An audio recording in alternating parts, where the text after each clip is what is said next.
Hello and welcome to Octane Online Racing. And it's a Thursday evening here in the Oceanic region. Time to go to Nurburgring. And it's not just Nurburgring for Split Blue and Split Blood tonight. It is going to be a special event because the rookies, unfortunately, thanks to Kunos, once again the server's going down. Typical recurrence here, sadly. But it is going to be the Academy series for, I believe, one of the first times here on the official Sprint Series stream. They're going to be going for a 45-minute race. So we're going to be showcasing the rookies today, and this is going to be fantastic. Academy A and B, both in this lobby for a 45-minute race with one mandatory tyre stop across. We've just had qualifying. We're going through the order right now. But in the commentary box tonight, my name is George Cook, and I'm going to be joined by the legendary Mia Rose. Mia, excited for this one, I think.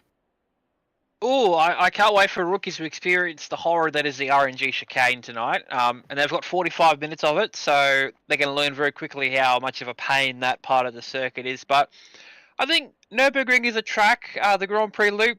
It's sort of one that can grow on people. And with the amount of rookies we have tonight, which I think we've got a pretty decent amount, I would guess about 30 or so. It's going to be a pretty nice grid heading into that very tight first corner through the Mercedes arena, and then down the little straight into Sector 2, which is probably a really nice section of the track. You've got a nice little flowing sort of right-left chicane, you could call it, and then a hairpin, and the really quick Schumacher S up the hill through a very 90-degree left-hander, which is very difficult for some to master, as I've seen in open lobbies. And then a right-hander that leads you onto the back straight with a kink, and through this part here that we're on at the moment, through the RNG chicane, through the last corner, don't hit the pit wall on the inside. That's a lap of this track, and I hope the rookies tonight realise that it's a nice track. It's a good track to race, and yeah, sadly, we haven't gone full ball with the Nordschleife layout tonight, but that'll happen sometime later during the year. So, but yeah, I think we're in for a good night of entertainment, George. Yep, I think so. I think we just got to build them up slowly to the Nordschleife. It's not one of those tracks that you can throw people into 170 corners. But the Nürburgring GP course was just such a good way to get familiar with the flow of the car, how the car handles in different areas, because it's got so many different profiles of corners through here, and a lot that you actually see at a lot of other tracks in the ACC calendars too.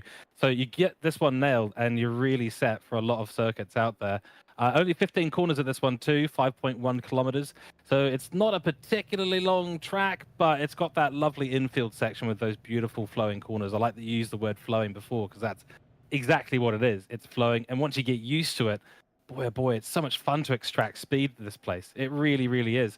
But yeah, a couple of key places to watch out for. Turn 1 and the Mercedes Arena. That is a racecraft training area.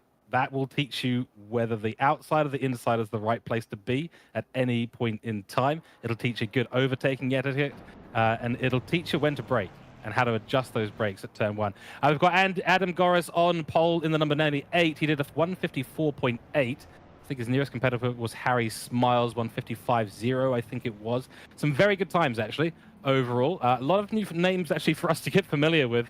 And we're going for a short formation lap. So we're about to get into it, because we're going around the last corner right now. And Adam Goris, then Harry Smiles, then Ethan Lee, then Michael Clark, Timmy Ryder, Tim Gobe, Jack Miller, Dylan Gamble, Umair Wafri, Liam Doherty, and then Sean Muller in P11 as the green flags start to fly. 45 minutes of Academy racing starts right now. And it's a good start for the Ford out front, purple as anything. And they're going to be 3 wide going into turn 1. That's scary territory. Harry Smiles has a look into the corner. Oh, it's a little bit messy in the background. Oh, big dive there. That's it's actually relatively clean, I'd say, Mia. We were 5 wide at the back there at one point into the hairpin. They've somehow gotten through, bumped up, but no one has spun. A couple of people there from about 6th place going for a nice dive into the second half of the arena. Now, coming out of there during the race is going to be very hard to keep it in track limits if you don't know where it is. So I won't be surprised we get a couple of track limit penalties later on tonight. And the mid-pack is looking spicy. They're 2x2, about 5-6 cars deep. On the grass, there's one of the Ferraris. They're too wide here with the Aston and the McLaren. Up on the curb, the McLaren, and he's going to push him around, and then around in front of him too, a Ferrari and Aston. The Mercedes follow suit. So they've spun about 5 corners down the track, so that's good on them. And they're still recovering from that, but we look up here to Timmy Ryder. Beautiful livery he's got on this car, and the one in front of him is not having a good connection at the moment. Yeah, that was an unfortunate one. That was certainly. I think Sean Muller might have been picked up in that as well. He's down on P17, but a number of cars, the number 13, the 64, the 97, the 52, the 222, and the 133 all caught up in that. Really, really unfortunate beginning of a race to end up in that contact. They did survive 5 corners, and that is good. You've got to take those wins so you can get Timmy Ryder right on the rear of Harry Smiles. He's in a Ferrari, so we've got a Ferrari party and then a McLaren party. Go McLarens, come on, you can do it. That's a little bit deep there from Timmy Ryder. Manages to get it back on course, and he's navigated the final corner a bit better than the car in front. Ferrari going all sorts of sideways there. Yeah, and I think we've got to realise too that these rookies aren't as machine-like. We've got a replay here of this incident. Let's see. So a little tap, and then just Constantina affected behind, and then the Mercedes got tapped around, and was sort of the bad bystander there. Didn't even get in the accident at all. Just got pushed into the grass. But as I was saying before, these rookies, they aren't the machine-like drivers that you see in sprints at the moment. So a lot of these people are sort of still learning ACC and sim racing as a whole. So I think for them most of these rookies to not have an accident on the first lap is probably one of their goals for this race. Now they've got to do another 42 minutes and 10 seconds of driving, including a pit stop for tyres. Yeah, it takes a while to build up that confidence in what the car's doing. That is a teleporting car. I think that Harry Smiles might just be engaging the quantum slipstream drive there a little bit. He's going all over the place with the connection, driving quite well. But as I was saying, you've got to build up that confidence. It takes time to understand what the car's going to do in the corners, in pit stops, on the start, in wet weather, at the Nordschleife, etc. It takes a while to build that up. So you just got to keep taking these little lessons that come your way, and they do come your way a fair amount in the academy. Just got to view them as the lesson, take the lesson, learn, improve, and eventually, you build up the confidence, you build up the pace, and then you build up the racecraft as well, and then you can go racing. Then that's when the real stuff starts to happen, in my opinion. But yeah, they're going at it here in the Academy Series, and you'd love to see it. Nice little battle here, 72 and the 82. So it's Miller, and he is just behind Gobe. So Ferrari versus Porsche. We see a few Porsches on the grid for this. 3 at the course in Germany here at Nurburgring. Nice to see it always, and no Porsche murdering just yet. Well, you say that there was a bit of an incident there through the right-hander before the back straight. A couple of yellow and white dots. So we might get a replay of that one shortly. We can see a nice little pack starting to form up for P6, as they're all sort of struggling with what's going on the track here. But that's okay, they're still learning. Miller's not really looking for a move yet, but he's pretty close, so I wouldn't be surprised if he tries to go for one here shortly. Or maybe around the outside. No. Maybe a move down the inside. Here's the replay here of the incident. Oh, is that a dive? Oh, that's a bit naughty. And they all slow down and spin into each other. But no one else was involved in that one, so. No, there's a little bit of irony there. That was Sean Muller's green Aston Martin there, and to have 2 Porsches, two Aston Martins are the ones that one Aston Martin caused it. Wasn't Sean Muller. Another Aston Martin caused it, but both Porsches survived. So maybe a little bit of irony there for Sean Muller. But he's going to have a good race. He's fallen down a fair bit, but we know the man's got pace.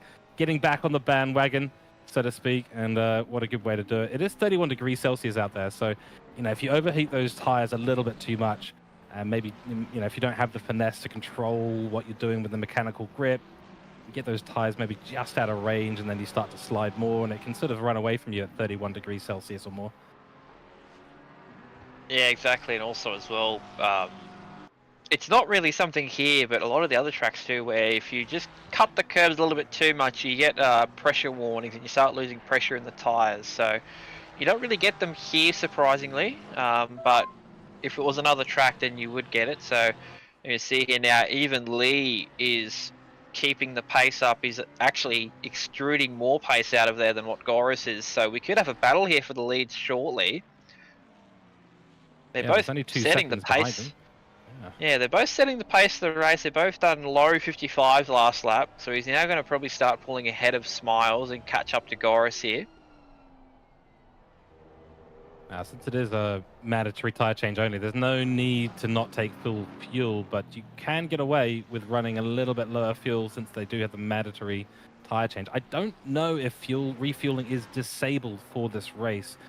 Someone might be able to confirm that for me, but if it's not, then it might be an idea for them to run a little bit low fuel. Could explain a little bit of the difference in times at the top, but yeah, Lee is absolutely going for it, setting really good lap times in the low 55s right now. They're actually only 0.2 of a second off quali pace that we saw for the qualifying a little bit earlier on. So, yeah, these two are going pretty well at the moment. Harry Smiles keeping up, though. 0.6 is the gap between Lee and Smiles. So Smiles is potentially in this as well for a P2.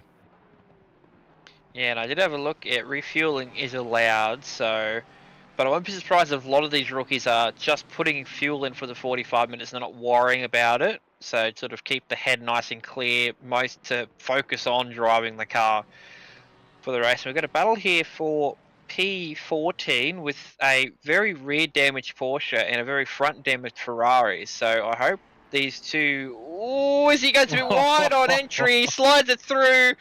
No one gets involved in hitting any car. That was a pretty good save from the Porsche. And then here comes Johnson in the 87 Mustang, about to clean up a position and decides not to.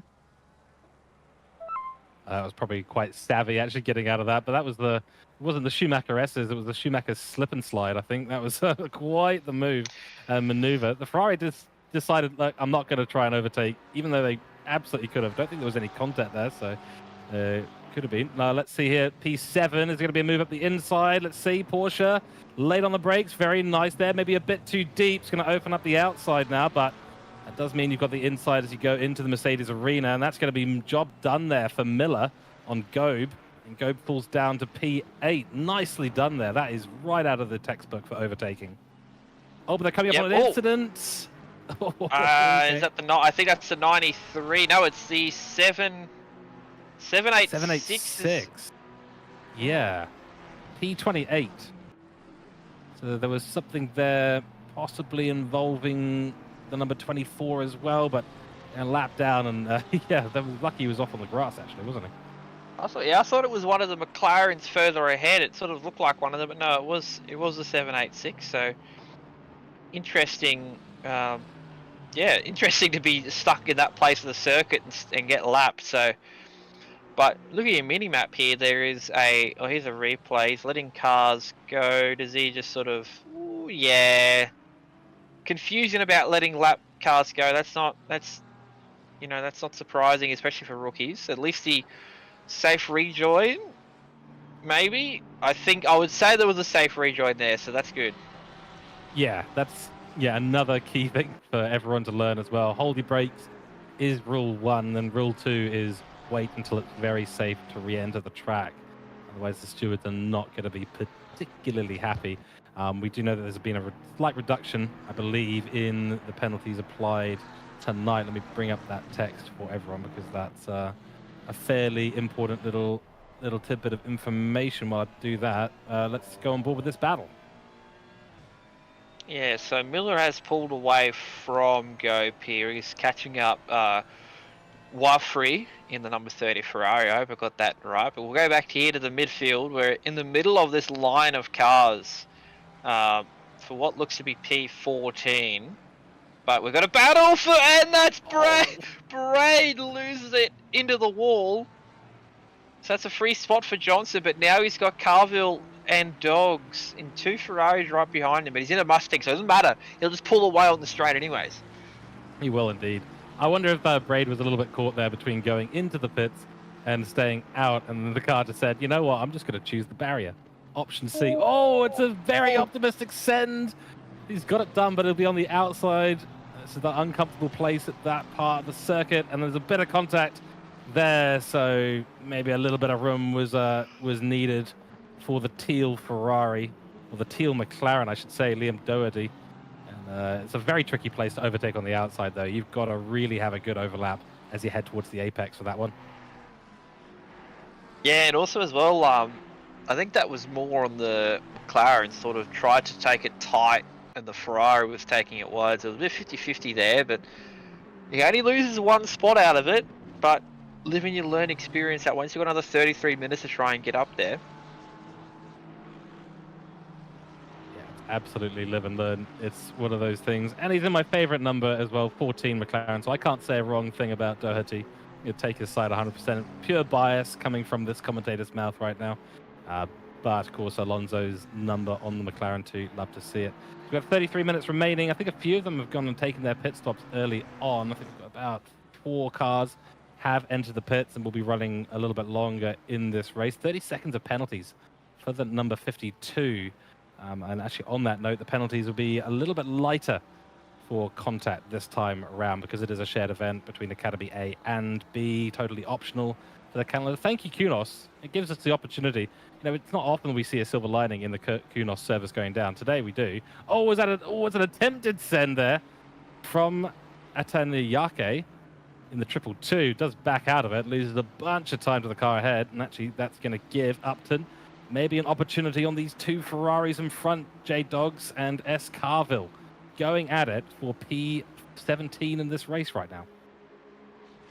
Yeah, it's a bit of an even fight here at least because there's no straight line behemoth in this battle, but looks like Dogs try to look for a move, probably protecting against Upton.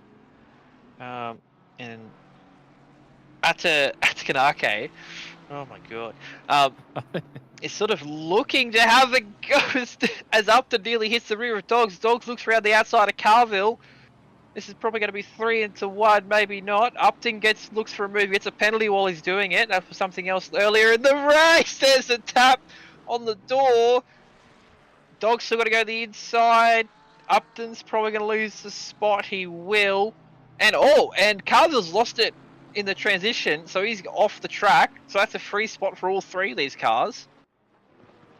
Wow. Yeah, that's probably the easiest overtake they're going to get tonight, to be honest. Yeah, it's a tricky position that Dogs is in, right? When you've got a car in front that you want to overtake, you think you've got more pace on, they've got a couple of cars right behind you. That's not an easy one to get used to, because where do you look? Do you look behind you? Do you look in front of you? You've actually got to do both, and that's a tricky skill to develop. He's managed to hold on well.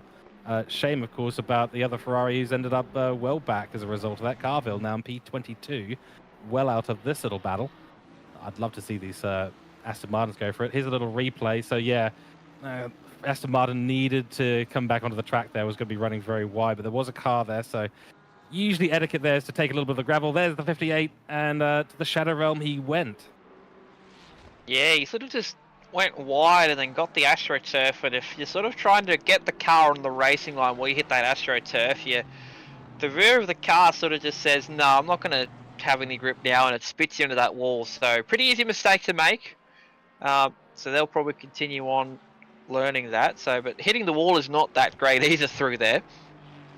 Yes, as a general rule for all the rookies out there, I'm sure they're mostly aware of this. But hitting the wall not the best strategy for your race. Sometimes it just does happen, though. I think meeting Mr. Barrier could sometimes be good, but most of the time in a race is probably the bad decision you want. Yeah, he's a lovely guy to talk to after the race. You know, go and check on the barriers. Oh, there's a bit of a drift there from Johnson. He's going for it. I think the Ford might just be giving up on its rear tires a little bit because he is sliding all over the place. Of course, there's a lot of power in that Ford, and it takes a good, well-trained accelerator foot to really kind of nail the acceleration out, unless you're running like a high TC value. But he's under a lot of pressure now from the Ferrari driver behind. Yeah, I think he less went sliding and more just went a bit deep into that section. If you go deep in there, it's pretty hard to try and get the time back that you lost. And now he's got Dogs right on the back of him. He goes wide again into the Schumacher S. Someone's just got the dirt on the exit. Looks like that was McCarty in front. But Dog's not really catching a lot. He just catches when Johnson goes wide, makes a bit of a mistake, probably realises it, but at the moment, it's not really. He's not really catching him hand over fist. We've got a replay here of. Oh no. No. Oh, whoa! Oh And into my the barrier. goodness. Yep. Yep. I was thinking that was going to be worse, and that was sort of as bad, but that was Smiles as well. So lap traffic sort of not deciding what to do, and that happens both in rookies and in sprints, but not as bad of a outcome as that. So that's another thing to learn too. You got to realize that if someone's going to be undecisive, make the decision for them. Yep, exactly. You just got to go for it sometimes. And, if they're in the middle of the track, don't try and get that slipstream. Don't try and get any advantage from it. Just get out of the way. Very awkward place to catch a slow car, though, down the back straight of Ad Van Bogen. It's a fast section, especially as you just get to the end of it. It's, you're right there at 250, 60 kilometers an hour. And suddenly catching a car that's going very slow is very, very awkward. My best advice to those who are under blue flags is to just keep going at your maximum pace and pull out of the way off the racing line. Usually best place to do it out of a corner if you can, and that is the number 14 disappearing. So he's back on the track though. Doherty jumps back in P9 behind Gamble. But yeah, with the blue flags, you've got to just keep your race pace up is my honest opinion on that. And then when you've got a chance, get off the racing line when there's a gap, and the people behind you will know what to do, generally speaking.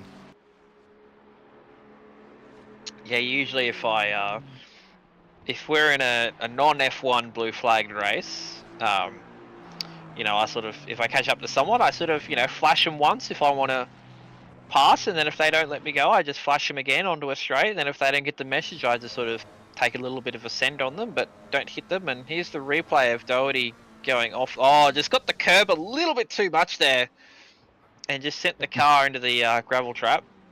At least no wall was hit that time, so. That is true. Yeah, that's a win. McLarens and curbs, for all those aspiring McLaren drivers, you'll find that there's a long, storied history there between the curbs and the underfloor of the McLarens. They just do not like it. So you've got to be really careful, especially through the Schumacher S's where it's such a high-speed area. You want to be full throttle, but you've got to nail the entrance. You've got to ride that curb on the right-hand side. You've got to turn it in at the right point. Maybe a little lift if you can get away with it. That's a big send here by Upton. It was a good send, at least. Yeah, it was, and he got it slowed down for the apex too. Points for that. And just takes it a bit too wide into the arena. Gets chopped off there by Dogs. So here comes Edekanaye to have a nice look here for a 3 wide battle. They're side by side. I think Upton nearly got Dogs there on the door. Now take 2 of a move into the section of the track. He's too far back for a move. Probably into the hairpin if he's lucky. Let's see. Oh, he goes a bit deep though. Oh, and then loses the rear on the exit, so probably not at the hairpin. That's a tricky corner to get right. Got to widen up the entry. Let's see what he can do here. Looks like he's hit the apex this time. Bit wide though. Bit wide at the second part. It's going to compromise him as he heads into the Schumacher S, and yeah, there won't be any opportunity there. Let's see him go across the curbs here. Bit wide as well, but you can usually get away with a little bit of gravel on the tires throughout Schumacher S. He's under a lot of pressure though from the red Aston Martin on the outside. Both of them nowhere near an apex there at all, being caught up by the Mercedes of Zavaka in rapid succession, because they are fighting. When you fight, you will lose time. It's just the way it is. Back towards the front. Gamble. Well, Gamma's Motorsport livery's got on, and the number 19 Aston Martin trying to get ahead of Crooks, who's got a 5-second penalty. Doherty in at 2. This could be interesting. Let's see. Will it be a send up the inside? Not too far back for that this time. Tries around the outside. Yeah, I've tried that before. It doesn't work. Was too far back for an outside move there, and sort of, I think he outbroke himself there more than trying to go for a move. Yeah. And now looks like Wafri's going to have a look down the outside of Doherty.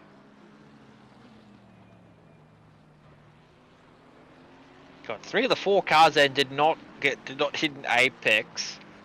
That's rookies for you. We got a replay of a Ferrari. Ooh, Whoa! slides. Oh, that's Harry Smiles as well. Oh, I got a feel for him. That's two. Let's do it in short order. Basically the same part of the track, same sector. Oh. Oh man. And he And there just was went into nothing. the pits as well. Yeah, there was nothing he could do there in that one. You can't really guess where a car's going to spin to, especially in that part of the track where you're fully committed through there. You're sort of committed to a line at the exit, and if someone's standing there, then it's pretty hard to deviate from that line. Yeah, it's very similar to when people in front of you come in for the pits, and if they get that slightly wrong, you're still at full speed, and if they bleed off any speed too soon, yeah, you can find yourself in a similar situation. But of course, that was very unlucky there. I don't know if there was anything the other car could do either, because they were, you're basically a passenger at that point. What is going on there? That is the latest pit entry I've ever seen.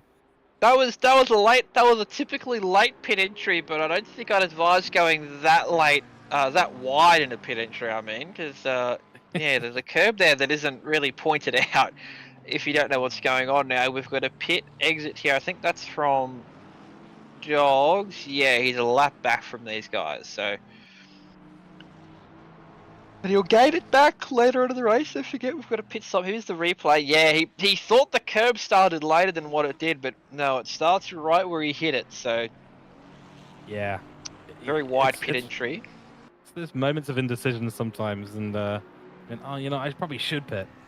Oh yeah, why not? Okay, yeah, and then suddenly you're on the curb and the car's bouncing. It didn't end up too bad though. I'm pretty sure I've seen worse at some point. But it's got to be very careful there. Curbs are nasty, and of course, let's see this battle. Oh, Ferrari at the back, Johnson under a lot of pressure, and Upton still going for it, but very deep. That's going to be Upton up the inside. Of course, that immediately turns into the outside line, and it's going to be good power down for the Aston Martin, and that's going to be just enough to keep that inside line. There will also be an overlap there from Johnson. He's going to try and switch it back. That's the sensible thing to do. Tuck on in, and then wait for the next open apex to dive up. Yeah, they were door to door on the exit of turn 1 as well. So it was a good job there by Upton just to keep where he was and just sort of survive and get the pass, and that's what he did. So he's now past Johnson, and now Johnson's got to worry about. Looks like there's 2 lapped cars behind him, because the next car for position is about 5 seconds back. Now we've got all the leaders starting to come in here. So we've got Goris, we've got Lee, and now we have Miller, and I'd probably say we've got Crooks. No, Crooks is not in, but Gamble and Doherty is in. Doherty nearly hit the rear of Gamble there on pit entry. Got to be a bit careful with that. Don't want to get any extra damage on the car before you jump into the pits. And just cost you seconds and seconds of repair time. Here's Dogs again, currently in P21. That means your overall leader right now is the number 93 car, Michael Clark, still yet to pit. One of about half the field, so about 13 cars still to pit. Got about 5 of them. 6 of them, I correct myself. 6 of them in the pits right now, so 7 still to pit, including our current leader, Michael Clark, Henry Crooks, Bruce Miller, Rob Dillio, and Paul Smith, the top 5 right now who have yet to pit. Adam Goris comes out. He still retains the overall net lead of this race in the number 98. Fastest lap for him, 155.06, is still on it. And Lee has slipped back about 3.6 seconds, so another 1.6 seconds or so since we last checked in with these two. So even Lee's got to find a little bit of time out there. Otherwise, he's not going to be able to put any pressure on Adam Goris, who right now is sailing home in a very purple Ford with 20 minutes left to go. Yeah, exactly. I thought Lee could have probably caught a little bit in the pits, but no, I think he's probably lost a bit more in the pit stop there. But we'll find out once they've gone through the first sector. By the looks of it, there's a 33.4 seconds pit transit. Here we go. 2.1. Oh, he has gained. He's gained over a second and a half on Goris in that stop, which is good. So hopefully he can also translate that to speed on the track to hopefully catch. But you never know in rookies. That's right. On board with Ivan Lee right now. His livery 8B Racing in the number 256, the Kiwi driver. And let's see if he's got some pace. He can see very clearly his opponent now. Just needs to dial himself in, get the focus up, and start nailing those apexes, of which we've had 2 corners and 2 misses of the apex. Not super critical through some of those, but of course, the closer to the apex you are, generally the faster through the corner you are going to be going. But it is Ford versus Ferrari. A traditional old battle that's going on right here in front of our eyes. That's a... Not sure if that's an overtake or not. I think that is an overtake, but it was certainly Johnson getting out of the way. Didn't want any part of that. Oh, he's heading into the pits. I like that. I like to see it. But the thing is, for that to work, you've got to have to not lose time. But this is rookie, so you never know. Well, I say that if you're going to be coming into that chicane and you know you're coming into the pits, you're not going to lose too much time by backing out. If you know that you're going to go in. But generally, I think you're right. If you want to be fast, you want to probably stay in front of the guy there. And then also, I think the motto of this isn't over until that these things is probably a really good motto for rookies. Because it really goes over, because you don't know what will happen.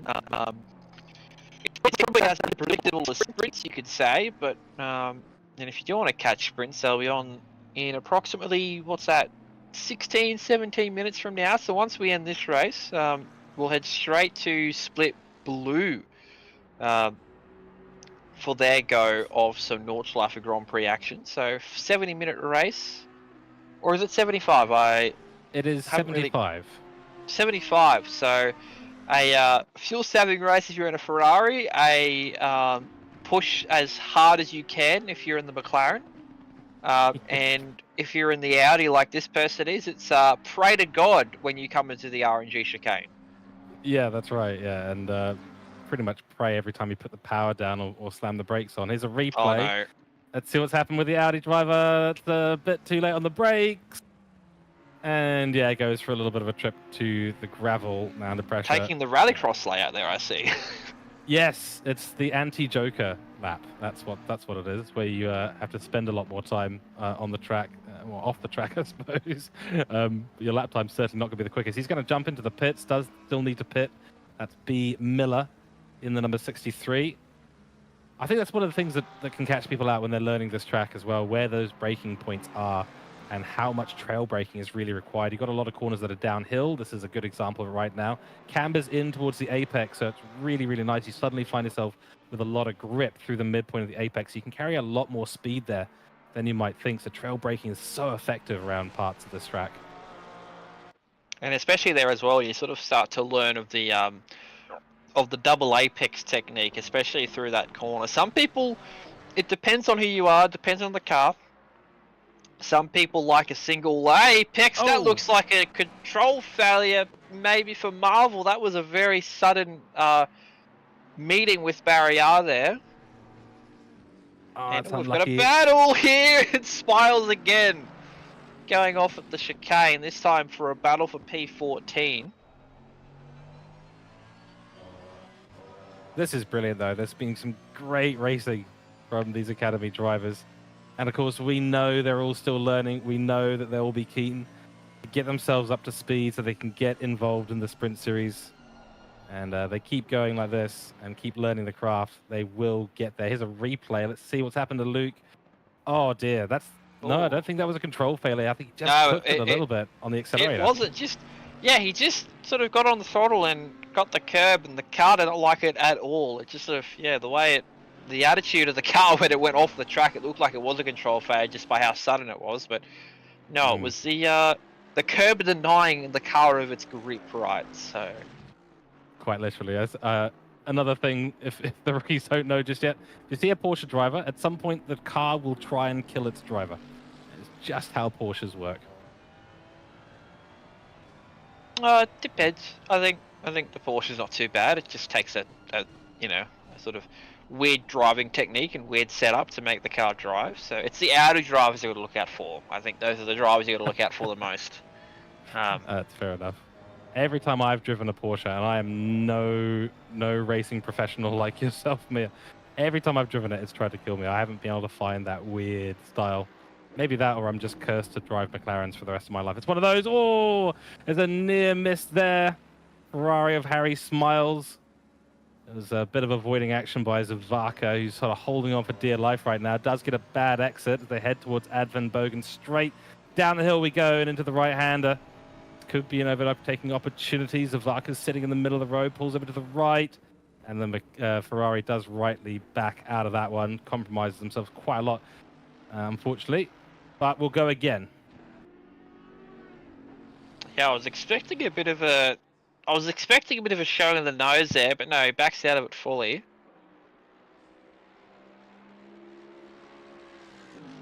Probably could have been a bit more aggressive. I mean, the Ferrari with its downshifts and getting on the brake can really bleed off the speed very, very quickly. It's a very wide entry into the braking zone for Harry Smiles. It's going to compromise him once again. Could be a bit of extra eagerness. He did go pretty deep there, so probably tried to use the extra runoff, but doesn't know the fact that AstroTurf does not help you in braking. So that's right. anything that is not black, it can help you stop braking. It helps you go faster into the braking zone. We've got a battle here we've got the battle here between Johnson and Miller. Same car, different driver. And Miller goes wide, keeps it on the track.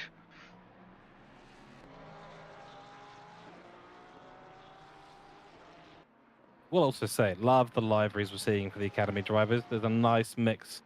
Some simple, some more flamboyant designs. Love to see it. Miller keeping it simple with the fluoro green and black Porsche.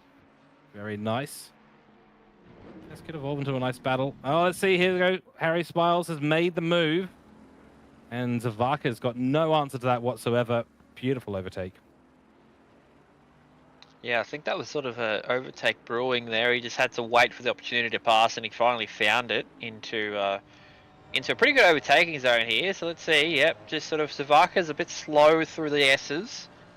And then Smiles goes, oh, there's a gap here, and I'll just send it. Beautiful send, beautiful technique, stops at the apex. That's a classic send there into that part of the circuit. Really nicely done. Like to see it. And I'm sure we'll be seeing more of Harry Smiles as well. He's been one of the faster chaps out there, been a bit unlucky today, I think, with a couple of incidents. The blue flag into barrier and cutting the chicane. And then, of course, the other incident where another Ferrari spin in front of him at the exit of the chicane. So that chicane has not been his friend today, and not for the reasons that we traditionally think of the car getting sent to space, but in fact, just getting a bit unlucky. So let's see here. Griffiths in P20, now trying to get past the number 77, Luke Marvel, who we saw take an unfortunate trip to barrier as well. That is a very bright Lamborghini. What is it, Mia, with Lamborghini drivers? Why do they all love to have these really bright liveries? Because the liveries for the Lambo are not great. Yeah, the in-game liveries for the Lambo are not that great. So if you want to make it look good, just add some bright colors, and there you go. So I can respect it. I am having flashbacks to Ben Deek's livery though, and little moment there for Griffiths. Does manage to control it. That would have been a bit of a heart palpitation, I am sure. Everyone has done their pit stops now. Mia, 10 minutes to go. So if you're going to get your overtakes done, now's the time to do it. Quick update from the top. Ivan Lee still 2 seconds behind Adam Goris, and both of them hitting the 155.5s at the minute. That's pretty good consistency from. That's only half a second off both of their fastest laps so far. So just a little bit more consistency, and you might see him in sprints next season, I'd say.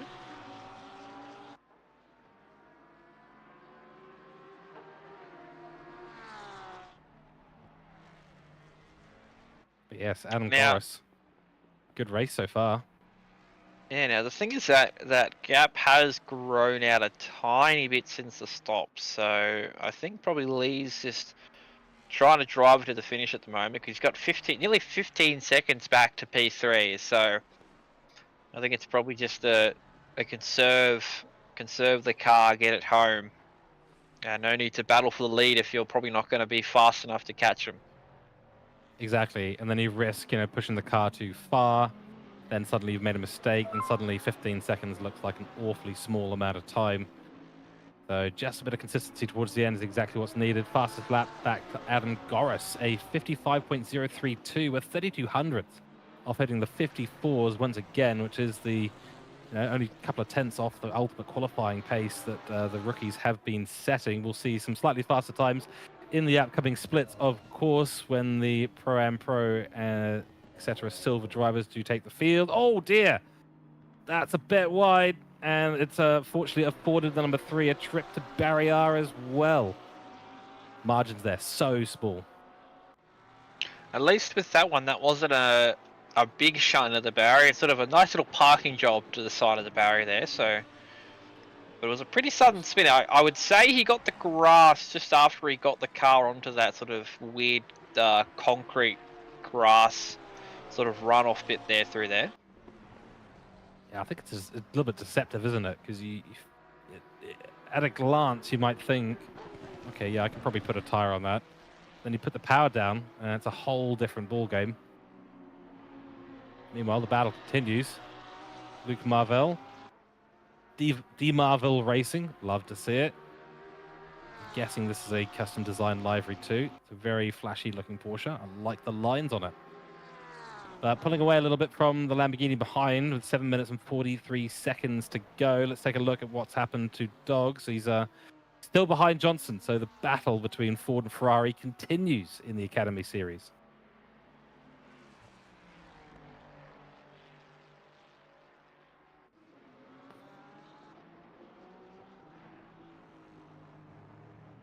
Good bit of braking there. Hits the apex nicely. Both of them do. Let's go on board with Jason Dogs.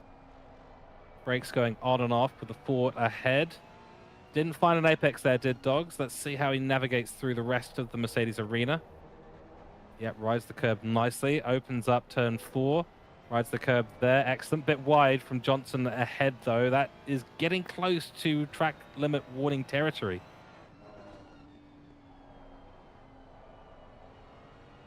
May have just got away with it. We shall see.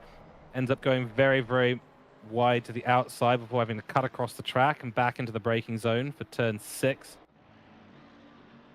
That's why turn 5 is so important, to get that turn in across the apex as much as possible. Want to ride the curb through the apex, but not before it. It'll just send you really, really wide, compromises you into turn 6. Now, of course, through to the Schumacher S's. Few still with penalties out there, but everyone has completed their pit stop here. For those watching, if you're just tuning in, this is a special event for the Academy Series. The Kunos servers said, no, we're going to take a bit of a break during their regular race on Tuesday. So it's been rescheduled with both Academy A and B groups jumping in. Formerly 30 cars on the grid originally at this earlier time slot.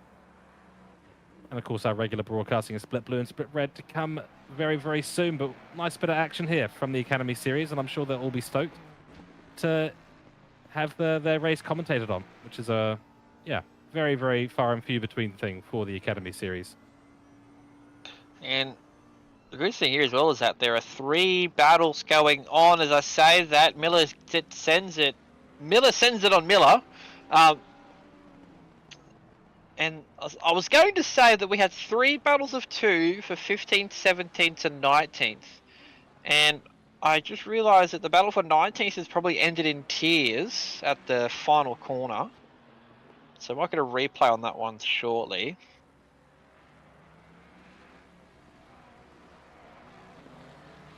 But this fight for P17 still goes on. Dogs is still trying to find a way around this Mustang, and so it's not an easy feat to pass a Mustang. With its very good straight line, it's pretty good brakes, but it cannot turn. So you got to hope and pray that you can try to get through the corner. And here it is. Here it's it ended in tears. That was sort of a send not. That wasn't going to happen. There's so And little room down that part of the track, and they're both so beached now. Oh, through comes our leader. Navigates it okay. Everyone's holding their brakes for the most part. Was that number 64 maybe teleporting back to the pits? Yes, it was. So Griffiths says, right, car's damaged. Need to go back to the pits. 77 will get themselves going again. Yeah, it was a bit of a lunge there. And of course, one of those corners where you kind of open up corner in the braking zone, you want to widen it out as much as possible. Looks like there's an opportunity down the inside, but the door is rapidly closed. So unless there's a good overlap, that's why you don't traditionally see overtakes out of the NGK chicane into the last corner unless something's gone massively wrong in the NGK chicane. On board with our leaders, well, things are spicing up here. Gap is now less than a second. That means a little bit of slipstream for Ivan Lee with 3 minutes and 40 left on the clock. 20 laps done, and Adam Goris is going to be under a bit of pressure at the end of this race. How exciting. let's just hope that sort of pressure, because he was the only one out of these two that got caught up in that, or sort of got slowed up by that incident last lap, and he instantly goes horrifically defensive out of the last corner. I wouldn't be going that defensive out of there like that. So I don't think the Ferrari would have had the legs to really catch up, given the gap as well at that point, especially with the Ford. So either way, like he's aware of Ivan behind, so you know, is doing what he needs to do at the moment to try and keep that place. Gap's not coming down by much, only a couple of laps left in it now, so it just needs to be consistent. Right, got a bit unlucky getting caught up with Griffiths and Marvel in the on the outside and inside part of the track, and Ivan just sort of saw what was going on, drove right through them, really. Meantime, battle still raging on. Ford versus Ferrari, the 87 versus the 48. Johnson doing a good job, but Dogs just can't find a way past. Track has cooled a little bit to 30 degrees Celsius. They're going to be a look down the inside. There we go. Dogs has got it done on the inside. Gets it slowed down beautifully. Hits the apex nicely. Nothing Johnson can do about that. it was a move that was about 5 laps in the making there. He finally found an opportunity and took it with both hands, which is good. So now he's past Johnson. He's a bit too far back to get another position, so he's probably just going to try and defend him from Johnson. Johnson sort of tried to look, and he goes wide through the chicane, and Johnson gets it back. It's all that hard work for nothing. He's got to try and do it again, and this time he's only got 2 laps to do it. Oh, how unlucky. And pulls out of the slipstream of the Ford. Luke Marvel has gone for another yellow flag. Keep an eye on that, see what happens. Leader is now on the final lap. So the 98 still running away with things. We'll keep an eye on that battle as well. Johnson and Dogs, and maybe Dogs will have another opportunity. We shall see. They'll get one more lap, of course. They're sitting just in front of where the leaders are at. Leaders are at just coming through turn 2. Just out of turn 4 is Dogs and Johnson. What a great battle. But yeah, it was all done there from Dogs. Did a beautiful overtake, and then just NGK chicane. The curse once again. Yep, it's I don't call it the RNG chicane for nothing. It gets you in the worst spots. So, but now the thing is that can the same luck happen again as we go to a battle for P9 between P9 for 2 Ferraris here. We've got Crooks and Dilio, but Dilio does have a penalty here, so might probably help out. And I think that's Smith. Who is that? No, that's a lap car. Sorry, that's the 133. And back here again! Jesus, Mercedes, that wasn't really the best of rejoins there. Nearly was in the advantage of Dogs there to have a move in the same spot on Johnson, but I think Johnson's just sort of a brick wall at the moment. You throw everything at it, it's not going to move, so. Yeah, it's a big car. Presents a rather large target in some cases, but yeah, it's not an easy one to get past, and Johnson is making that car as wide as he possibly can. Let's see what's happened here to Zavaka in the 97 Mercedes. Oh, bit of curb. Oh dear, oh dear. Yeah, bit of curb on the inside of the Schumacher S, and then the car goes loop-de-loop. I do wonder what's happened there. The rejoin we saw was not not great, but he was on the other side of the track when he rejoined, so he must have spun the car around again after that. Yep, and as you see, the lead is now across the finish line. Goris and Lee take the top two, and there's a spun McLaren. It's lost Johnson time. That gives Dogs the position back again. And I think this McLaren's probably just outbroke itself. Oh, maybe not. Maybe. Oh, it was a tap from Johnson. No. That's not great. We'll watch the rest of the top 5 come across the line here. Ryder's already come across the line. Clark takes P4.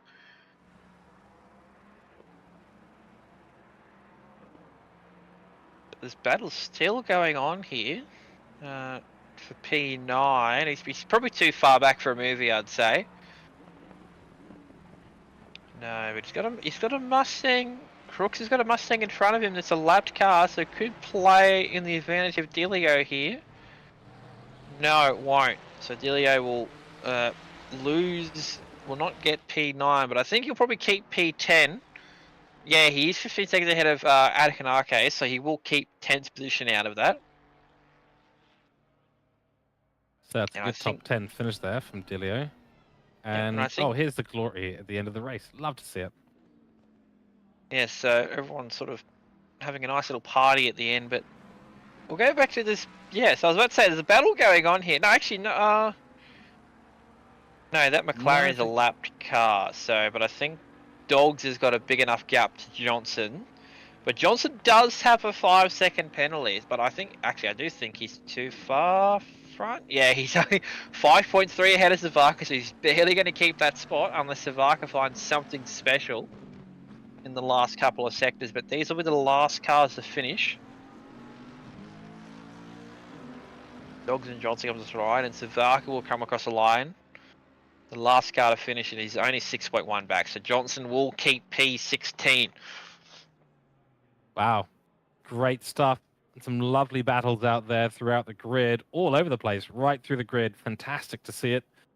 Obviously, a fair few accidents that the stewards have been looking at this time out, but those are things to learn from.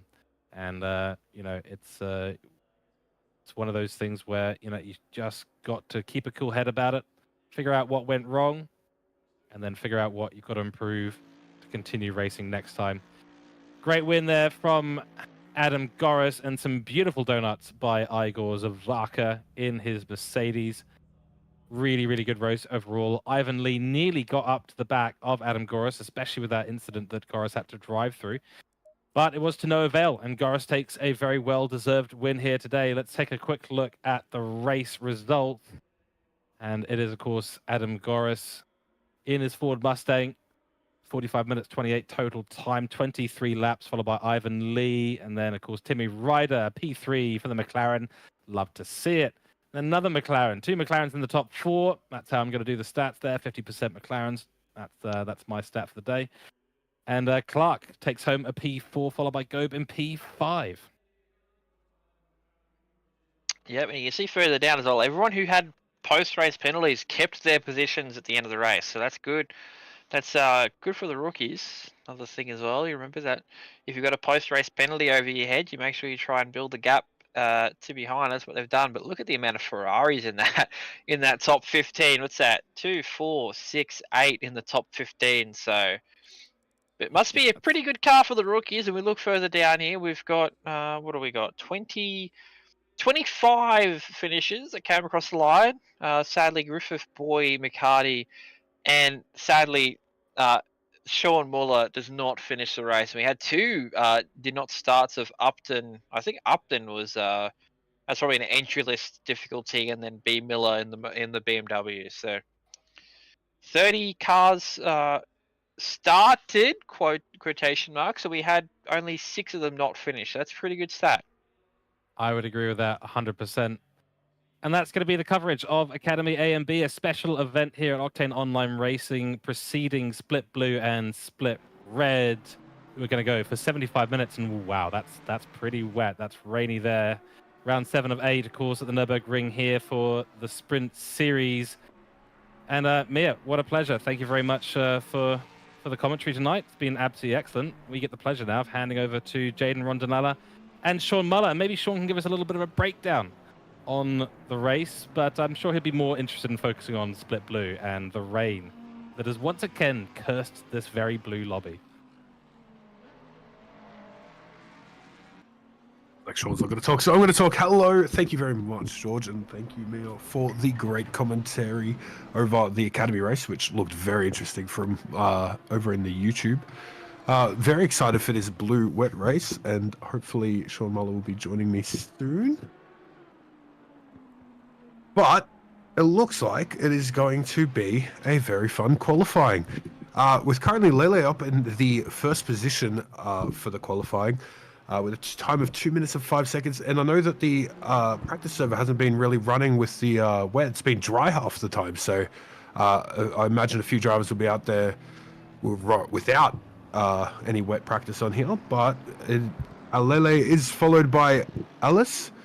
Only a 3/10 off of the first time. And Holmes just a little bit behind that. So that's our top three for the qualifying at the moment, but there is still 4 minutes left, and Jamie Conboy's in the pits with fourth, but we'll see if he comes back out with that. This is GTR, and see how the race does go. Okay. So... So we are going well. We're currently watching Josh Holmes, who is currently 7/10 up, and which will put him into the lead as he comes around this final corner. That is a huge difference between his other time. There we go. Josh Holmes with the fast lap of 205.257. That is a quick time, especially in this weather. It doesn't look like it's getting any dry. And we've got some traffic out on the track. Alice stuck behind a Mustang who was going to pull off, which is good of him. Of course, we've had our fair share of races, and obviously last week being wet races, everybody is probably enjoying it out there right now on a not so great track for the wet. But they are pushing, and they will continue to drive pretty well. I have seen the Blue has done decently well throughout the season. Some good racing from everybody, and some high flying from some unexpected people. With, for example, Nathan Monks winning over at Paul Ricard, and some unexpected top cars like the Lamborghini, which we don't talk about. But yeah, no, it's been a generally good season.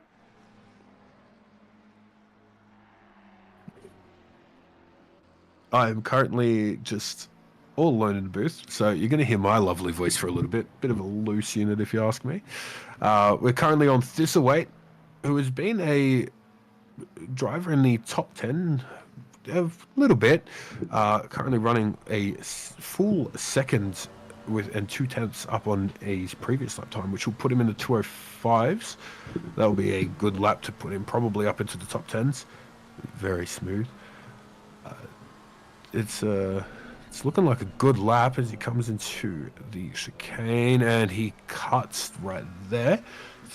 Easy spot to cut, not the greatest spot to go through, especially in the wet, where any hitting curbs will kill you. And here's Lele, who's currently 4/10 up, which would be enough time to put Lele back in the front. And Austin McNeil with a 205.1, putting McNeil up ahead. But Holmes coming back with a answer for that with a 2 minutes and 4 seconds. This seems like a very big battle in the last minute of qualifying, just for that top position, the pole position on the starting line, which on the track like this, where it is pretty difficult to pass, you really want to be as far forwards as you can be. And Lele coming around the last corner with 4/10 up. Will it be enough time? And it is not. That is a third position for Lele, but still got another lap. And we've got right here Alice, currently a full second up. Lele pulled over, so it looks like Lele will not be going for another lap, so we'll be staying with that time.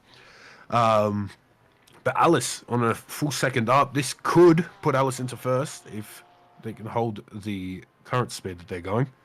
The pace is looking good. And they are have done very well through the chicane. I was scared about doing that in the wet, and I'm glad I didn't have to. But if we look here, coming around the final corner, with a time like this, it should be a fastest lap. But we still do have some other drivers on the track for their final qualifying lap right now. We're currently watching Burton, who's 7/10 up and gaining, or 8/10 up now, which will put them very high up on the grid. They are doing very well in this weather. I've heard different reviews about the Mustangs on this track, especially in the wet weather. But it seems like the Mustang has performed decently well here. What it will be a lot of cars will be trying to fuel save. I know the Mustang is one of those cars that you have to fuel save at least for a little bit to be able to finish this race without a stop. I know the Aston has no problem, so it will, unless the weather changes continuously, it probably is likely that we will have a no-stop race from 99% of the cars out here. And that is a 205.2 for Burton, putting him up into 6th place. But we do have some other cars still out there pushing.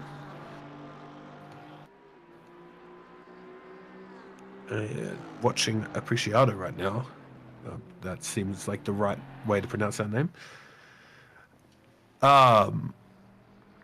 And we're watching Nathan Monk's winner of the Paul Ricard race. Didn't get to watch last week's race yet, so no spoilers for that one, please.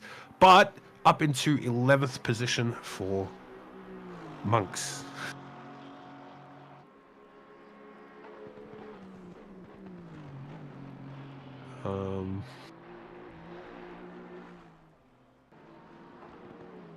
Just give me 1 second.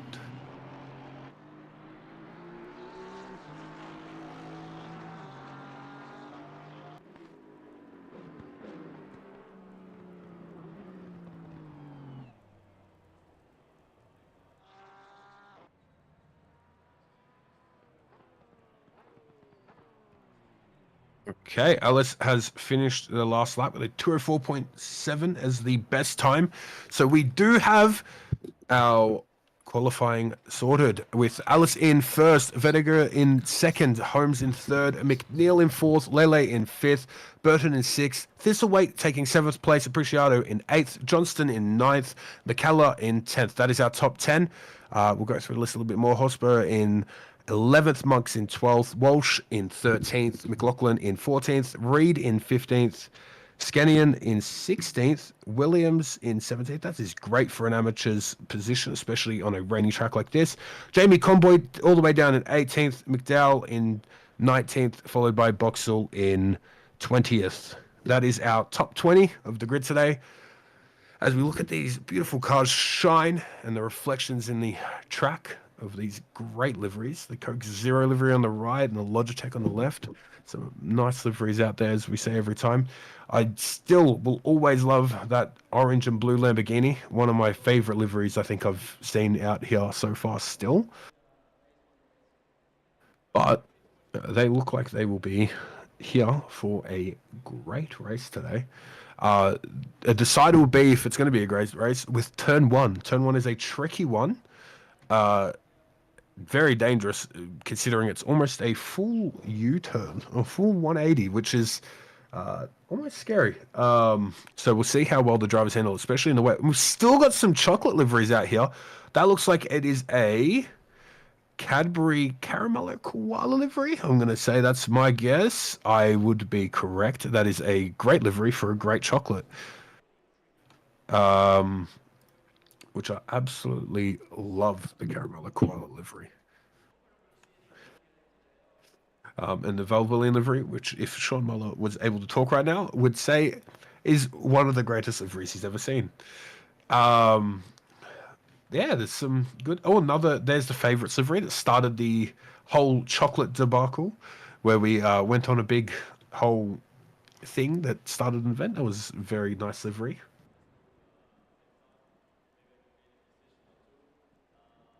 Now, we are here for a long race tonight. It's a 70-minute race. I can't remember 100%. a 75-minute race tonight, so we will be here for a minute. And there is the CrowdStrike Mercedes. Need I say no more? I believe that is the disgusting Turkish Delight livery. I mean, the livery looks nice. It's the Turkish Delight, though, that's wrong. I will always not like Turkish Delight.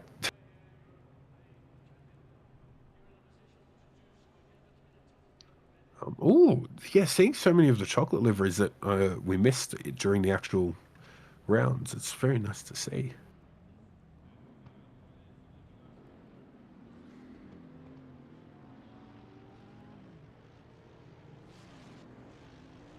And they are beginning their formation lap now, with a little bit of a slow start from the back there. Now, we are going back to standard starts, which means everyone's going to be overtaking and doing their fun stuff straight off the line. But it has been pretty clean this round with starts, so very hopeful and very excited to see something good go on.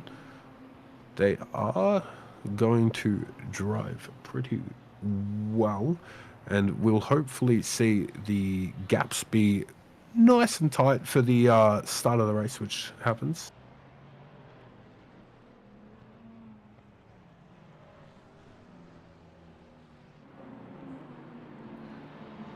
And just looking at that livery, even in the, like, I think the rain makes it look better, if you'd asked me.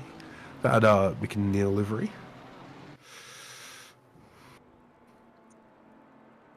I've already got some cars side by side. I don't think that's for a minute. So they'll have to split up a little bit and do what they do best.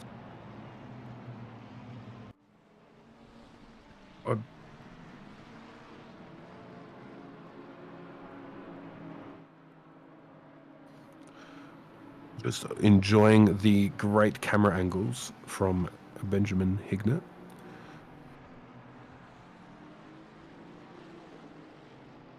Oh, yes.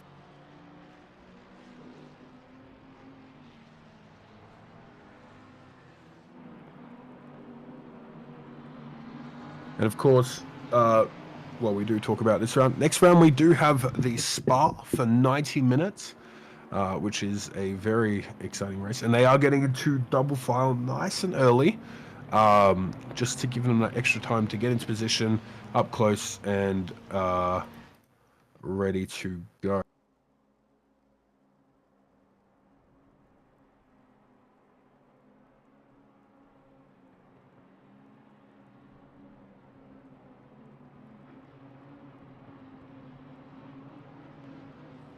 Well, I guess I get to do the race call for the start of the race today, which I always love doing.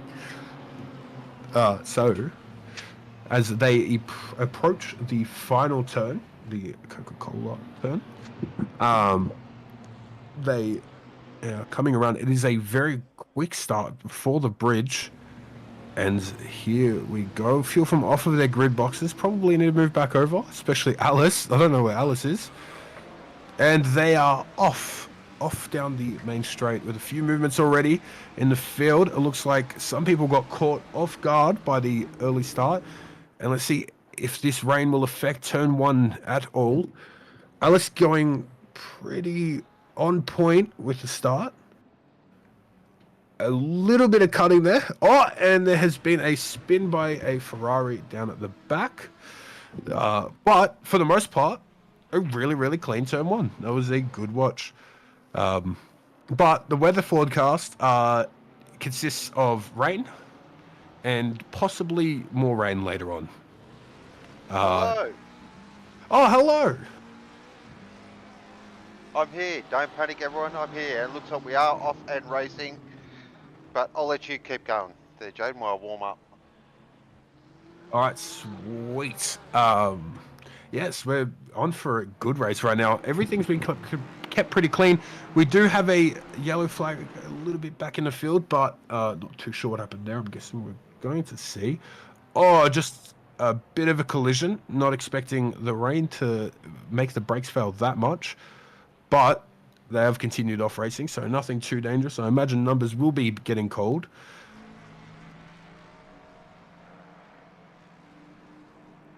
Um, I was Sorry. gonna say, it really looks bloody wet out there. Oh, just a little bit. Oh, it's close to flooded. It's getting close. But no, they've kept it pretty clean, and that is a view of inside. That is someone who is currently using hood cam because you can see their wipers are not on. Classic JC there. We did see that last week as well, didn't we? So he obviously hasn't learned that turn your wipers on if you don't want people to ridicule for using hood cam. We're riding here with Dylan McDowell, currently in 14th position in the Red Bull Racing Porsche, and that is incredibly deep. Wow. I feel like we're seeing a lot of people get caught off guard by the amount of rain in this session because, as I was saying earlier, the practice server has had not really that much rain in it for the whole time. So, and not many people have been able to practice this track with this immense amount of rain. Come on, it's a Nurburgring. There's a race on it. You've always got to practice in the wet around the Nurburgring. We'll see the 55 there, sticking with the chocolate theme. I'm a big fan. Oh, same as JC, the Turkish Delight! Yes, right out sideways. Nice car control. That is now known as the JC pose. Loves getting that GDR nice and sideways. This could be interesting though with the rain as well. I reckon it might drop off towards the end. So, look, a 75-minute race. The track could dry out. Strategy is going to be so important here as well, especially if the track does dry out. So we'll keep an eye on that as well. But it is Ellis leading the way from Vediga, Holmes, McNeil, Lele, Thistlethwaite, Burton, Monks and McKellar. And Appreciato, who we got on screen at the moment. He's got JC right behind him here. And does the old double deuce, but thinks better of it. And that is currently with an hour and 11 to go. So there's plenty of time. And settle in, get comfortable, because I reckon we're in for an absolute cracker. Oh, 100%. And JC already having a great start considering where he started off from qualifying. I believe, if I remember rightly, he was in 17th or something all the way towards the midfield. So he's already made up a decent amount of positions to put him just outside of the top 10. As you can see, cars flying out wide. Obviously, still not used to the track limits when the water's on the track, which will just send them as soon as they touch those curbs. So these cars are just doing their crazy things. They are. So I just drove in the rookies race before. We won't talk about my race, but I'll say to the rookies actually, and it's really important, is use this race. Whoa, that's a little sideways there. Use this race to get yourself completely dialed into the GP track. Like, yes, it is slightly different than the 24-hour layout, but yeah, it's a good idea, I reckon, because come November, a lot of people are going to be so focused on the North Loop, and they might forget about the GP circuit. And I'll tell you what, I knew the GP circuit quite well. That's not the line. That is missing an apex somewhere along there. I've learnt the Nurburgring GP circuit from just all the failed Nordschleife practice. That is a hit. That is not optimal. That will be coming with a stick. And, is that another car went around? Another car off there. Oh, who is that? The Merc. Is that Scanlon or the other Merc? Who drives the other Merc? Oh, God, my memory's gone blank. Not 100% sure, but there was a few cars that went off from that one incident there, and I don't think a lot of them were doing it. I know Ashlyn Reynolds drives the other Merc. That could be the one. It is Reynolds, 100% correct. Here's JC. Hey, that's it. Beautifully done there. Lovely little bit of car control there from JC. Here at Appreciato in the Valvoline Aston, one of my personal favourites. Just suits the Aston so well. The Aston is growing on me. Oh, wow, that's a Ferrari doing something. This is, I think, going to be a test for a lot of drivers because I still think that there's quite a few drivers who just haven't had that wet racing experience and they're getting a full big race full of it today. That's what I meant. Yep. And our race leader's got a 10-second penalty. So I'm not too sure what that's for. I did miss the start of the race, but I do believe it could be a grid box penalty. But out of position by just a little bit. Austin McNeil, championship leader, pops in the fast lap for 2:06.37 in the Lamborghini. The Lambo is very good on the rain. Very good on the rain. Bit of a weapon. You know what car I noticed is very good on this track? The Bentley, especially watching it in split yellow, finished the race, I think, 26 seconds ahead of anybody else. Melee. What are they doing? One car that doesn't perform well here, in my opinion, is the Aston. You'd expect it to do well, especially in the wet, but it feels so, at least for me, very slidey along here, which seems like a common problem for every car, but you just don't expect it out of a stable car like the Aston. Which is interesting because the Aston's got one of the few cars actually in the field. It's got a functioning traction control. I've been really enjoying my time with the Aston. I went sub 8:20 around the Nurburgring, just going to pump myself up there a little bit the other day. So project 820 has been completed. Very happy. I'm just looking on here with the pre-show at the moment. He's really giving McDowell a thorough going over here. Is he going to try and slide this up the inside? Thinks better of. Oh, he shows the nose there. And we've got Scanlon just sitting behind there in the crowd strike entry, just waiting to pounce. Pre-shadow just a little wide there. So head up now towards the Schumacher S. Great part of the circuit. Of course, named after the 7-time world champion. Keep fighting, Michael. And all these corner names. The thing with the corner names around the Nurburgring as well, especially on the JP Stracker, is they change from time to time. Very few stay the same. It depends on what the sponsor is. So I know this is Ad Van Bogen coming up. Really quick kink. And then we've got the, I'm pretty sure this is the NGK chicane still. And then the last turn could be anything. It used to be Coca-Cola, I know that. My map is telling me lots of different names, and I don't know which one's the right, so I'm not going to say the names of the turns tonight. Except for Schumacher. Schumacher can keep that one.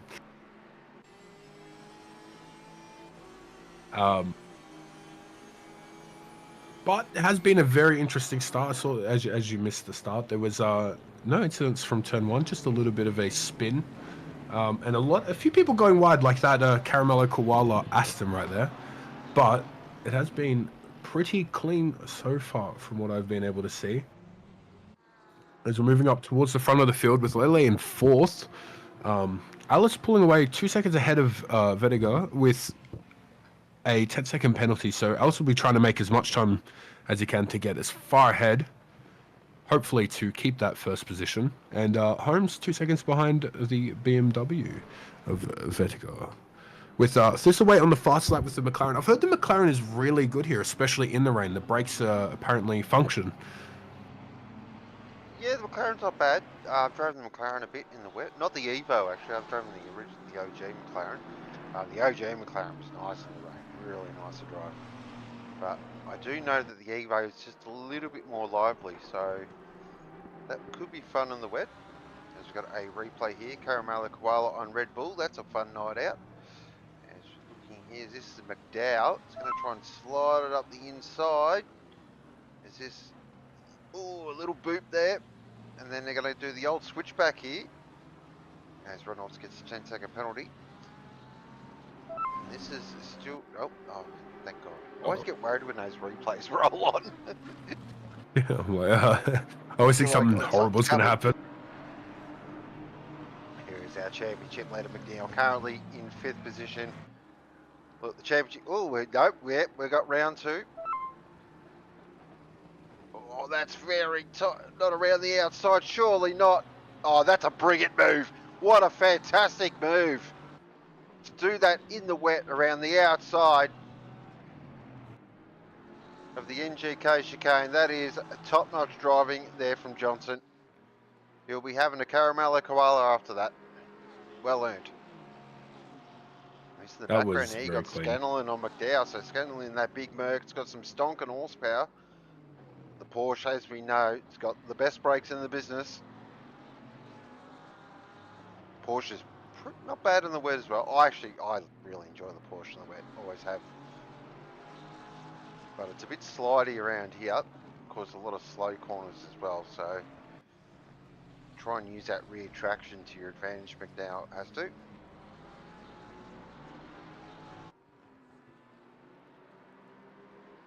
course, we are in Germany. We're in the Eifel region. Of course, a lovely part of the world.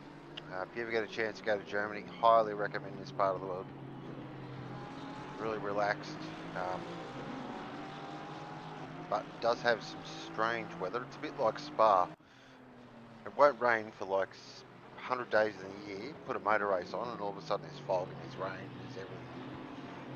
All of a sudden, the race has to be red flagged for 99% of it. That's a goal, though. Go to like at least the whole Nordschleife track at least once. Well, I've always wanted to. Oh, Spectator gets sideways again. I've always wanted to do the big three. So Le Mans, Nurburgring, and Spa 24. I think that'd be the ultimate motorsport holiday for me, anyway. That does sound like a really good time. Spa, personally, is one of my favorite tracks to watch racing on. I haven't raced on it yet, so it'd be very exciting to see if it's the same while racing on it.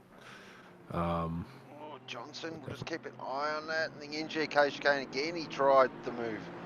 He's dynamite into there, but he's going to throw it straight up the inside here.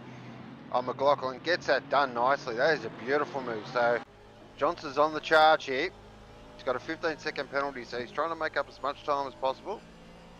We've actually got in chat Spa's biggest fan. So Peach, you can, if you want to jump in chat and just tell us your feelings about Spa. I know you're a huge fan. Good battle, this one. It is looking very, very lively on the track at the moment, with a lot of close racing and a few battles going on across the whole field. But this seems to be like one of the better battles, and we are moving back here to the front to Josh Holmes, who is currently in third place, catching up to that BMW, the Coke Zero livery. Big fan of that. That's, of course, Vediga and the Coke Zero BMW. And McNeil sticking it right behind Lele. They're obviously two battles, and they're not too far away from each other, so it could turn into a four-way battle for second place at this rate, with how quick Lele is getting up behind Holmes. Of course, McNeil and Holmes, the top two within the thing. We've got a replay here. That's McDowell going to Austria, and still going. Oh no! Oh, that's when I get really worried. That stresses me out too much. Back to so Alice is currently in third on our standings, with McNeil and Holmes in first and second. So McNeil's going to be wanting to get some points here to just keep that leader high up on Holmes, and then Alice is obviously trying to make that time and move away from Vediga to get that 10-second gap to keep that first position. Asham Reynolds, who started pretty far back, has still not come up on the leaderboard yet, so I'm going to guess that he's chilling back. Oh, we've got a replay of the start. This is Alice off of the grid box by quite a bit. This is what caused the 10-second penalty, which the stewards are cracking down on grid box placements. Well, it's actually a rule also in real life GT3 racing. You have to go through your grid box to start the race. So, sim racing is different than real life racing, but a lot of the rules do translate across. So it's good to see things being implemented. Just means that Alice is just going to have to get the head down and think long term in terms of his race strategy. Back here with Lele and McNeil, currently 4th and 5th. Of course, Lele driving that Sebastian Vettel inspired Aston. Of course, another famous German, 4-time world champion, who actually got tolerable and likeable as he got older. No way. That's usually the opposite. Yeah, so when he first started, couldn't stand the bloke. As we'll keep an eye on it, because McNeil's looking really racy. He's got a nice run. as they come through Bogan. I'm not going to say the full name. And just didn't get in the right spot though for the education cone now down the Coca-Cola curve. Of course, the Satis will turn left there. It's got a good run there out of the final, out of the Coca-Cola. Should get a nice run down the straight. Problem is the Aston's pretty rapid in a straight line and the Lamborghini just struggles. Which is surprising. It's got a stonkered V10 in it. You think it would be a weapon, but just struggles in a straight line. As JC pops in a 205.0, if you don't mind. So it looks like conditions are improving slightly. When I say slightly, that is a relative term. Oh, look at this. Three wide. Yes. That is That's one way to enter really turn deep one. from a that is super deep. Ooh, slight touch. They're going to go 3 wide again. This is not going to... Yep. I knew someone was going to get shuffled out there. That was some interesting racing tactics, but it seems to have worked out for the Valvoline Aston Martin of... who is that in the Valvoline one? Is that Apreciado? I believe it That is. is Apreciado, correct? Apreciado. That was a good move to get him ahead in the end after that turn, but it could have ended horribly there with the amount of risk in play, especially in this weather. Perkins picks up a 10-second penalty for speeding in the pit lane on lap 1. That could be one of those funky penalties, but 10 seconds, 10 seconds. I'll tell you what, Alice though, I was just looking at that gap up the front. 4.1 seconds how Alice is. He's took that 10-second penalty and said, yep, challenge accepted. He is flying up the front. He's showing what that Porsche can do in the wet, especially on the German track. He's showing exactly what it can do.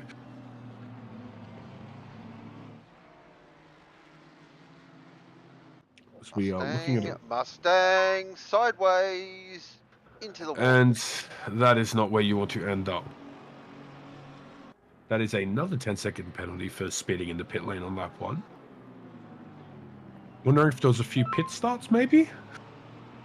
Or we might just be getting the wrong... I think we're getting the wrong information. Yeah, that could be out of position. They're most likely out of position penalties. I'm just going to take a guess there. That'd be my guess. That is quite a few position penalties. The rain. It always throws up a spanner or 5. Yeah, Joshua Holmes currently there in 3rd. From the beautiful 24 Lamborghini. Greatest racing number in the world. And that is literally what he can see out the window. That is very dangerous, and I can see why a lot of people don't enjoy driving in the wet. I actually enjoy it most of the time until my tires do eventually die. But the wet driving is fun. I'm mixed conditions. That's my favourite. When the track's either gets wet or when it's drying is my favourite. You're on the right tyre. It's so much fun. This looks like there's going to be a decent amount of position changes with the amount of penalties that are coming up for out of position. Here we got a replay. It's those curbs. It's those outside curbs. Nobody expects them to hit them. Especially that one seems to be very, very dangerous to just even slightly tap it, it'll kill you. But a lot of these other ones are alright. As soon as you tap that one, even the slightest bit, you've spun. Yeah, it's weird, isn't it? Some of the curbs here you can absolutely stomp over. As Alice pops in a 205.002, take fastest lap. Yet 1 or 2 around here are literally ice. They just spin you around like, yes. And JC says, I'll have that fastest lap back, thank you. I have heard the Nissan's actually quite good around here as well. The acceleration on it is very effective for this track and a few other things. And that is an indicator on from JC, obviously indicating which way he's taking the turns. Well, that's nice to give us some, direction. Hoping to see his right indicator on now. No, just like a BMW driver to leave the left indicator on when turning right. Actually, no, a BMW driver wouldn't use the indicators at all. I was about That's to my say, fault. they don't use indicators, period. I'm looking for more style points from JC here, who loves to give us a bit of a show when on camera. Does a little bit of drift usually, but nothing except for that little bit at the start of the race.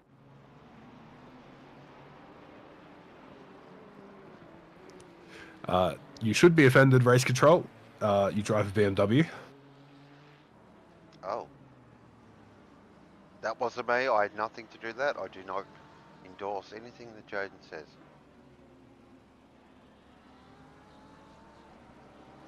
Nice battle here. Rediger, Holmes, Lele, McNeil. That Just gap look up at the that. front's out to 5.5. But just look at those four from second all the way down to fifth. They're all within half a second of each other to 7/10 off of each other. It's decently close racing, and it looks like it might stay that way for a good period of time. Lele getting up close and catching up to McNeil. I'm guessing there was a position change there because wasn't Lele in front of McNeil? Yeah, Lele just ran right. Oh, They had the position. McNeil's got a run here on Holmes as well. So McNeil's just starting to make some moves now. Now, is he going to try and go down into turn one? He's going to break it nice and deep. Holmes sees he's coming, thinks better, tries to switch back, but Neil goes too deep. And Lele says, oh, I'm going to have a bit of this as well, but McNeil just places the car perfectly. And Lele's just going to have to play follow the leader now all the way through the Mercedes-Benz arena.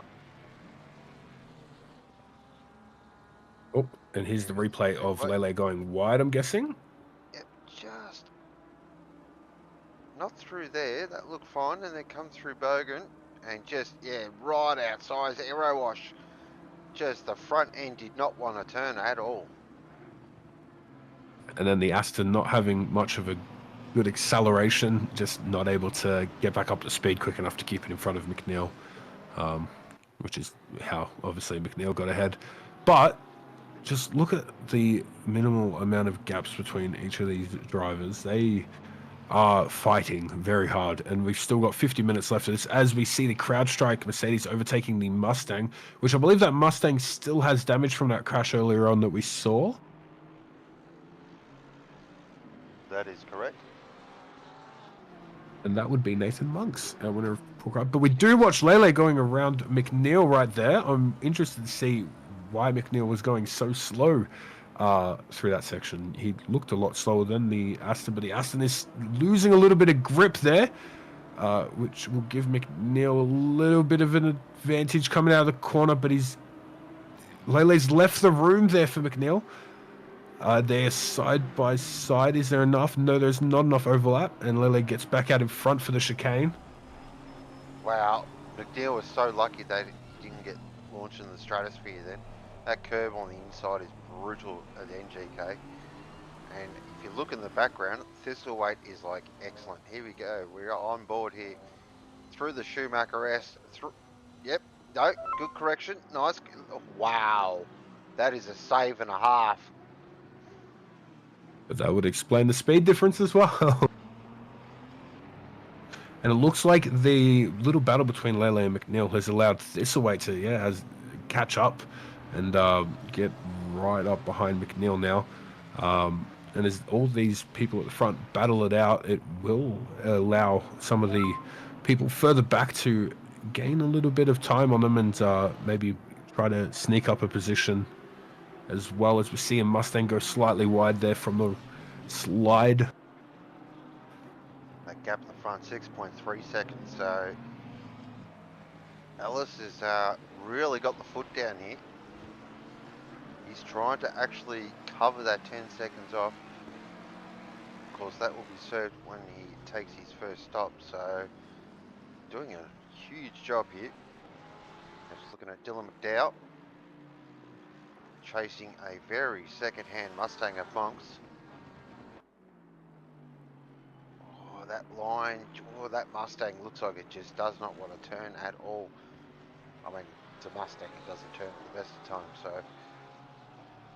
Just looking at the GTR there, who is that? Is that Lee? That is Lee, I believe, in the Nissan.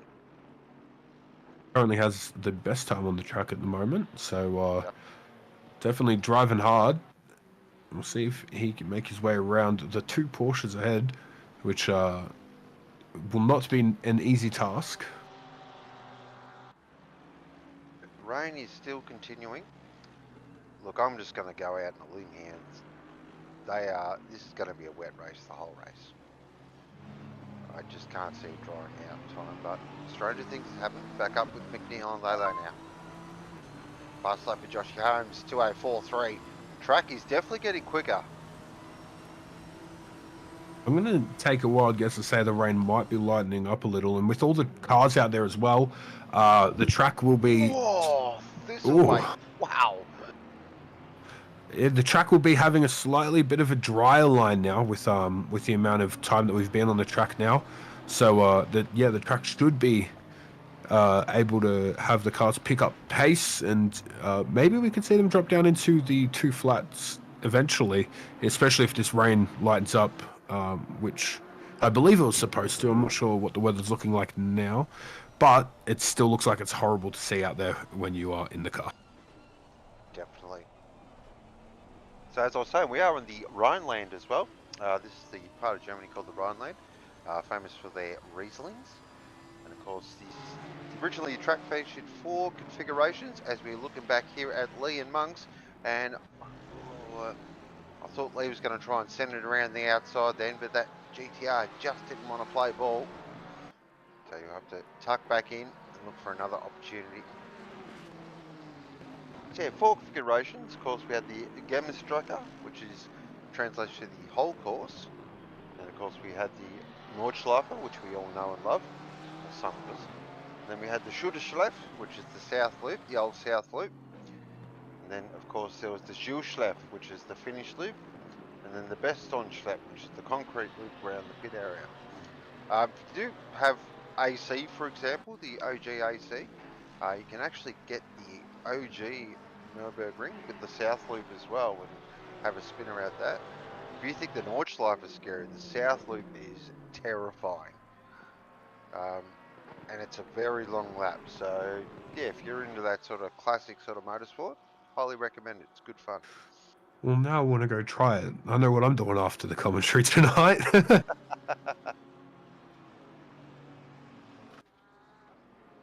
As we're back on Holmes, who is taken back the fastest lap, which is then taken by Jamie Conboy, who's in 9th with the fastest lap.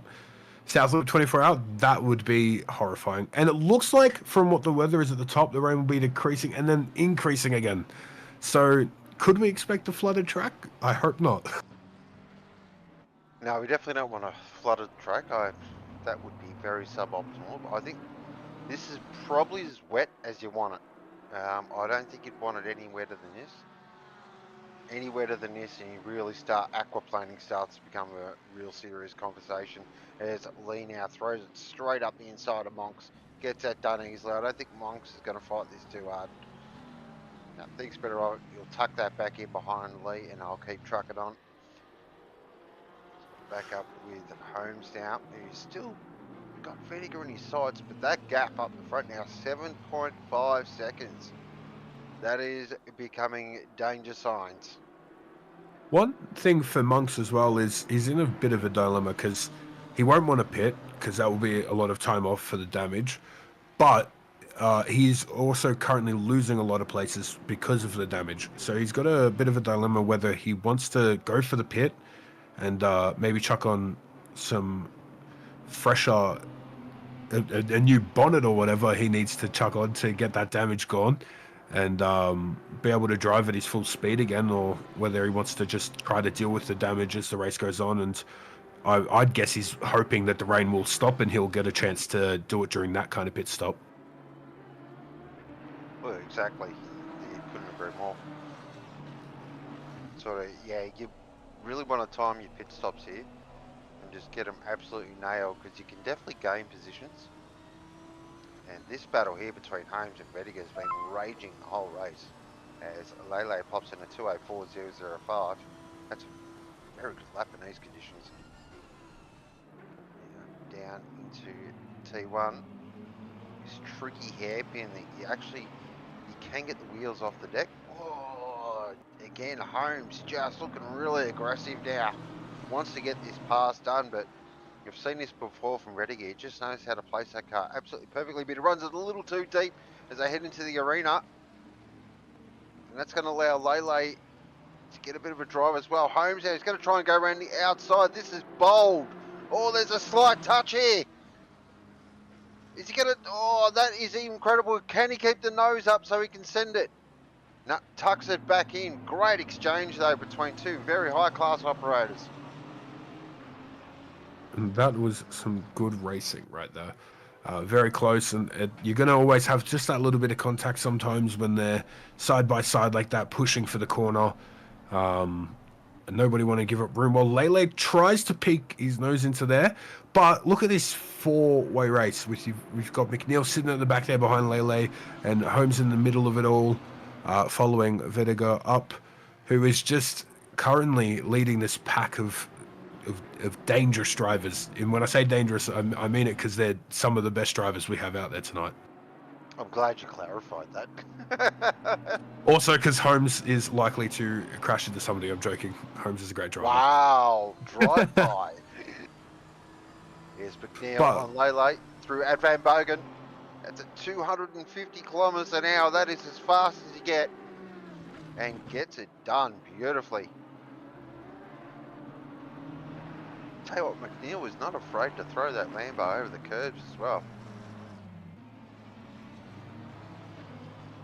Yeah, McNeil is willing to just take that very crazily. And I love the reflection. And here we got a replay. I believe this is Lele going wide, which allowed McNeil to pass. Yep. I am being called out for my words on Josh Holmes. He is a great driver. Yep. You leave my mate Holmes alone. We'll save face. He runs the 24. We're good mates. And we're both fans of Jeff Gordon, hence the reason we run the 24. Yep, that's fair enough. Jeff Gordon is one of my favourite NASCAR racers, so. He's definitely my favourite of all time. Big fan of Jeff. Great personality as well, so from at least in front of the cameras.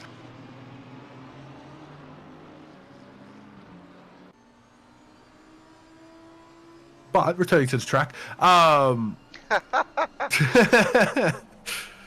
it looks like Alice has made up that time that he needs to with the 10 seconds. He's currently 10 seconds ahead of Vediger, which is a great thing for him. And what he'll probably want to do is keep making that distance up.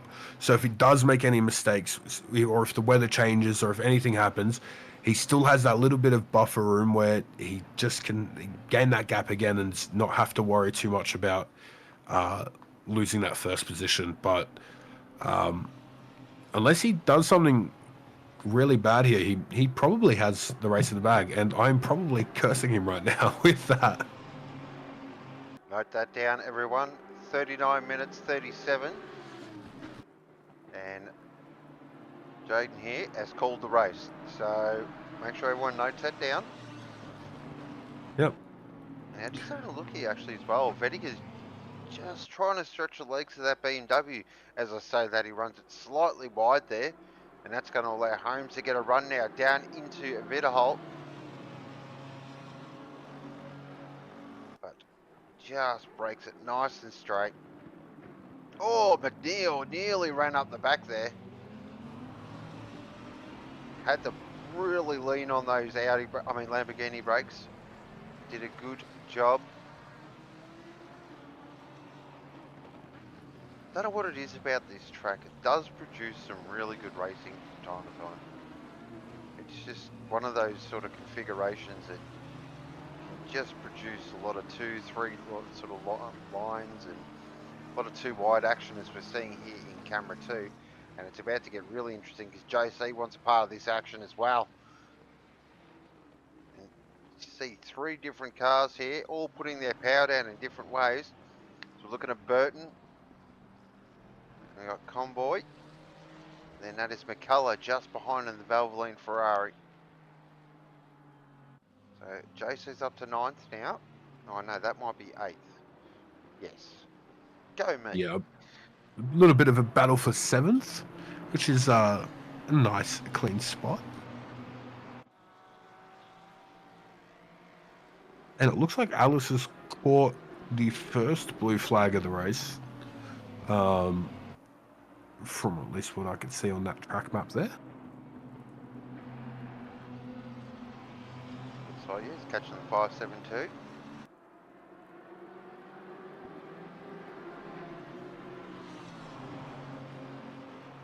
I was during the livery showcase. I Oh, was that Holmes admiring. already go? I saw. Yep. Oh.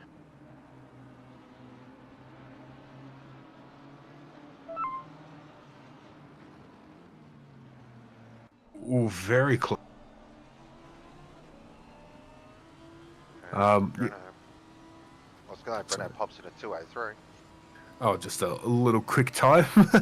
I was saying at the start of the race, I was admiring McNeil's livery again. Still one of my favourites on there. The orange with the blue, I cannot get over it.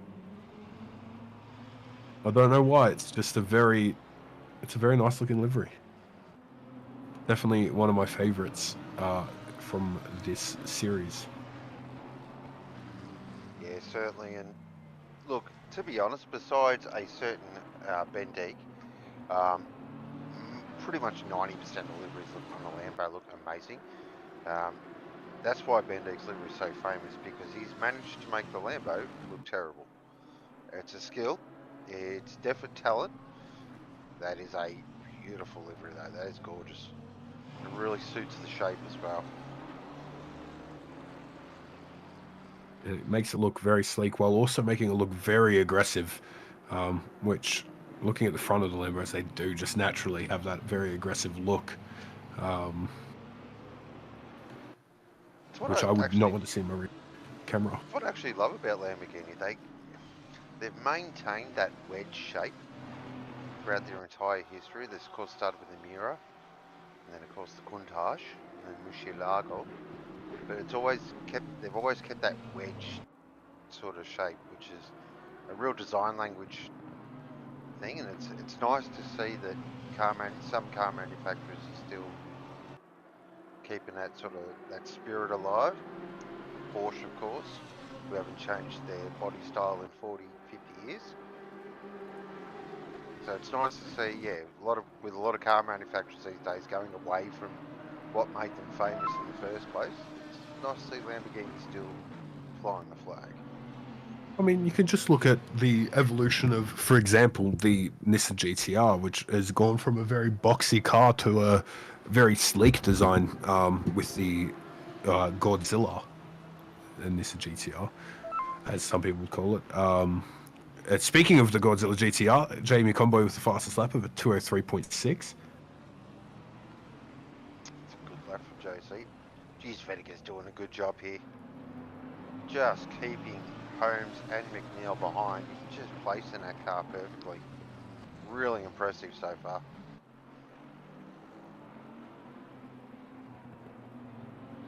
There are a lot of penalties to be served, so it is going to mix up our order.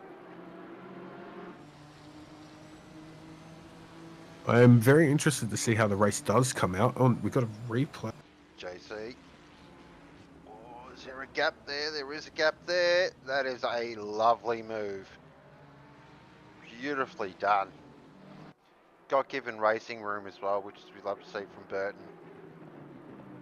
There was a very clean overtake and very clean racing by the both of them right there. Back with this battle up the front. Be right on board with Joshua Holmes in the Velux Racing Lamborghini. He's got our championship letter right behind him.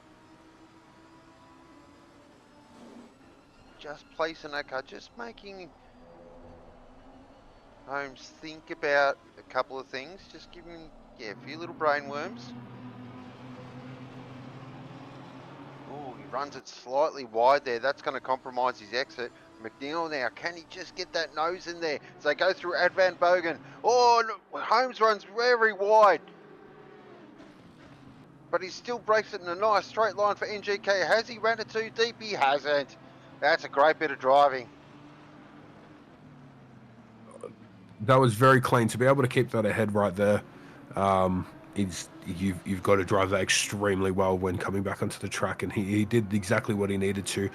But it would be interesting to see if McNeil does try to make a move through the Mercedes arena, which, because of how close he is, it is likely that he'll go for that. Lele making a move on the outside, but I'm not sure how well that will work. Not well at all. Keeping his position, McNeil is just coming up, and Lele taking it a bit wide into that turn. I tell you what, I'm going to give you the hot tip here. I guarantee in 15 minutes, maybe even less, we're going to see a pink and purple GTR sail up to the back of this pack.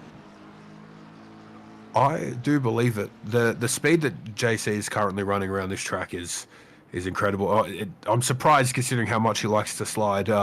He's able to keep the pace up, so he's driving that Nissan very, very well here and doing exactly what he needs to do to make up that time. I wouldn't be surprised if he does make it up into the top 5, and as he approaches, I believe he's approaching Thistlewaite here. So he's very close to catching that pack. So he'll be onto that. Another shout out to another GTR driver, Lee, who's currently up to 13th from Stone Motherless last. So that is a huge drive. Here is Aaron Lee at the moment. So the GTR has proven to be very quick around a very wet Nurburgring. Of course, very excited coming up, of course, in November. Yes, I keep talking about it because I am happy as Homer in a donut factory, happy as a drunk in a VB factory. We are doing 24 hours around the full 24-hour layout of the Nordschleife. And if we get weather like this, hold on, ladies and gentlemen. You got your team ready? I do not yet. I have a couple people in mind. Oh, there's another fastest lap for that Nissan. 203.2. Wow. He is picking up the pace, and I don't think it's because the track's getting any drier. The weather was increasing, so I think this is just the confidence increasing on the track and the ability to understand how the car's going to perform on the corners a bit more. So that'll be helping him out. But no, I don't have a team fully formed yet. I know that I'll be running in the Aston for the Nordschleife. I know at least one person I'll be running with, so I'm excited. I'm nervous to learn it. I still haven't gotten an 820, so got to work on that. Yeah, look, I haven't got a team myself yet, but so just putting it out there. You know, I am fielding offers. You can pay me in cherry ripes or flakes. I will accept chocolate as payment. Look at that gap up front's 14 seconds now, so Alice is very much in control now. Can really control and pit when he wants and chuck on a set of tyres and yeah, probably get out with, I reckon, maybe a 3 to 4 second advantage still. So looking very good. So we jump on board the Pixel Racer JC, currently in 7th position. As he comes through this really nice corner. It's probably my favourite corner on the track, actually. That one. I like how he can come through. So clean. Yeah, it's just a really nice corner to drive, especially when you nail it. Yeah, it feels really good. And this chicane's great, especially on the 24-hour late. You can absolutely just throw it in there. The 24-hour layout seems to have a little bit more grip than the GP layout, which is interesting. Same with the force feedback. Feels just a little bit different, but it's enough that it's noticeable. I think the 24-hour lay, the biggest thing I've noticed is the curbs. They're huge. Yeah, they feel better on the 24-hour lay. I don't know why. They just feel better. Yeah. I said this at the start of the race because there's no mandatory for tonight. I don't reckon we'll see pretty much anybody pitting unless they have to. Mustangs are the likeliest to pit from what I've seen, but the Porsche can easily do it. The Astons can very easily do it. During Split Yellow, I think we saw pretty much the whole grid was able to do it. Even the Mustangs, with a little bit of saving of fuel, they were able to make it to the end. So I think unless the rain does stop or the weather changes, they could last it out. Yeah, that's the thing with the wet. You just don't use as much fuel as we're looking at. JC is right on the back of Thistlethwaite now. This will be a matter of when, not if. And as you can see, they are 100% catching the 4 up front as well. This has the potential to be a 6-way fight. Oh, you can just see JC there on the slide as well, motocross style. Backs it in, and rain increasing in 10 minutes. So, well, that's running wide. Yep, nice line. Back here with Holmes is still chasing Vediger. He must be absolutely sick of the sight of that BMW. As Alice pops in a 2:03.2. Don't think we're going to see the laps come down anymore though, considering how wet these conditions are getting, especially with the extra rain coming as well.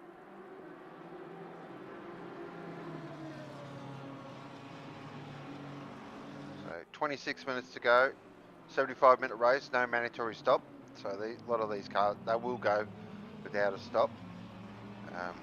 We have seen the Porsche can do it no problem. The Ferrari, well, Ferrari can probably run 80, 90 minutes really. That's a bit bad.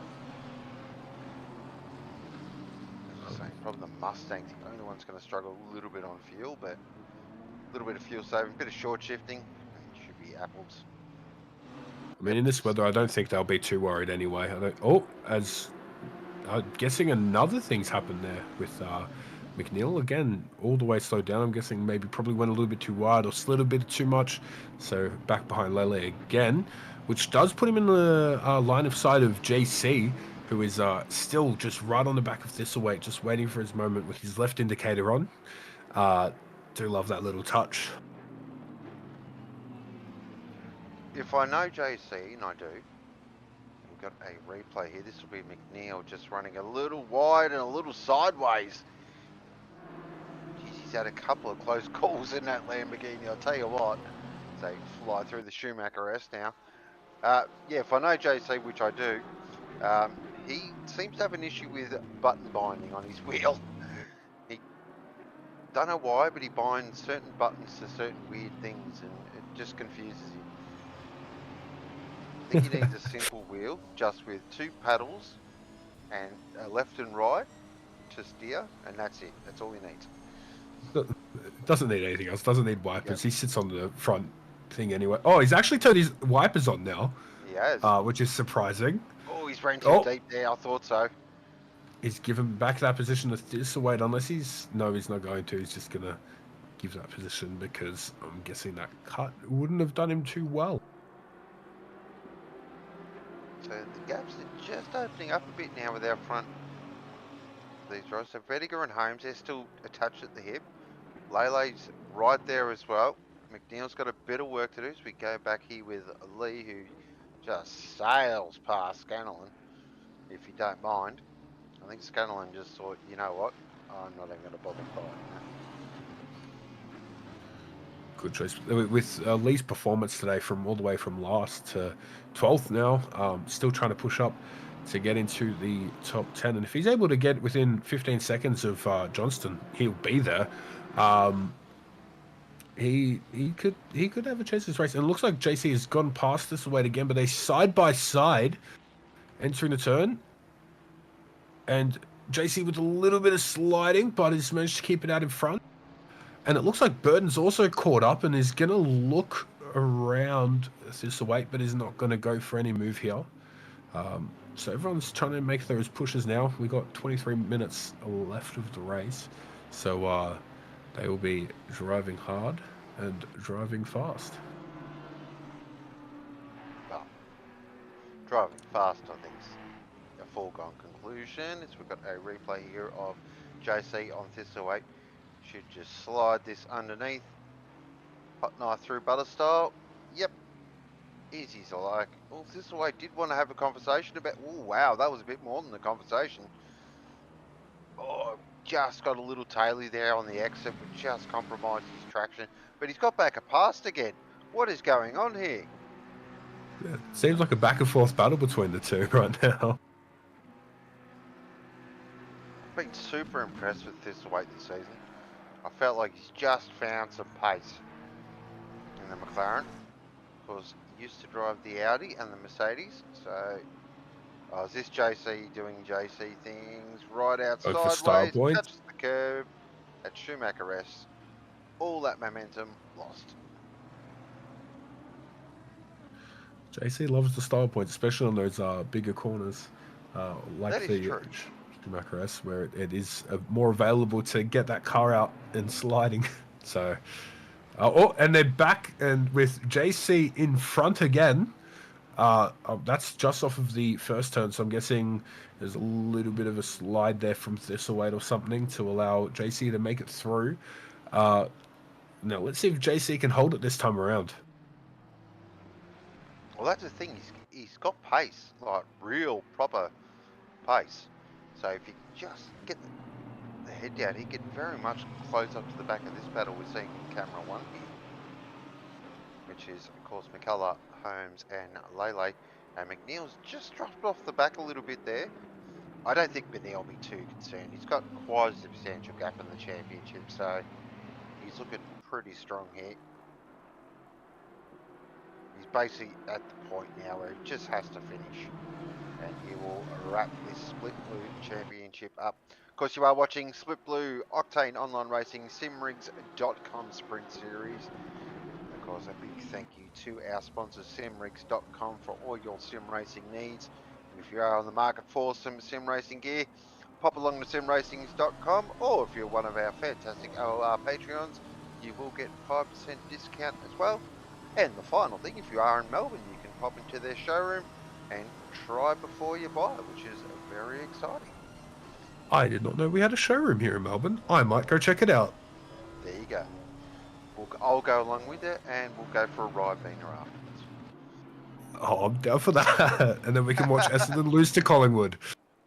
Wow, drive-by again. The Sorry, toxicity coming from you today is massive. I didn't know you were a Collingwood fan. I mean, no. Why would I be a Collingwood fan? Yeah. Because if you are, I'm just going, Matt, Benjamin, if you could just mute Jaden there, please, and kick him out, that'd be great. I can do the rest of the race solo.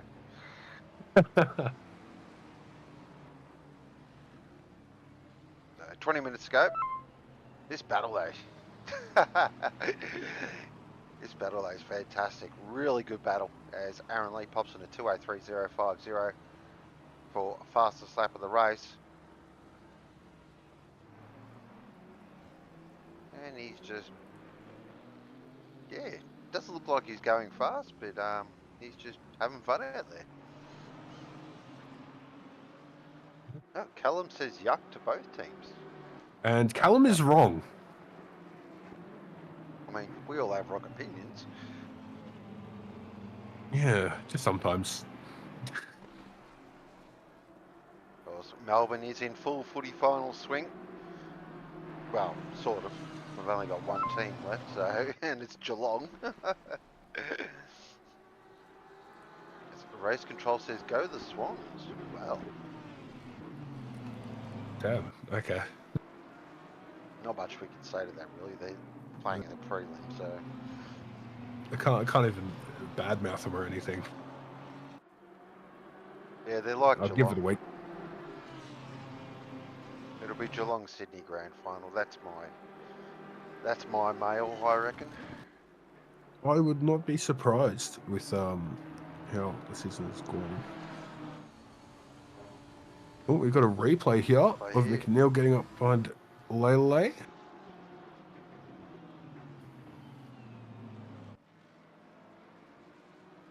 Tell you what, if he's pulled that's a great move. Lovely move from McNeil. And Vertigo has done extremely well this race to just play enough defensive driving just to keep Holmes behind him and not give Holmes that opportunity to get around, which it's worked out pretty well. It has given Alice the room that Alice would want, but yeah, no, this driving from Vertigo is really, really good to keep those Lamborghinis behind him. It's been a stellar drive, really, from Vertigo. Yeah, and the caliber of drivers he is keeping behind, yeah, really impressive. Well, there you go, ladies and gentlemen. If you want to go fast, drink Coke Zero. You heard it here first. Apparently, if you want to go faster, drive on a Logitech wheel. Because Alice has got the Logitech logos see on what it. you did there. That's very good from you. That's some high caliber stuff. Look at that Logitech livery. And Samsung. So drive on a Logitech wheel while texting on a Samsung S21. There you go. Do not text and drive. Don't recommend it. Oh yeah, we don't. OOR does not condone texting and driving. Please do not take that. Well, Holmes gets a run here on Vertigo. That was probably the first mistake we've seen Vertigo make the whole race. And that's given Holmes a run now through Advan Boga, but he just catches too much curb. But Vertigo runs wide here. They're going to go side by side into NGK now. Who's going to be later on the brakes? Who's got the bigger set? Oh, Holmes, he's still got the nose up the inside, but he gets compromised at exit now. McNeil wants a part of this action. Oh, once again, a fantastic exchange. that was Great insane. racing. That was crazy. Vertigo moving over to the right of the track, obviously to play defensive on the first turn. Holmes going to stick it out wide, maybe look for a switch back on the turn. McNeil also going for the inside line, looking maybe to probably find a gap as Holmes goes very wide, letting Lele and McNeil through. McNeil going side by side with Vertigo. Will Vertigo be able to hold McNeil off as well? And you see JC also coming back there, trying to catch up to the pack that's currently battling for that second position. Once again, Vertigo, though, he holds on to second. Again, I just don't know how he's doing it. Clearly the BMW's compromised in pace, but he's just driving it absolutely beautifully. That was the first time I've seen him actually make a genuine mistake. Very, very, very clean drive from Vertigo today. Very good drive. Here's our championship leader now, stalking, looking to get maximum points. I'm not a mathematician. Vertigo runs it extremely deep. That's one line. Yep. We'll go with that. That is a line. Yes. So can Holmes now catch back up to Lele? Or is the Lambo just starting to struggle a little bit with time? Look who's coming in the background now. JC is absolutely flying here. This will be a five-way fight. Meanwhile, Alice is all the seconds in front. Yeah, Alice is having an incredible race as well in terms of just keeping that constant pace to get it far enough ahead, especially for that 10-second penalty. He's outdone himself to make sure that that penalty pretty much means nothing to him. Well, yeah, the penalty's null and void now, really, so... Oh, Holmes again, just really running on the edge. 22 seconds he's out. That is ridiculous. That's a masterclass. Oh, McNeil throws it up the inside. Oh, Vertigo has a conversation. Lele says, I'll have a bit of that as well. So McNeil now up to second position. Oh, Vertigo again on Lele. Lele's got around. Oh, they're three wide. Oh, JC just slices straight through the middle, if you don't mind. Oh, what a move. That was just a great bit of heads-up driving there from JC. Lele went around. It looks like Holmes had nowhere to go, and JC just went, I'm sending this. Wow, what an exchange. JC really made the smart move there to push himself up all the way into 4th position, where he will now begin the attack on the 3rd and 2nd place drivers. What's going to be interesting here is, has JC still got some pace in that GTR to catch up? Here we go. We've got a replay here, and this will break it all down. So Vedica runs too deep into the turn 1. McNeil says, okay, I'm going to send it. So Lele then decides, okay, there's an opportunity. I'm going to go. Vedica says, no, we're going to have a conversation. Just taps Lele, who goes around. Holmes has to take evasive action, and JC just goes, yep, thank you. And Holmes ended up on that curb that just does not want to give you traction. You're like it's like you're on an ice rink out there. So he just was not able to get that car accelerated and throttle on in time to be able to keep it in front of Lele there, which he probably would have been able to had he not been on that exact icy curb. Well, that's the thing as well. Like, one thing I've learned about driving this track in the wet, if it's green, avoid like the plague. JC, that's interesting. Yep, that's a line. I think JC showing his drifting skills. Yep. That was a nice long drift. As you can see, the track is very wet now. We are not flooded, but it's borderline. It's very borderline. You can see just the drivers there struggling to pull these cars up now. Now, if this was Formula 1, it would have been red flag 25 minutes ago. But not in GT3 racing. We keep racing. I think the Formula 1 cars would have been flooded by now. Oh, you know what? They probably wouldn't have even started the race, to be fair. Not in this weather. They wouldn't have made it through turn 1. These days in Formula 1, if it just spits, oh, red flag, no, too dangerous. It looks like JC is keeping the pace on. He's making up, it looks like a little bit of time on Vedica. As you can see, he's dropped into within the 1 second gap. Where is I was just keeping an eye on Lee as well. He's up to 11th. I'll tell you what, he's got 2 in front of him that have got penalties as well. Lee could be on for a top 7 here, which is ridiculous drive. Oh, JC again, jeez.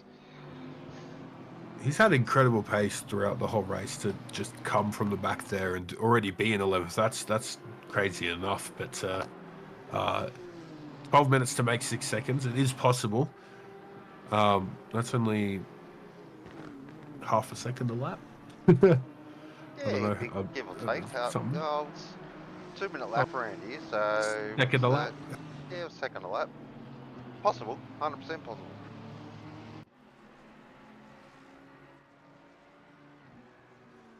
So we've got Holmes here on Lele. This is the way it looks like he is catching again. So this has got that bit of a grandstand finish about it.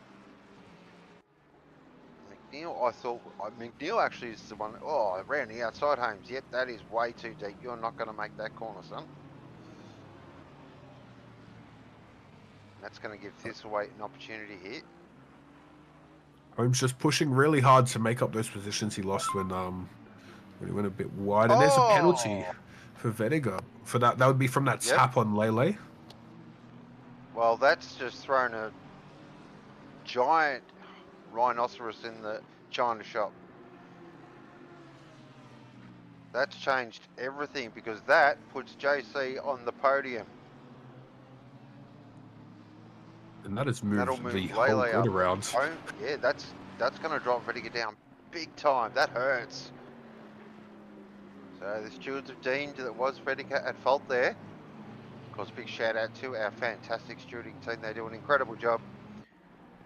It is a thankless task, but they do an amazing job. And also a big thank you to Benjamin Hignan as well for the fantastic pictures that you are watching.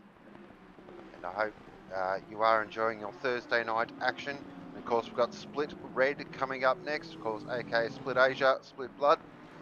And if the conditions are like this, hold on to your hats because that's going to be a rips and order. Oh, JC! Oh, right out sideways. That's the best one yet. I think he thinks we're still in Japan and doing some Tokyo Drift stuff. I With the amount swear I've set aside in his last bit. I swear he has the stream on another PC. He just wants to hear our reactions. He just loves the reactions every time he slides. Oh, the McLaren trying to show off his moves there with a little bit of a slide. And here we go. We've got a little bit of contact between. Yeah, this is Neil the and Vediger replay there. of what happened. So, Vediger's puts it up the inside. Oh, that's... Yep, I'm glad I'm not a steward. That one's hard to decide, but the umpire has spoken. So JC now net third position. Still got his blinker on as well. And still sideways. I like the look of the car in the rain, where it's harder to read Turkish Delight as he slides. Maybe he's doing the sliding just to advertise Turkish Delight a bit more. Maybe. That's a good point. I like it. Now, you know, it'd be really skillful if he could change his blinker on which way he slides. Yeah, that'd be some real talent, man. I wonder if he remembers which button his blinker button is, considering he's still got his on. Oh, I'll put $100 on it. He doesn't. But we do joke about JC, but this is proof that he is a seriously quick operator. Definitely knows what he's doing. Oh, wow. But that's at 170 kilometers an hour. And he's just absolutely driving the thing on its fingertips. Great to watch. It looks like... Oh, sorry. I had a gut feeling tonight that he'd be on. Yeah. His qualifying position didn't give me much confidence, but his drive has just been that good that he's been able to push it up there. And I think he has backed off from Vediger just because he knows that, like, as long as he keeps it behind him, he'll have that position. Because it looks like he's not really gaining much time here on him. And we're moving back to McCullough, who is followed by Johnston, currently in a little bit of a battle with the two Mustangs up ahead. One is a blue flag, I do believe, though. What's happened to Thistlewaite? So Where is he? Oh, it's 10th. Yeah. So he's had a huge moment. So that's allowed, yeah. So he's dropped, what's that, 4 positions? 5 positions. Oh, and cops a 15-second penalty as well. Oh. I'm interested to see that one. I'll tell you we'll that. have to definitely find out what happened there. That was, wowee.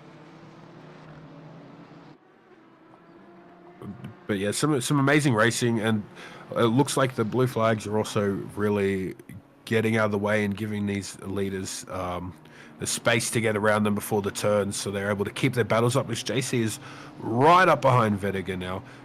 Probably looking to go for the pass at this point. Just how close he's getting. He's going to go on the outside as he dives back around. Will he make the pass here on the exit of the turn? But he'll lose a little bit of time to the BMW. All he has to do really is just keep it neat and tidy. Here we go. Here's a replay. So this is Burton and Thistlewaite. What's happened here? Is he turned? No, that looks fine. Nothing wrong there. So come now into Coca-Cola. Looks very good. Again, side by side. No, nothing seems to go wrong there. We're heading down now towards T1. The Mustang, of course, in the tow is an absolute V5 rocket. So Burton breaks in a little bit earlier. Oh no. Oh dear. Yeah, there it is. There it is. Fighting for position and just obviously wasn't prepared for the McLaren currently in the middle of the turn. Just went straight up. So fair call, and you can see why he lost a few positions there. And the 15-second penalty. Yeah. It certainly is, Fluky Luke. It is Mr. Lee with the fast lap of the race. He's been flying. From the back of the grid, he has absolutely dropped the hammer on the GTR. Yeah, easily driver of the day. Oh, 100%. I'd put him as my driver of the day as well. The incredible pace from Lee today is just great. If I was going to put anyone else, it would, Vediger would also be up there today with just that defensive play from him, and JC as well with the incredible drive from 17th, I believe it was, or 18th, and a little bit of a drift. Oh, to far out. It makes me nervous every time.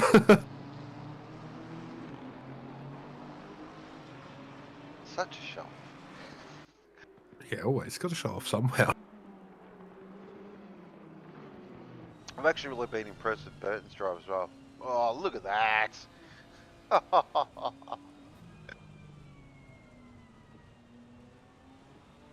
Yeah, look, no, that is straight up taking the PI 55 now.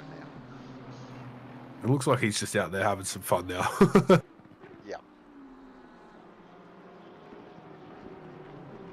It's a thing with the GTR. It does. Why it's, yeah, it looks like he's out of control, and that it actually can do it no problem. It's one of the few GT3 cars that is nice on the slide. Yeah, it feels good on the slide. You try and do that in, well, for example, you do that in the Porsche, you're in the fence.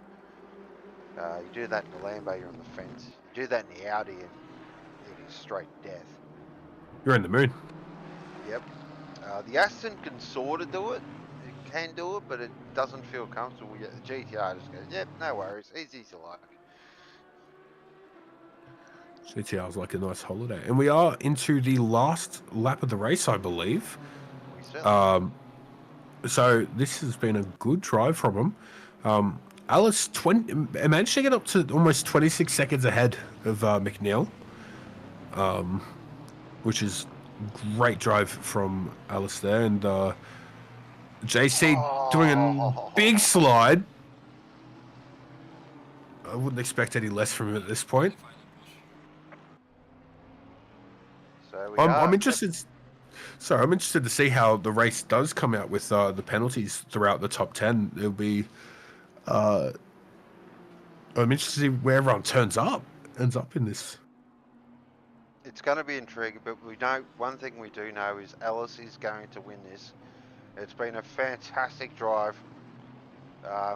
Yes, he did make that slight mistake at the start, not going through his pit box, but other than that, it's been a flawless performance. Really well deserved. McNeil, You're saying I called it at 37 minutes? Yep, you did, and well done. No curse there.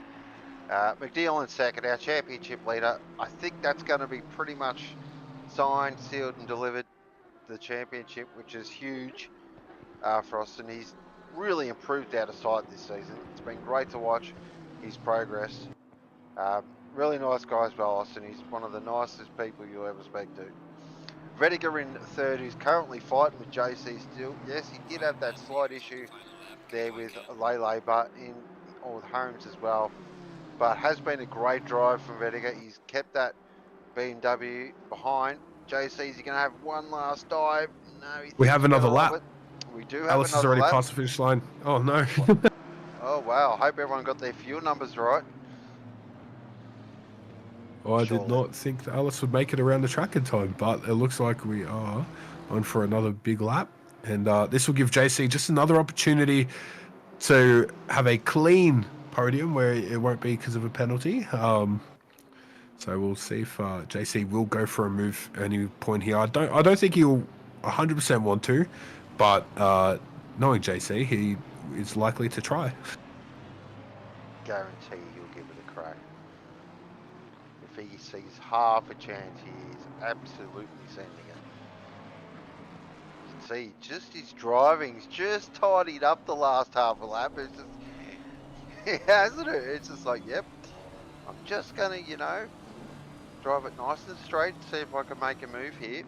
Of course, this is also when, if you've got any go fast tokens, use them. Absolutely use them. This is the best time too, and this is usually where a lot of people will use them because I would imagine that last chicane will probably get cut a couple of times from a few different cars on this last I'm lap straight here. lining it. If I've got to go fast, I'm straight lining it.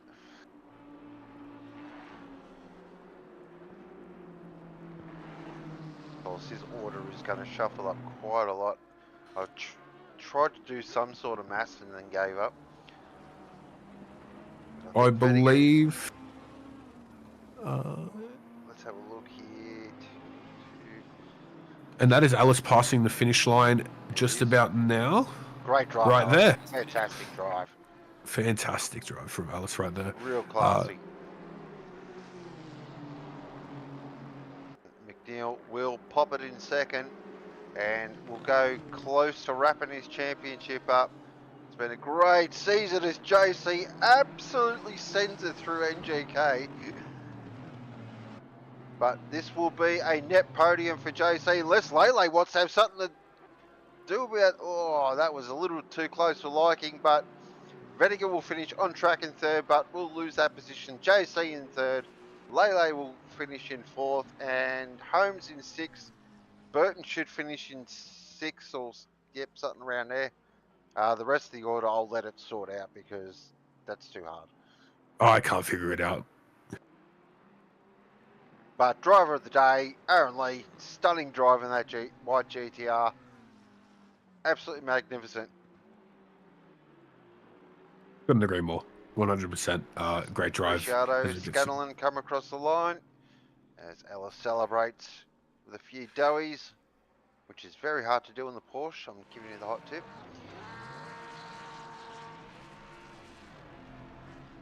But fantastic drive there from Ellis. Absolutely, as I said, besides the grid sort of thing at the start, absolutely flawless. That's something that Alice will probably be looking to improve on next week as we see some cars just driving around in the background there. It will be probably Spa just next making week, sure on aren't the grid. Yeah, Spa, the final race of the series, I believe. Am I correct about? I think I'm correct about that. Yeah. I think you are correct about that, yes. The 90-minute race at Spa. I've got to learn the track. Apparently I don't have to, but I'm going to learn the track. And I'm interested to see how that race goes. I'm very excited for that one. I'll tell you that. Of course, the second best track in Belgium. But should be good, 90 minutes. Going to be a big evening. And of course then we'll have our off-season. Of course, stick around. We've got the trios coming up, I believe, in the off-season mode, which is really cool. And of course, in November, we have got the 24-hour. But that is Split Blue, run and done. So it's been a fantastic evening of racing in the wet as we go over our results now. And it is Alice from McNeil, Comboy, Lele, Holmes, RU5. In silver class, Lele from Burton, McKellar, Johnson and Lee.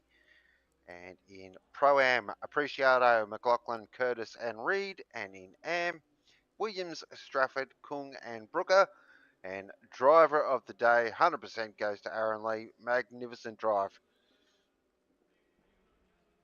100%, and that was a great race for Split Blue, and we will be passing it off over to Split Red with Jamie Comboy and Tom Maloney. Hopefully you guys have a great race commentating over on Split Red. Definitely, and Sean. stick around for Split Red and enjoy the rest of your evening.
bang, moist and split red too. What a week we've had here at the Nurburgring for the Simrigs Sprint Series. It is a moister than an oyster out there. My name's Jamie Conboy. Hello to you.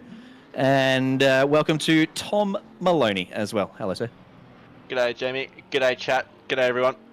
Very, very good night to be having a look at this. It's been wet and it's been absolutely wonderful watching. So keen for this finale to the week's racing at the Nurburgring. Yep, don't know what the general consensus is for the spectators, but certainly a lot of fun to drive this track in the wets. There's a lot of curbs that are very, very deathy, but there are a couple that you can use, and I don't know whether that's different between cars, but yeah, learning this track in the wet was a lot of fun as we went on. It didn't seem like it was a lot of track evolution. I don't know whether the rain's going to ease up in this one, of course, but you certainly evolve as a driver as you're going around this one. And Carlos Johnson, on screen now, we know this man loves to be sideways and is in the Porsche, which is supremely confident in the wet. So keep an eye on this man tonight. After a stunning performance last week, really looking to back it up tonight, I would suggest. So that's all I have my eye on tonight. But of course, the championship battle, Tom. Who we got going on there? And I believe the sick bay's had a few visitors today. Yeah, Mr. Lucas Keys is not feeling 100%. I think school's been a little bit rough on him this week, so he'll be not up to his usual tricks, but he's still plenty fast, and that Lexus is wagging its tail, and he's got his hands all over it. So he's looking like he's driving okay. Whether he can make it through 75 minutes of this, different question. But Page will be looking to make some amends on last week, you'd have to say, after he qualified all right, and unfortunately Kernis decided to just throw that all in the bin for him. So he'll be looking to make amends for that. Jeez, he had a bloody whinge about it for days, didn't he? The big old sook. He's still leading the championship. Get over it, Peach. Nah, in all seriousness, it was, yeah, it's a game-changing bug that we really don't see all that often. To throw Peach into the pit lane after he clearly pressed drive and did all the things right, very stiff for him. So good to see him out there again tonight, not cracking the sads and throwing the toys out the cot. He has turned up again, and he's going to go into battle with Lucas Keys. And then, of course, Ramez Samuel last week with a personal best performance. Said he reckon he's going to go tonight in the wet in the Mercedes. He's well, there was a bit of a joke about it in the TeamSpeak before everyone jumped on. He said he's relying on some more glitches, but he's always been pretty comfortable in the wet as Ramez. Hasn't had as much time to practice as he had last week, so probably having to feel his way around a bit more. But you know what? It's wet, and all sorts of weird things happen in the wet. Some people you'd expect to qualify in the top 5 end up below P20, so anything could happen. Absolutely, it does really make for some interesting qualifying grids, does the rain. And then when the race comes along, it is the great equalizer. Really does bring the top of the field closer to the bottom of the field, but it also does sort of separate the creme from the chaff. It's where the best of the best put on their best performances. And as I said, I think Carlos, in his natural habitat, will have a good race tonight. Page in the Bentley, which has already been demonstrated to be pretty strong in the wet, will have a good go. Don't know how the Lexus goes, so Lucas may or may not struggle, but I mean, it's Lucas Keys. You can never really write him off. Tell you what, keep an eye on Cricky tonight too, by the way, who is in the GTR. I don't know whether it was just my GTR or... Actually, I heard that Aaron Lee was doing pretty well last split too, and he was in the GTR as well. The Nissan seems to be really, really good here in the wet, so Cricky's already had a couple of personal best performances this season, and in dry practice this week, said that he smashed his PB by quite some margin, so he's another one to keep his eye on as well. So yeah, lots to watch for here tonight in Split Red as one Carlos Johnson comes across and does the first lap on the board of a 2:05.662. What I'm looking forward to is the rain stopping in 10 minutes. I know there's only 7 odd minutes left of the session, but if it's stopping in 10, you'd have to say it'll be lessening off towards the end of the session as well. So this might be one of those quali sessions where the last man over the line has the track in the best possible condition, as Lucas makes a bit of a meal of the chicane there. He's still got the lap valid though, so we'll get a banker down, but he decides to back out of it. So I reckon this is going to be absolutely the last person to set his lap time is going to be in the best possible position to take pole, and you want to be at the front of the field if it's wet. Yeah, very tricky track to pass on in the dry, let alone in the wet. I guess it's probably slightly easier in the wet because you can force other drivers into mistakes by showing the nose and not necessarily doing any sends, but just showing the nose and putting pressure on seems to throw drivers off a little bit, and they miss their brake markers. And of course, the AstroTurf on the entrance to some corners here is extremely slippery, and one way to completely ruin your corner. So it might actually be slightly easier to pass here in the wet. Yeah, it's definitely one of those tracks where you've kind of got to knock the other guy in front of you offline to make something work in these cars. And in the wet, this is one of those circuits where you've got to use every single one of your driving skills to nail a lap. And if you can put someone off just once, it opens up an opportunity. At the moment, though, it is JP Sonicus, 2nd and a 10th in front of everyone else. Clear class of the field at the moment, but everyone's just starting to wind up. Mike Crick, P5, finding plenty of time too, just after the first sector. This might be part of that resurgence of Michael Crick. Is starting to really sort of work out how to drive that car and how to get it doing what it needs to do. Speaking of finding time, JP is absolutely killing on this lap as well. If you can keep the chicane clean and keep it valid on the way out, uses every single inch of the racetrack available to him, gets it nice and tight through the final corner.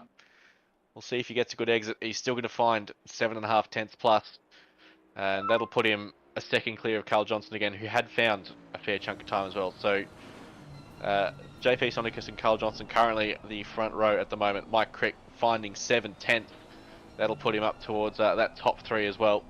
I reckon this track's just getting faster and faster because people are just going to keep finding time over and over again here.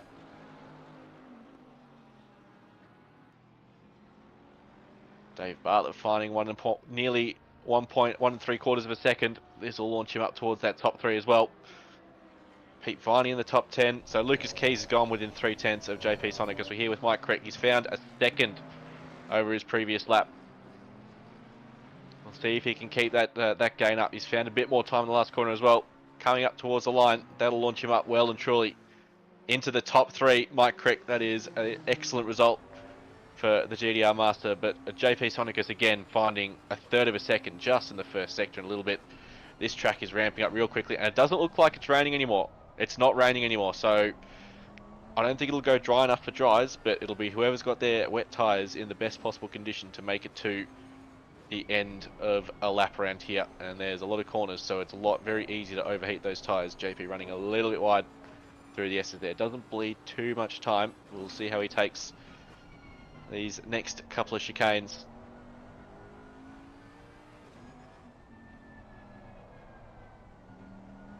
Geez, that Bentley is nice and settled, not having to saw at the steering wheel too much. Gets a clean exit onto the back straight. This kink here is easy flat in these conditions, and we'll see how confident he is to attack this last chicane here. You can find a lot of time if you cut enough. Still gives those little dustbin lids a bit of respect, but he's finding time. Gets the nose tucked into that last corner. He's found another second, so the track's ramping up. The drivers are getting a bit more confident, so we're going to keep watching these lap times tumble. That puts JP again another second and a bit ahead of the rest of the field, but we'll wait and see what everyone else has got over the next 3 and a little bit minutes. What about now? Can you hear me now? We can hear you now.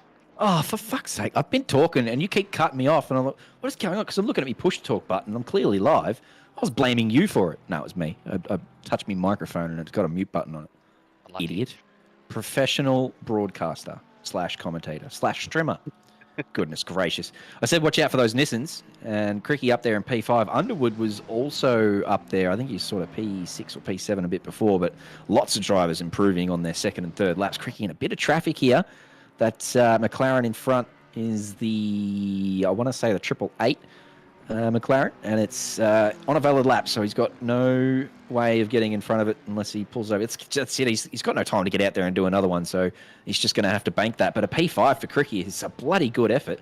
We'll have to see what else, anyone else, whether they can improve and knock him out of that P5. Lucas Keys, currently 5 tenths up. He's certainly on a lap. Absolutely, and we're not too far through the lap as well for Lucas, so he's still got plenty of lap to find those other 5 tenths that he needs to jump ahead of JP. And Ben Floyd and Corey Sweet have also knocked themselves up into the top 3 as well. So those front engine cars, as we see the Mercedes go off in front, don't come back. Lucas isn't worried about that. He's found plenty of time now. That delta is just creeping up. This is the lap he needs to do, and I think he'll have a minute left on the clock or so for his last lap. So he's in a pretty good position for some good track conditions towards the end. But watching here, JP hasn't really timed it as well as Lucas. Lucas going to have the benefit of 30 seconds less water on the track. JP's going to find another 2 odd tenths and put himself a second clear of everyone else yet again. But Lucas has actually found a bit more time than JP has, so that'll put Lucas in front of him.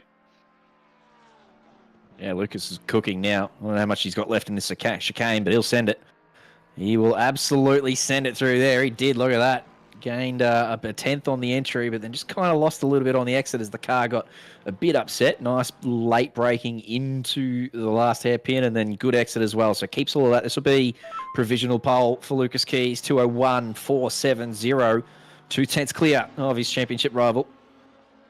Mike Reel here has found a second as well. That'll launch him up the field at the exact same lap time as Zach Warren. That never happens. Literally never happens. Oh, there's 2 of them in a row. Look, there's Viney and Brickley. Literally never happens. When does that ever happen, though? Come on. Look at this 4 little ducks in a row one day. How's finding nearly a second of lap time and just gaining 1 position out of it? Yeah, that'd suck. JP not finding the lap time to jump past Lucas here, unless he's had a pretty average final sector on his last lap, and he's not gaining a ton of time through the Schumacher S's there.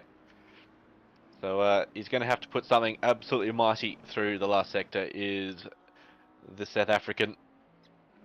We'll see if he's got it. Lucas Keys also, he's invalid. He's not going to find any more time. So it comes down to JP. Raleigh puts himself up into P3. Nice. And Shady Samuel up into P4. They've still got a lap in them if they have the fuel. Come on, Peach, what do you got? His last chicane and his last hairpin were both pretty good, so he's really got to fire it through there, and he did. He took as much curb as he possibly could and didn't gain anything really, so he really has maxed out the lap. And the fact that these guys are both half a second clear of the rest of the competition too, by the way, just shows you how strong they've been in Split Red this season. So it looks like, unless anyone can pull a lap of the gods out, it is going to be Lucas Keys on pole. Relahi is invalid, so it's not going to be him. Shady Samuel potentially still on a lap, could gain a couple of spots. We'll see how he's got. He's got about half a second. So he's going to jump up a few here and trouble the front couple of rows, but I think that front 2 of Senekis and Keys, they've locked that front row out, that's for sure. Carl Johnson snuck himself up there into P4 as well. The portion, the wet, suiting that man very, very nicely. Shady has binned it into the pits again. Wow. I thought this was... No, never mind. I thought this was Shady. This is Corey Sweet. My apologies, Corey. This is a very tidy lap from you. Good, sir. Oh, nice into the... Oh, never mind. It was a good entry, but he's lost a bit on the exit, and that's maybe going to cost him a spot or 2 because it is really close between 3, 4, 5, 6, and 7 there. So I think that was probably going to be P4 but until that last corner, and it's dropped him back to P6. Shows you how tight it is up the top there. As Mitch Bendyke here in this glorious Lamborghini hasn't really put a lap down, but this will catapult him up from P21 all the way up to P15. That's the end of qualifying. That's all she wrote. Ramez Samuel down there in P19, not had the best time ahead, but Lucas Keys currently P2 in the championship, just 17 points behind JP on pole. And it's chucking it down now, so none of that dry running. And it is rain plus over the next half an hour as well. So this is probably going to be the wettest split we've actually seen so far. They got the benefit of the dry qualifying to really set themselves apart, but now it is chucking it down out there. Absolutely, and although if this race goes dry at the end, that would be peak Split Red. So anything can happen. Yep. Any other results up that? Rob Underwood, P7. That's a very good result from him. Dave Bartlett, P9. Mike Crick, P10. Held on to a top 10 result. Scotty Rochford ahead of Pete Viney, P13, P14. And Pete Chalmers serving a quali ban. So that explains that slightly out of position Lamborghini at the back there. But apart from that... Tell you what, we were going to keep an eye on Ramez Samuel. How's he looking down there in P19? So hasn't quite had the qualifying that he wanted as young Ramez after I think it was P2 last week. Very Absolutely. good result. He's got some work to do, but that'll be something for our esteemed broadcaster, Benjamin Hignett, to keep his keen eye on. But yeah, both GTRs inside the top 10 is a good performance. You've still got to drive the car, but that car's clearly very strong in the wet here. So look for them to really challenge the Fords of Samuel, Sweet, and Floyd. And Bartlett there as well in P9's done pretty well to stick it inside the top 10. And the Bentley also pretty strong in the wet here. So, yeah, that back end of that top 10 will be really, really spicy, I would suggest. Really close. We saw a couple of really ding-dong battles in Split Blue. At least I did from my perspective. I don't know whether they were caught on stream, but there was 3 wides and 4 wides happening inside the top 10 for quite some time in Split Blue. So hopefully we get a dose of that here in Split Red. Absolutely. And come on, chat. Give us your. There's obviously the race winner prediction, but give us who's going to make an absolute fool of themselves at turn 1. Oh, no. Oh, We haven't had a turn 1 incident yet, but it's got to happen. I don't know. I think in the wet, everyone goes into survival mode and you won't see too much drama. I don't think it'll be turn 1 anyway. It is really tricky with all the spray to navigate the first couple of laps while everyone's 2x2 and trying to sort themselves out and nowhere near their brake markers. Everyone's carrying full fuel. It is really dicey in the first couple of laps. So we'll see a couple of yellows, that's for sure. But I think turn 1, 2, and probably 3 and 4, I'm expecting Split Red to make it through there nice and clean. I am relying on someone to push someone onto that wet grass on the outside of T1. And then at that point, you're a passenger. So I reckon we might see a little bit of that. But we're on a formation lap now. Callum predicting that every Mustang is going to pile into turn 1. Get absolutely loved every Mustang. Callum, crikey, he's come out swinging. Goes bang. So is that because you don't like the Fords, Callum? What's the reason for that? Or you just think they're not good under brakes? Is that a legitimate call, or you just want every Mustang to die in a house fire? The Porsches will all go pretty well. Carlos Johnson up there in P4, so keep your eye on him. Have a look at that. Carlos has been on a tear this season. I'm so happy for him up there in P4 and qualifying. He's mixing it with the proper big boys here in Split Red. That's not to say that he's not fast, but I think even he will admit that's a very, very strong qualifying for him to be up there amongst those fellas, that's for sure. Absolutely. Anytime you can say you've out-qualified Shady Samuel, I reckon you can say you've done a pretty good job of things. So he's putting that silver class at genuine risk for next season. Amen. Amen to that. He's nearly earned himself a promotion. I don't know where he's sitting in the table, but he's nearly earned one there, I'd say. He is good call from you. Silver Championship by a grand total of 12 points. Yes. Oh, that's temporarily lost the ability to do any kind of mathematics in my head. Apologies. How good's on the fly arithmetic? I seem to fall in a heap too. Generally pretty good at maths, but then you ask me a question. 1 + 1 = 6. 1 + 1 is a window. Oh, jeez, that is proper primary school gags. Yes. Like that S you could draw with like 6 vertical lines on the. Oh yeah, and you can chain them up. Yeah. God, they were the days. Take me back. Anyway, the cars are lining up line astern, 2x2 for the race start here at the Nurburgring. It is Split Red. It is 17 points splitting your front row, and probably about 5 meters. So looking forward to that. And they've got a massive gap to Shady Samuel and P3. So it's between these two boys, pending any genuine disasters as they line up for the race start and get themselves sorted. It is absolutely bucketing down. That track is shiny as. And they'll have no idea where to brake for turn 1, except knowing that you have to brake before the corner. So, JC, take us away, lap 1. Just seeing Pudley in the pits there too. I don't know whether that's intentional or not. I think it was intentional, wasn't it? Good call from him, just avoiding all of this nastiness. Anyway, they got Peach there in the black Bentley on your left. You got Lucas Keys in the green IKEA chocolate Lexus on the right. We have a green flag, and they are away. Relahe's had a pretty good start.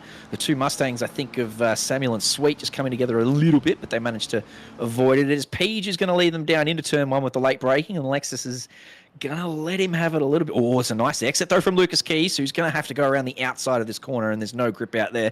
Back through the field, looks like everyone's made it through there nice and clean, and Pudley comes out of the pits in good time, so he'll catch up to the back. A nice start from Malahi, sees him. Actually, no, that's Carlos up in a P3 now, and he's missed that apex by a country mile and more, so Relahi does get P3 back. Carlos sticks it up the inside, though. Back in the field, there's a couple of 2x2s through here, but everyone just making it through clean. Nice work from Split Red. Not a big field tonight, too, so not a great deal of chances for drama. Carlos just getting bullied a little bit here, and there's a touch there from, I believe that's Corey Sweet, who's just got into Carlos, who's managed to catch it and keep the position, and then both of them simultaneously sliding out through the next right-hander. That was really nice to watch. Good stuff and good car control from both of them. That is now Floyd and Sweet, and I think that's Sweet who's gone Shady. really wide there, and Shady also missing his brake marker, and that's I think that's Sweet who's just come off a cropper there and is going to have to wait for everyone else, mostly, to file on through. Ben Floyd avoiding all of that nicely and up into P6. Yep, P6, P5 maybe. Yep, something like that. But a good start from Peach, hanging on to P1. Keys in P2. Relahi with a nice start, managing pinch P3 from Johnson. And watching here with Floyd in P5. Good start, Split Red. Yep, kept it nice and clean apart from that little oopsie at the hairpin at the bottom of the hill. Shady, unfortunately, managed to miss his brakes is worse than the guy in front who missed his brakes pretty badly. So that'll be the steward's only real significant piece of investigation to do as we watch cones get absolutely tossed around by these cars coming to the chicane, and a couple of power slides just for the benefit of the broadcast. That's a very good angle there from Ben Hignett. So he's catching all of these slides. Benjamin Hignett on the cameras, ladies and gentlemen, has got that absolutely on point. How about the sideways action from Split Red there? The slide from Brickley there was absolutely glorious, I think it was, in the Bentley.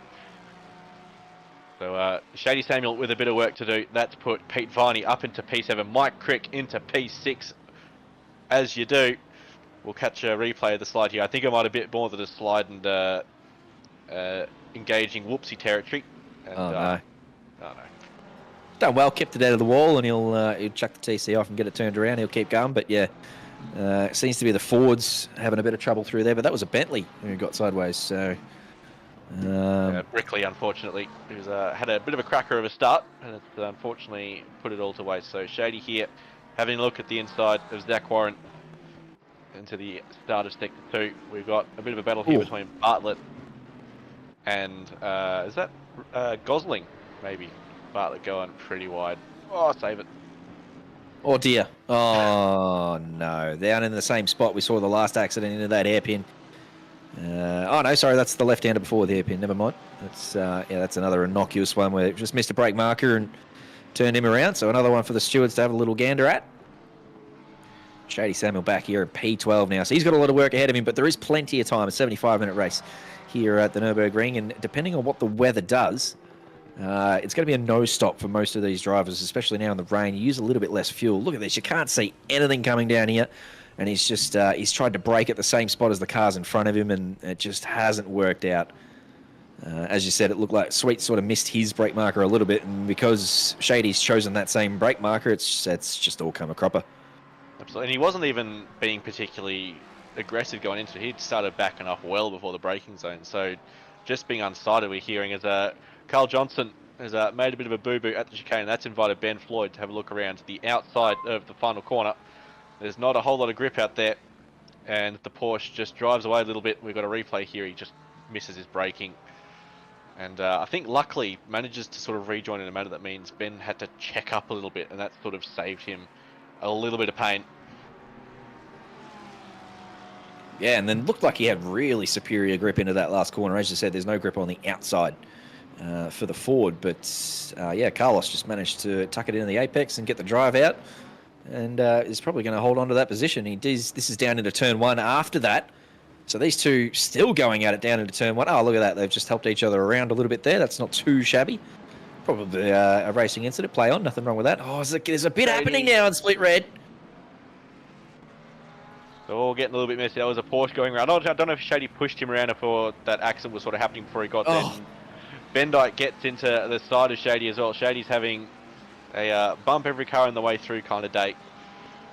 It happens to the best of us, but he'll be looking to sort of get his head down now with some clean air and just try and negate any penalty coming his way.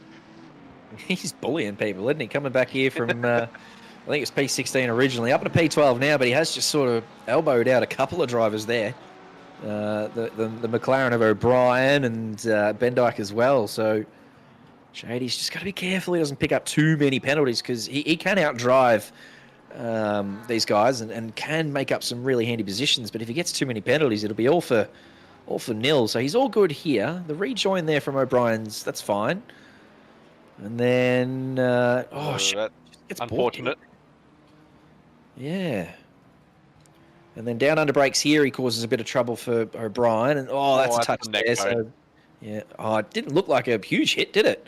No, that was unfortunate at the very least for Shady. There absolutely was no malice or anything in there. That was just a car that was pulling up, and he did his absolute best to get out of it. But Mike Crick here on his own here in P6, running very, very nicely.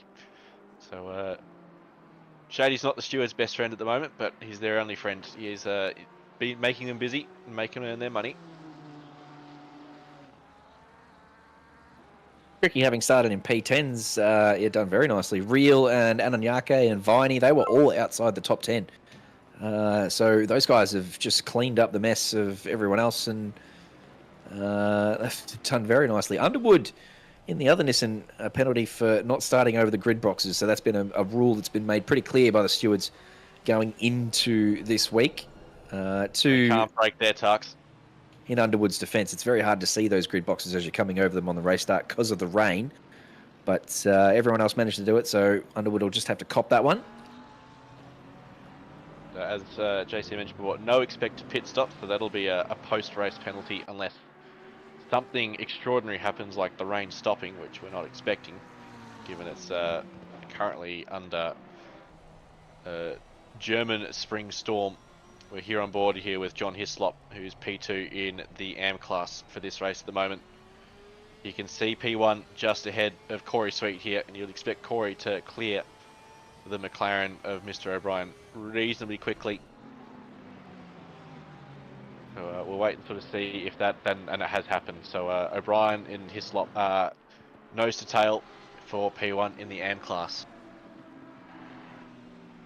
It is monsoonal, this rain at the moment, isn't it? We saw that it was going to be plus in 10 minutes, and at the start it was plus in 30 minutes, but that's actually developed into a minus in 30 minutes from now. So it is going to ease off a little bit as we come into the last part of this race, but it'd have to properly stop for there to be a serious improvement in lap time, and we're certainly not going to see dries, even if I think last night's race went from wet to dry, but it took so long for the track to actually dry up, I guess just because of the temperature. So with the rain being this heavy, I don't see us going on to dries at any point in the next 70 minutes. No, and it'll benefit whoever's put the least air in their tyres if we do have an extended dry, and we won't work out who that is until such a time as that occurs. We're here on board again with John Hislop, who's running pretty close behind the McLaren, tries to find some clean air just to see where the hell he's going. And there's a ton of spray, and that is why bonnet cam is best cam in the wet. Amen. Chat can fight me over that. Yeah, they can fight me too. I'm with you, Tom. I'm all for immersion. I'm all for cockpit cam when appropriate, but if you are not using bonnet cam when you are in traffic in the wet, then you are doing it wrong.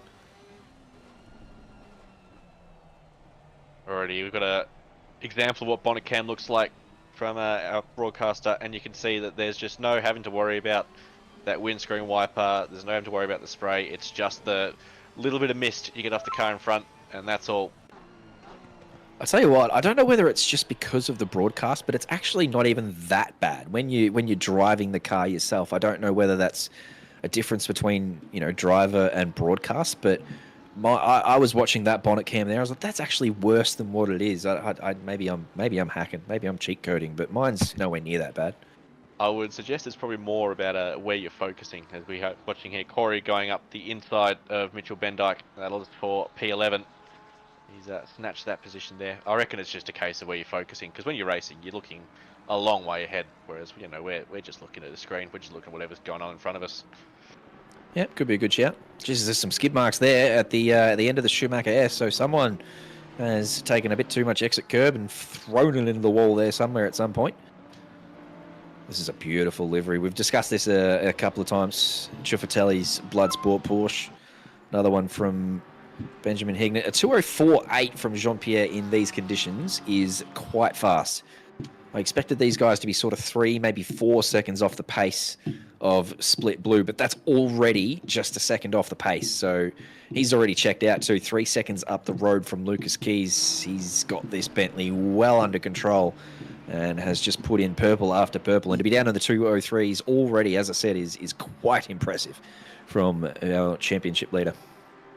Man's cooking. We're still going to follow Mr. Hislop here, Ciuffatelli, as he is affectionately known amongst his mates. And he's not going to make a move here down the inside of the McLaren, but the McLaren has been going deep into turn 1 these past few laps, and John will be looking at those and going, we can maybe do something about that if I can get the last corner right. And it'll be follow the leader for the next couple of corners, but we're here on Sam O'Brien with Gosling on the rear wing, just to confuse us, because we've got Brad Gosling also in the field, just to add to the confusion. But that's a mistake there from Sam. I just got that. You're right. You're absolutely right. I've always been confused, and I didn't realise until right now that there are 2 Goslings, and that's why my brain's been fried. How did they jump so many positions? That's exactly why. Oh, careful, Johnny, careful. He has got a lot of extra pace in this Porsche on O'Brien there. He's got to be careful about the way he goes about this. As we said before, there's not a lot of ways to pass. He's got Underwood here for pressure 2. He's just going to send it down the inside, and he's going to miss that apex by at least. He's nearly on the Nordschleifer. He's on the Schutzschleifer, the other end. Goodness gracious, Rob. You've got to be careful there, my guy. He has... Yeah, he's so lucky he hasn't hit O'Brien there. I don't think O'Brien saw him coming either. I think O'Brien just sort of missed his own apex, and that could have been much worse. Jesus Christ. O'Brien definitely driving with the radar. And Shady Samuel starting to get those little invoices from the stewards. He's got 10 seconds for causing collision on that one. And so that'll add to his pain at the end of the race. He's currently running around in P10, just ahead of the man he collided with, Corey Sweet, in P11. And he's made a bit of a mess of the chicane there as well, so bit of clean air, but Shady's sort of starting to see those penalties come through and probably starts to get a little bit distracted. We'll jump back onto this battle for the lead pack, for the lead of the end though, because it is an absolute cracker. Hello, officer. I'd like to report an attempted murder. Yeah, I don't think there was anything malicious in it from Rob. I think he just completely missed. I think he just, and he committed to it. Good on him. At least he didn't slam on the brakes and lock them up, because then he may have hit them. I think he just sort of let off the throttle and the brakes. I'd be interested to see his inputs and whether he did just shoot it down the inside there. But yeah, anyway, all's well that ends well. He hasn't hit anyone. Shady gets his second 10-second penalty handed down, so it's up to 20 now. So that's put paid to any sort of good result for Shady. He's got an hour to do some work on that though, so plenty of time still for weird things to happen. The gap at the front between JP and Luke is still pretty consistent. We'll go on board here with Mr. Underwood. Watch your inputs here. He's on the brakes, and then he's just let go of the brakes and put on the throttle. He's done a good job there, to be honest.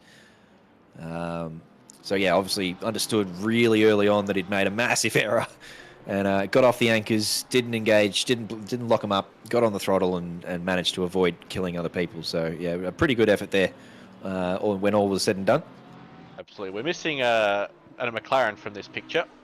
Sam O'Brien's dropped down to P17 according to that timing treat. We've got a yellow flag for Pete Chalmers on the exit of the arena section. So wait to see what's happened there, because that was looking like a cracker of a battle, and now it's old mate John Hislop running around on his own in the lead of the AM class, with Ramez Samuel climbing all over the back of him after his very, very impressive result last week. Yeah, Ramez has moved his way up a little bit here too. He looks pretty pacey behind Hislop, so whilst he didn't get the qualifying right, he might be one who's just out of position and, oh no, what's happened here, Pudley? He's maybe some hardware or something, because that has just gone straight into the wall. So, yeah, I don't know whether his game crashed or he's had a bit of hardware failure there, has Pudley. But, yeah, Pete Chalmers Down in P23 at the back of the field now, and with a very sick and sorry Lambo. He's gone back to the pit lane. That might be it for Pudley. We'll see. Yeah, Gorilla in chat saying that his throttle is doing not throttle things, sticking and then nothing and sticking and nothing. So that is a genuine shame. We don't like to see hardware interfering in these things, regardless where in the field. So hopefully Pete Chalmers can get that sorted for next week.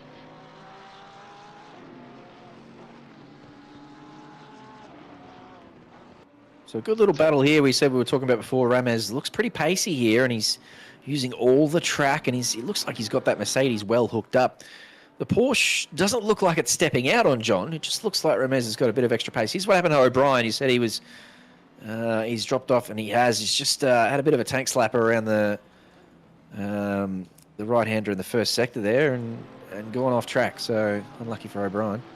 But yeah, Ramez, I expect to really put some pressure on Hislop here over the next couple of laps. We'll keep an eye on this one. Underwood's done well to make up that time that he'd lost as well, and he's going to be right back up under their bumpers as well. So Underwood in the Nissan, he's got the 10-second penalty, but he'll want it. Look at him. He's absolutely fine in that Nissan.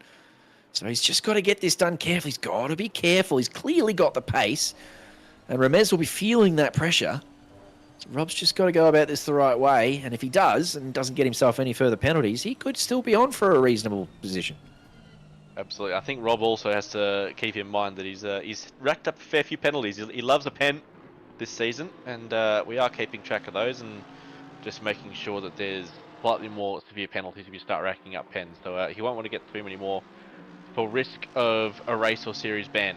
I know he's already served a quali ban, so hopefully he doesn't, purely so he can keep attending. Yeah, absolutely. He's a good fellow, Rob. So I do want to see him keep racing. He's clearly got some pace as well in that Nissan.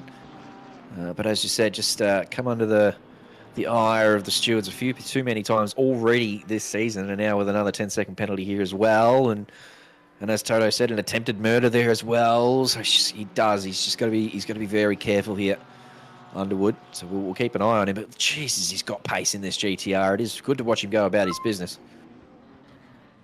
As the more attractive Gosling picks up a 15-second penalty for causing a collision on lap 2.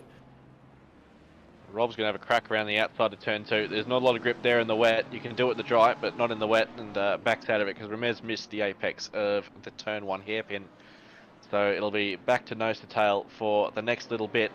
Ramez starting to miss a few apexes, starting to feel the pressure of that Nissan behind. So these two front-engined GT3 cars starting to lose track of Ciuffatelli just up ahead.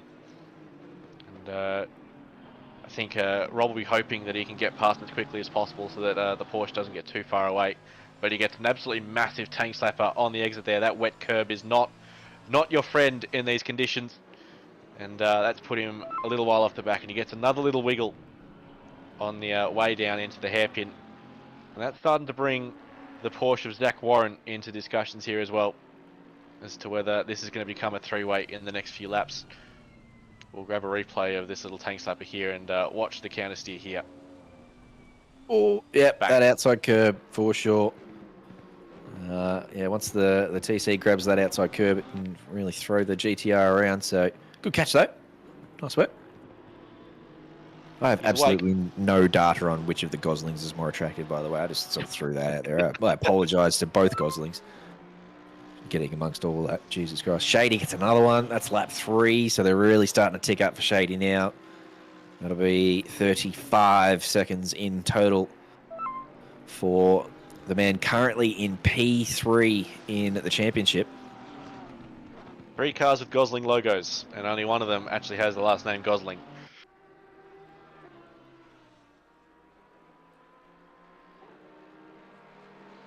Is Gosling a brand that I'm not aware of? Help me out, chat. Oh, I got no idea. Not being a consumer myself. No, that's a lie. Bezos is That is the biggest lie you've ever told. How good is consumerism? I'm just having a look into the top 10 here. There's a lot of gaps up there that have sort of formed out, but I'm very happy to see Carlos and Cricky and Riel and Ananyake and Viney all still having really good races. Those silver class and Pro-Am class drivers doing very nicely to just sort of set themselves apart and hang on to those spots and cruise along nicely. So looking like good results for plenty of drivers up there. Getting a look at all the Gosling cars here. It's a lot of those are those Panda entries. They're good-looking cars, actually. The boys who have put those together. They're very good liveries, and they've got a lot of support and chat too. Marshy, obviously, up the KO Motorsport and get all the koalas in chat. So, yeah, they're very good-looking liveries. Always good-looking liveries on an OOR grid. There's plenty of very, very talented people running these things. We've got a replay here of a Bentley That's hitting Bartlett. the brakes Oh dear. on the entry into turn 3, and you don't do that in these conditions. Not on that curb, sir. That's for sure. That curb is lava. Plenty of curbs around here that are lava. You can see Underwood just through the Schumacher S there using that one. That's okay. And there's a few, that AstroTurf on the outside there. No touchy. This inside one here, you want to get all up in that one's business. That outside one there, don't touch that. Don't touch this inside one. This outside one is okay as long as you're straight and as long as you're not turning the wheel. But if you're turning the wheel and trying to gas through on that outside, you're going to die. And then, of course, coming into the chicane up here, this is all good to use the entry and both of the apexes here. You'll just see them both getting abused by almost every car. And this outside one here can be pretty tricky, but the Nissan using it pretty well on that occasion. And then this outside one is no worries whatsoever. Just get on that one and use it. Carlos gets himself 10 seconds. There you go. So that's another lap 3 incident. So they really are digging through the archives. The stewards back on lap 3. Carlos has come a cropper of the stewards. So 10 seconds for him. Sees him drop to around about P7 overall. So really only 2 spots lost at the moment. But his pace is pretty good. He's 4.5 seconds clear of Cricky. So with 52 minutes to go, there's no reason he can't make that up and hang on to P5 there. Absolutely not. And plenty of time to make some moves. And I think, with the thing with the curbs is that, once you got some downforce in the car and there's some speed, curbs start becoming a little bit more viable. But those low speed corners like turn 3, that's when there's relying on mechanical grip, and you just remove that with the painted, and it's some pain. So yep, correct, Luke. At the moment, Mike Crick net P5. That is by far a PB for the Valiant Knight, which is very good to see. But he's still got 52 minutes to go in these treacherous conditions. The rain starting to ease over the next half an hour as well. So maybe the balance will start to shift in favour of some cars that didn't quite like this much water, but would like sort of a damper track. We'll have to wait and see. Bit of bloody PB season for Cricket. He's just on fire. He's got some new equipment. He got a new wheel and a new drive base and all that sort of garbage. And once he put all that together and got used to it, he's really turned the pace up this season, Mike Crick. So, as you said, net P5 at the moment. Good on him. And the other Nissan here of Rob Underwood, he's looking at the back of Ramez Samuel for the last couple of laps now and starting to get a bit impatient potentially. But as we said before, he's got to be really careful about how he goes about it, Tom. Absolutely, and Mike Crick proving this game absolutely is pay to win. If you buy more expensive stuff, Ramez Samuel goes deep at the chicane. That's going to let Rob Underwood through. And I think Rob's cleared the Mercedes, and that's let him through. So we'll wait and see whether Ramez has managed to get out in front of Zach Warren in the Porsche. We'll go here with Mike Real and M Real, M Pretend, M Sport. There's a couple of very creative team names around here as well. Ramez did manage to keep it in front of Warren, so Underwood would love that too. He's made that move without any sort of drama whatsoever and didn't have to do anything silly to get it. So that's just what he's got to do. Just keep the pressure on. That's how you do it. If you're Rob Underwood in the Nissan, you've got the pace, you've got the car underneath you, but there's no reason to send it with anything silly. Just keep the pressure on. And it might take 2, 3, 4 laps, but you keep that pressure on, and eventually you'll get some drivers to crack. And Ramez is the one on that occasion who got the chicane all wrong. So up at a P14 for Underwood. Now he gets to start cutting into the gap to Hislop. Absolutely, and also that 10-second penalty that's going to give him a bit of a sting at the end of the race. The gap at the front has now doubled to just over 6 seconds. Lucas Keys starting to slip back from JP. And not quite into the clutches of Raleigh and P3, but he's closer to the car behind than he is to the car in front. So having to just make sure his pace is consistent enough to keep that car ahead. You can see on the weather indicator at the top right, the rain is slowing down. Lucas does do Ooh. a purple lap, just to remind JP he still exists. Interesting. 2/10 quicker than the previous purple, so a bloody good lap. Page only 2/10 slower than his previous purple on that last lap, so that makes a net 4/10 gain for Lucas on that lap. So as you said, just sort of reminding Page that he is thereabouts, and if for any reason Jean-Pierre were to make a mistake, he's of course coming up to blue flag traffic, although he has cleared Matty Asplin now and has got a massive gap up to Gosling. But yeah, he's just reminded Page that it's not over yet with 49 minutes to go. He's gone wide there though. Oh yes, yeah. He managed to catch it and hang on to it. Not too bad.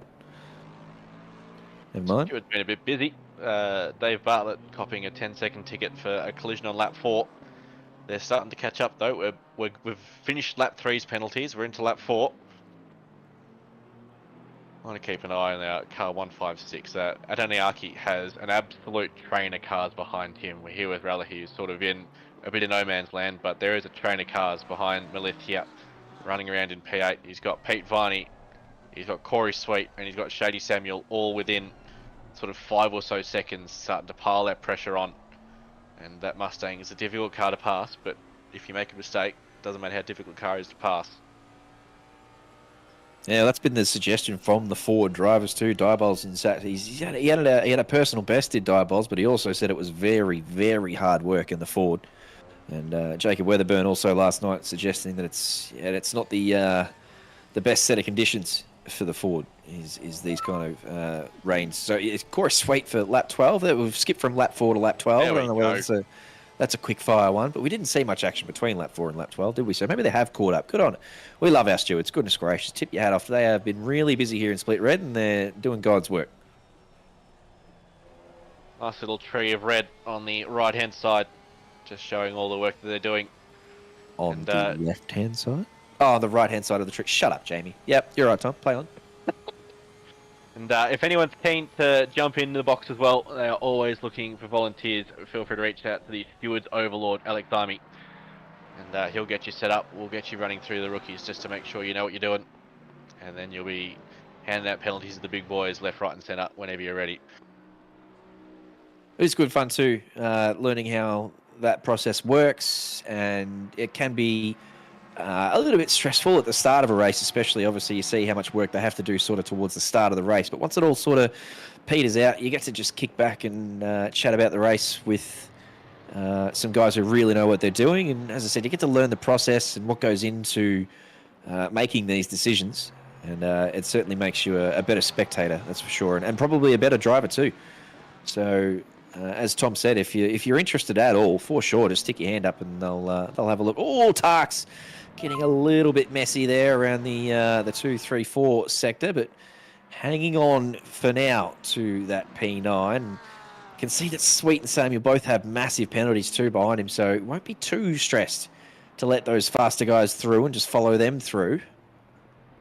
Absolutely. And going back to the stewarding thing, we are obviously the next major enduro for Octane Online Racing is the Nordschleife 24-hour, which means we will need 24 hours worth of volunteers for stewarding, for commentary, for broadcasting. So if any of that tickles your fancy, you've got to come and join JC and I in a very, very handsome commentary box. Awesome. Please let someone know. We'd be happy to have you. Even if it's for a stint, it means someone else can have a break. So we're looking forward to that event. That'll be a hell of a lot of fun to watch and be a part of. So keep November 30 and 31st at that point clear in your diaries. We're looking forward to that. Yeah, for sure. I reckon every team should donate a driver for at least sort of a stint in either the comms box or the stewards box. And as I said, during those 24-hour races especially, it's just you're just sitting up here and talking shit, really. It's good fun. So, yeah, get amongst it. Have a bit of, as you said, jump up here with Tom and I. And it is really good fun once you relax and get used to it. So, yep, throw your name in. Let's do it. Jeez, I'm looking forward to that Nordschleife 24-hour. I don't know how the hell there are people who don't like that track, Michael Babb. Yeah, no, that's going to be very, very exciting. The last Spa 24-hour was a hell of a lot of fun. It was a long old night, but you get to the end of it and you go, that's a pretty cool achievement to know we've done that. And so looking forward to reprising that at the end of November, just when the weather's starting to get good, which is kind of annoying, having to lock myself inside for that day. But Look at Tarks here, Tom. Have a look at him here. He's just looked pretty pacey over the last lap or so. He made a big mistake in this complex right here. he's poked him wide. The last lap, but since then, oh, he's done this. He's done exactly the same thing. Just hooked his left-hand front on that inside curb, and it's just pulled. Oh, look at him though! Get the drive out of there. Malith has got the inside for this left-hander here, so we'll probably hang it down the inside. But then that gives Tarks the inside for the next one, and Malith has kind of let him have it. Tarks has just snuck his way through there. He's looked pretty good over the last lap or so, and even with a few mistakes, has moved his way past Malith, who's just dipped his tyres in the grass there too, and is now going to come under pressure down into the hairpin from Corey Sweet, who's got the nose inside, is going to be allowed to go through. And then there's going to be Shady Samuel as well, sneaking on through. So Malith leading positions here over the first sector or so of this lap 15. And I don't know whether he's got a problem or not, but he's certainly lost a lot of pace since we had his eyes on him a couple of laps ago. Oh, speaking of pace, Jean-Pierre with a new fastest lap of a 2:04.6. Very nice. Lap the purple lap out of the young Lucas Keys' hand as JP. And that gap's stretched out to 6.7 seconds. And, you know, going back to that mistake we saw Tarks make, it actually opened up the right-hander of turn 4 for him. It actually kind of benefited him in the end, being able to sort of just straight line the thing and get the car accelerating as quickly as he could. So sometimes that's the way the weather works. Sometimes you manage to make things work. Shady goes very deep into the chicane. So does Malith as well. Now Pete Vine is going to have Corey Sweet, a very, very experienced, both very, very experienced operators, climbing all over the back of that Porsche for the next few minutes. We'll grab a replay of what happened here. Just can't see shit coming up into this chicane. Missed his brake marker by a lot. And did pretty well to keep it going straight and narrow too, by the way. It's pretty easy to lose it there once you've lost it. And there's just, a big old bump in the sand, isn't there? Yeah, it's really ugly through there. So he's done pretty well to keep it going straight and not lose too much time. But as we said, Ananyake, after a really nice start to this race, it's just sort of bled off a bit of pace in the Ford. It might be because, as you said before, Tom, the weather changing slightly, the rain not quite as heavy, and therefore maybe Malith not adjusting the TC as required or something, because the other Fords seem to be doing okay. Corey Sweet, Shady Samuel both coming on through there, and Floyd hasn't lost any pace either, so yeah, it seems to be a Malith-specific issue. I think just being pushed offline for one corner just ruins your rhythm through the next couple, and when there's 3 cars driven by incredibly experienced operators like Viney, Sweet, and Samuel, they'll just line up to just absolutely make mince of you if you make even the tiniest mistake. So maybe just a bit of a side effect from having been passed and being offline. So he's not completely losing touch with the we've got a yellow flag there. That is a BMW in the background with Matty Asplin. Not quite attached anymore. Did look ugly, didn't it? That's just the car. Yeah. The BMW, just that ugly? You reckon he's rearranged the bonnet intentionally? Oh, it's Cricky! Cricky facing backwards! No! Oh, no! Oh, dear, what's happened there to the young man? So that moves Mike Reel up in a P6, although he might already have been there. I don't know. Cricky was P5 and Reel. Oh, he's just on the way in. Too much speed through there. Yeah. Oh, no. Oh, rejoin. Oh, no. That's what happened to the BMW. Oh, Cricky's going to feel terrible about that too. Cricky will feel pretty shit about that. Oh, that is savage luck for both Cricky and Matty Asplin. Goodness gracious. One hell of a proof of why, if you see yellow flags come up, just start having to think about moving your foot off that right loud pedal. You never know it's going to come up ahead of you. So that brings these guys up one position. Pete Viney now into P7. And currently in the lead of the Pro-Ams in this race. He's got 2 pros and Sweet and Samuel still hunting him down. He's got a bit of a gap to Mike Reel. He's got 10 seconds up the road there. So at the moment, Carl Johnson, that 10-second penalty, just costing him the 1 position now.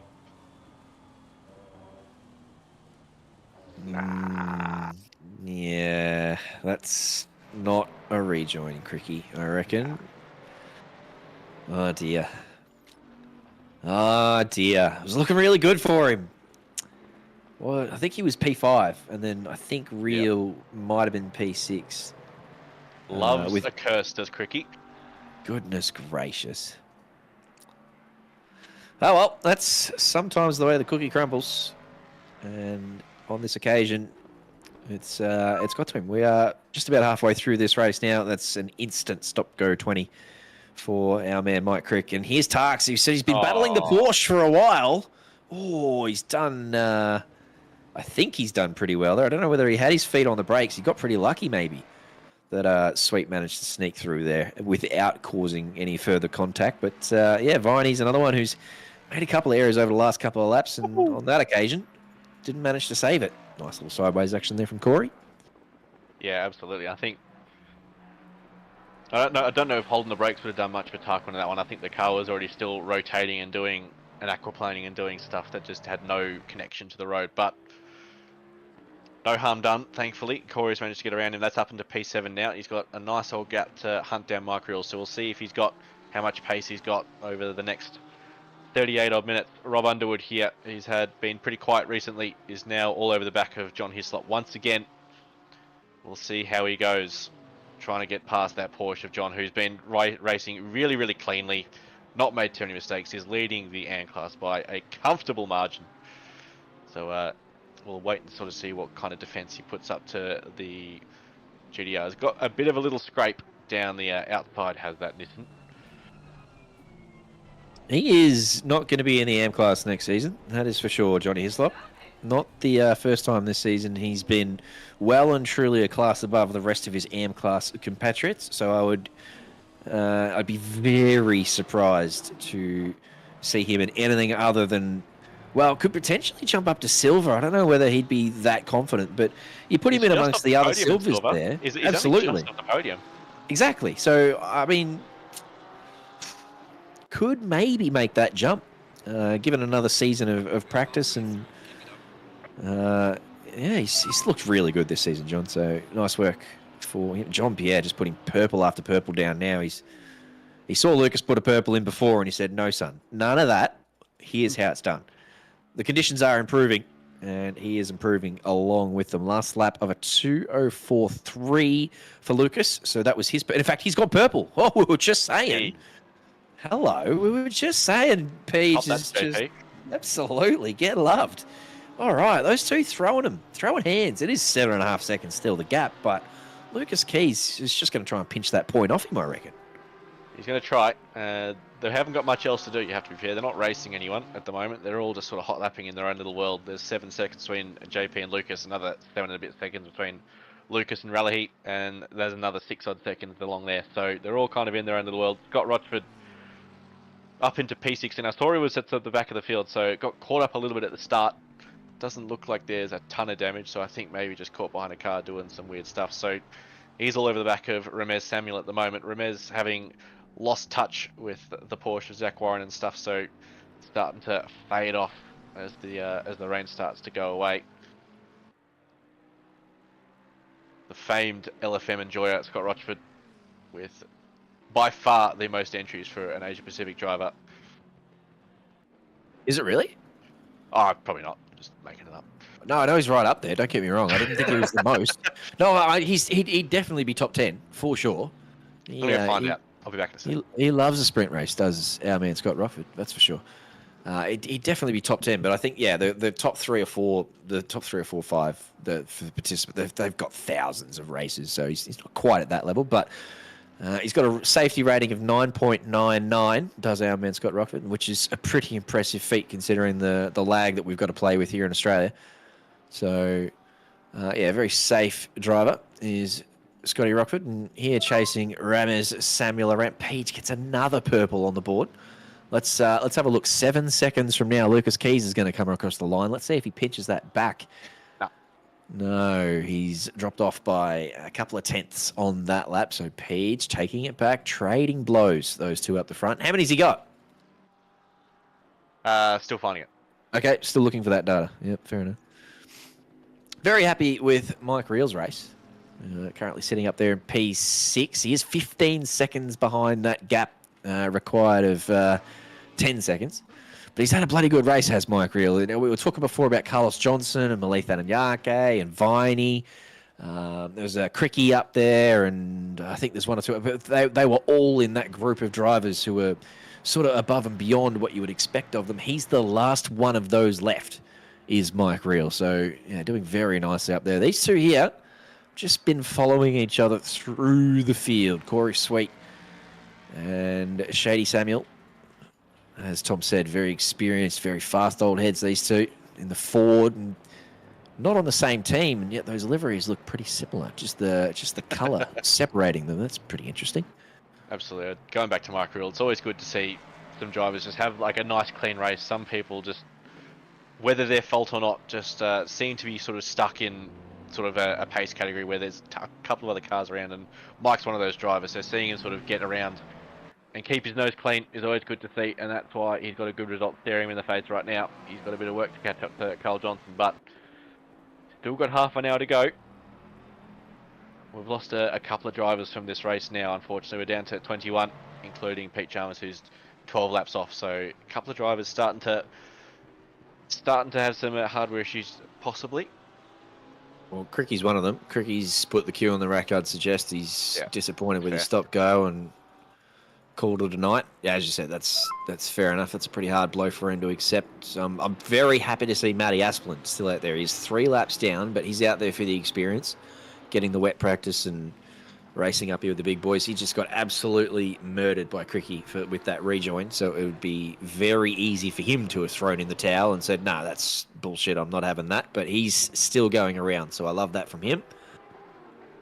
Very good. So Scott Rochford, 346 LFM events, just behind Mac Power on 521. Are they the top 2? They are the top 2 in Australia. Goodness gracious, I didn't expect that. Yeah, I thought maybe top 10, but top 2 in terms of entries into LFM races. Nice work. So he loves an LFM. Good on him. That reflects in his pace too. Like he's sort of outside the top 25 for a long time there, and now he's come to a real car and put some practice into LFMs. He was fighting for top 10s and stuff. So good on him. Good shit, Annie. Absolutely. Really nice from you. Absolutely. Kovac's curveball. Why is it curveball? I don't know. I've missed that one. Do you know why it's called a curveball? I don't know.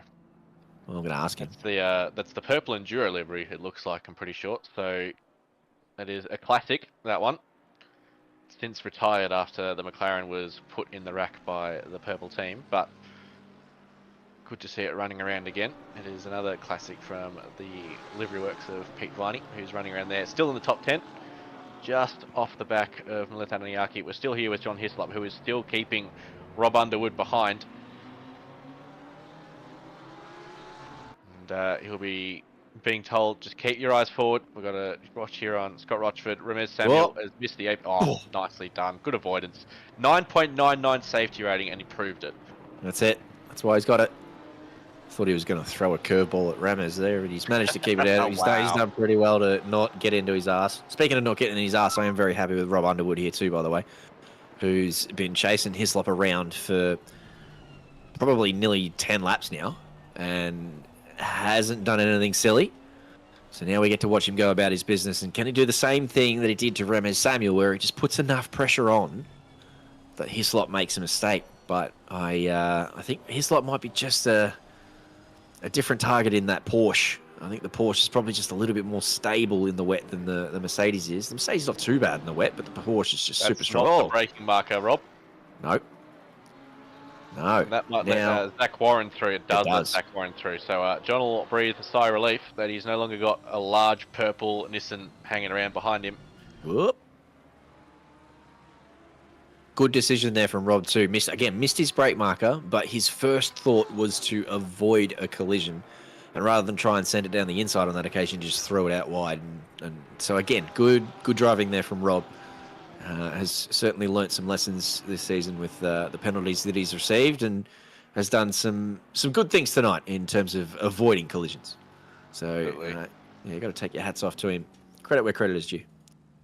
Penalties are there to teach you a little bit of a lesson. They're not just for a sporting lesson. They are absolutely to sort of say, hey, look, go back, have a look, and think about how you might do that differently next time. And good to see Rob taking that on board. He's also got a 10-second gap on Remez Samuel here, so that penalty is currently not going to do anything. Remez still keeping Scott Rochford off the back of him. Both cars clobbering over that apex curb at turn 1. Yeah. Taken very different lines into turn 2. Remez taking a very wide line, Annie taking a narrow entry, and both sort of end up equal at the end of it. Annie going very, very wide through turn 3 there, which opens up the entry to turn 4. But Remez having a slightly better sector 1 there, you'd have to say. So you won't have to worry too much about Scott for the next few seconds. JP just throwing down fast lap after fast lap. That gap now to Luke is up to 10 seconds. Easy as you like. Purple. Yep, you can see Peach coming through turn 1 there with a lot of space in front of him too in terms of blue flag stuff. So no drama coming up for the next sort of 15 minutes. He's got more time now to put in more purples. This track is evolving. We did say before that the rain sort of lessened up a little bit now, and the mist is sort of dissipating, and the dry line's starting to form a little bit. So would expect now that they're on lower fuel, these times to really start dropping. Still down to the 203s though, so there's still a bit more time to find towards the end of this race.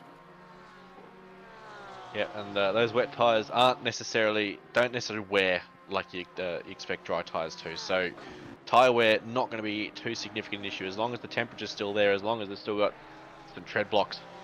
They'll be fine for the next half an hour. Hopefully everyone's managed to get themselves in a position where fuel's not a problem for themselves either, because if you have to stop now, that's going to cost a hell of a lot of time. I'm going to keep following Zach Warren here, who's Rob Underwood is just attached to the back of Porsches tonight, it seems.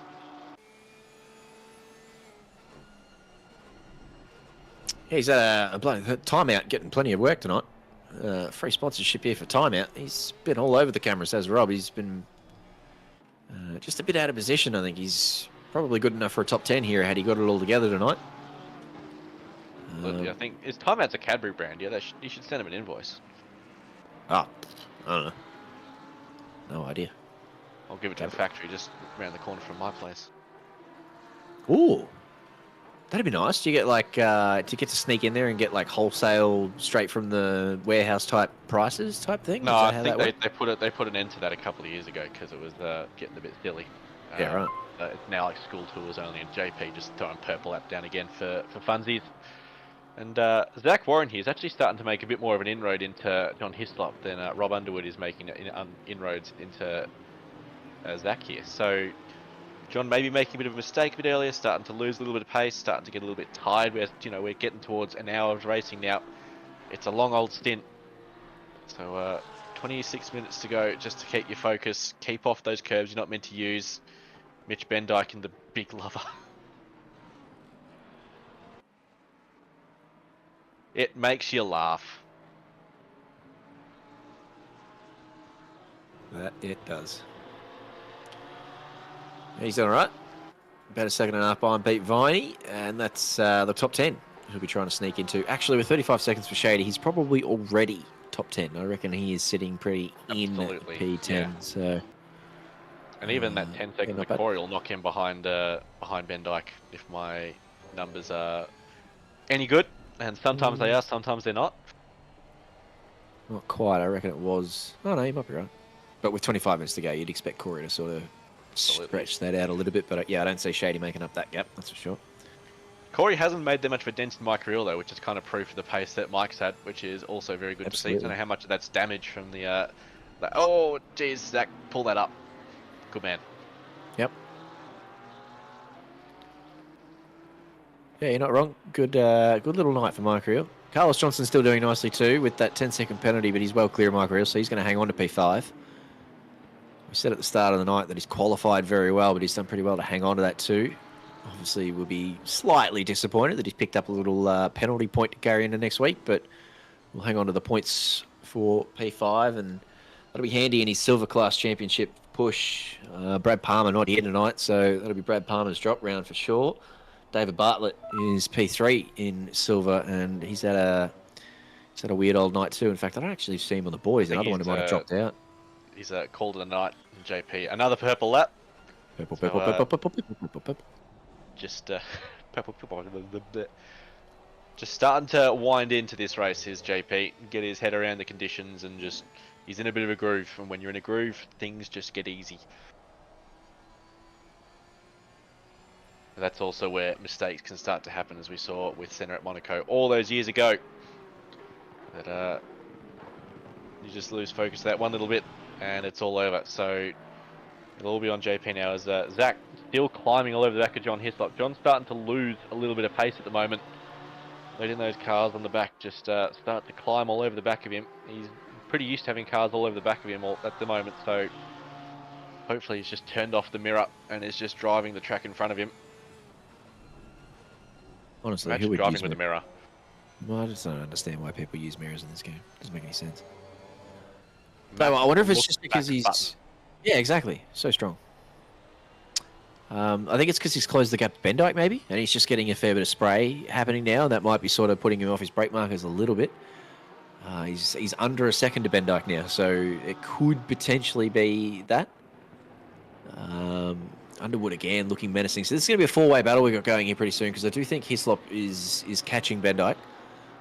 And then, as we said, we got Warren sort of catching Hislop as well, and we've seen Underwood have the pace all night to be top 10 material. So we could be seeing a little four-way happening and developing here over the next sort of 5-10 minutes. Underwood starting to really threaten the back of that Porsche, and Warren, still closing up on the back of Hislop. So these gaps all under a second now for 11, 12, 13, 14, which, as we discussed before, is probably a net P10 by the time we get to the end of this race. Another purple for Peach. Purple, purple, purple, people eater, purple, Pierre eater.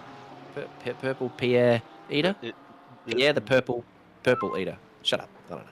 Whoa! Lucas Keys, bang! Gets him back! All right. We don't need to go watch that with the cameras, but that's a very interesting watch, those two trading blows. That is an extra championship point, and it doesn't mean crap tonight, but when we get to next week, that could be very important. So that purple lap is very important. Yes, that gap of 17 points is it's not a lot. JP currently at drop round is 8 points. It's 3 championship points. You're correct, Mr. Broadcaster. Thank you very much. It's 20% of the current points difference between the two. That's significant. And JP got an extra point over Lucas for qualifying as well, for getting it on pole position. So, sorry, Lucas was on pole. He got an extra point over JP. So things are swinging, things are moving, things are the brains will be ticking over in Kovac's race control for both the gentlemen to work out what they need to do next week to win. And everyone will be hoping for a fair fight. This is an absolute cracker of a battle now. We saw in the race that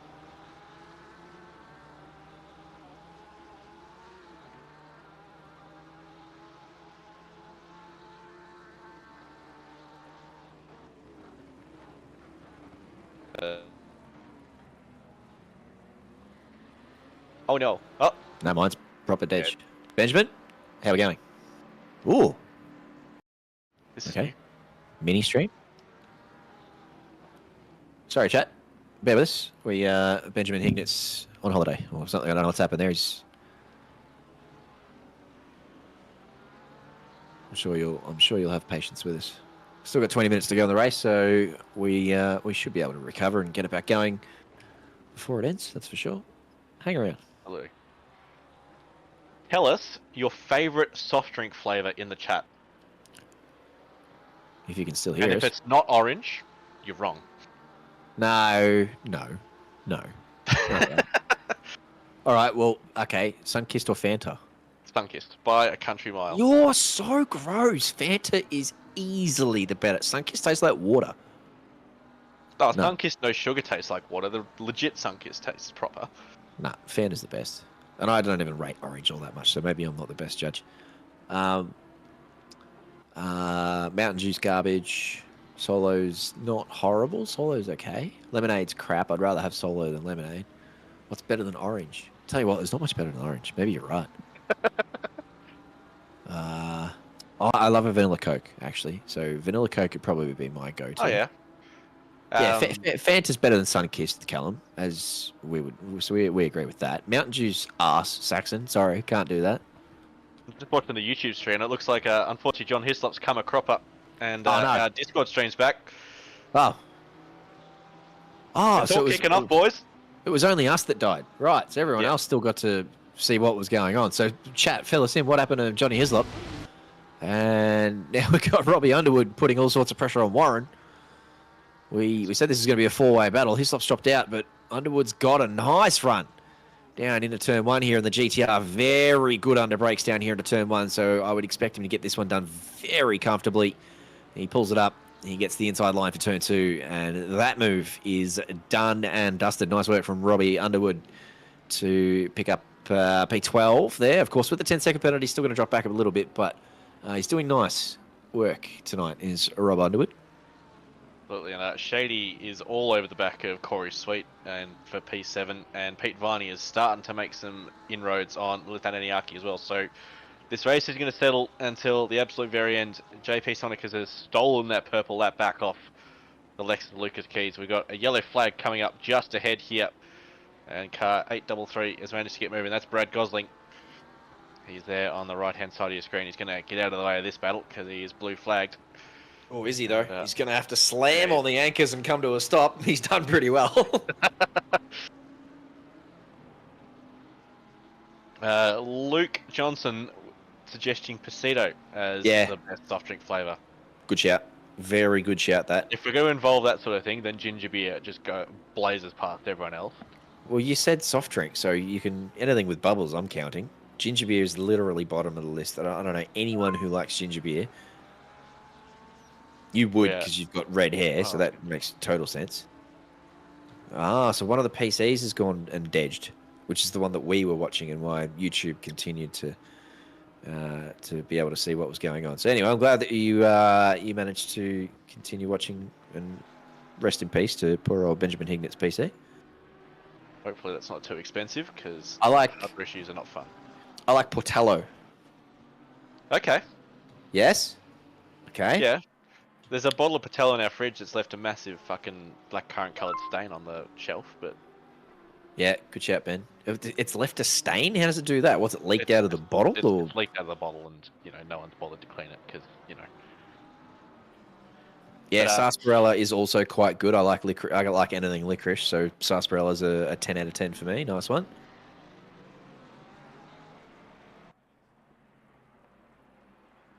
We really are starting to adventure with the taste buds a bit now, aren't we? I say anything with bubbles. If it's a soft drink, it's anything with bubbles. So I'm willing to accept all comers here. And we're soda, well past. That is the one and only time I'll agree with you, Mr. Spires. Got him.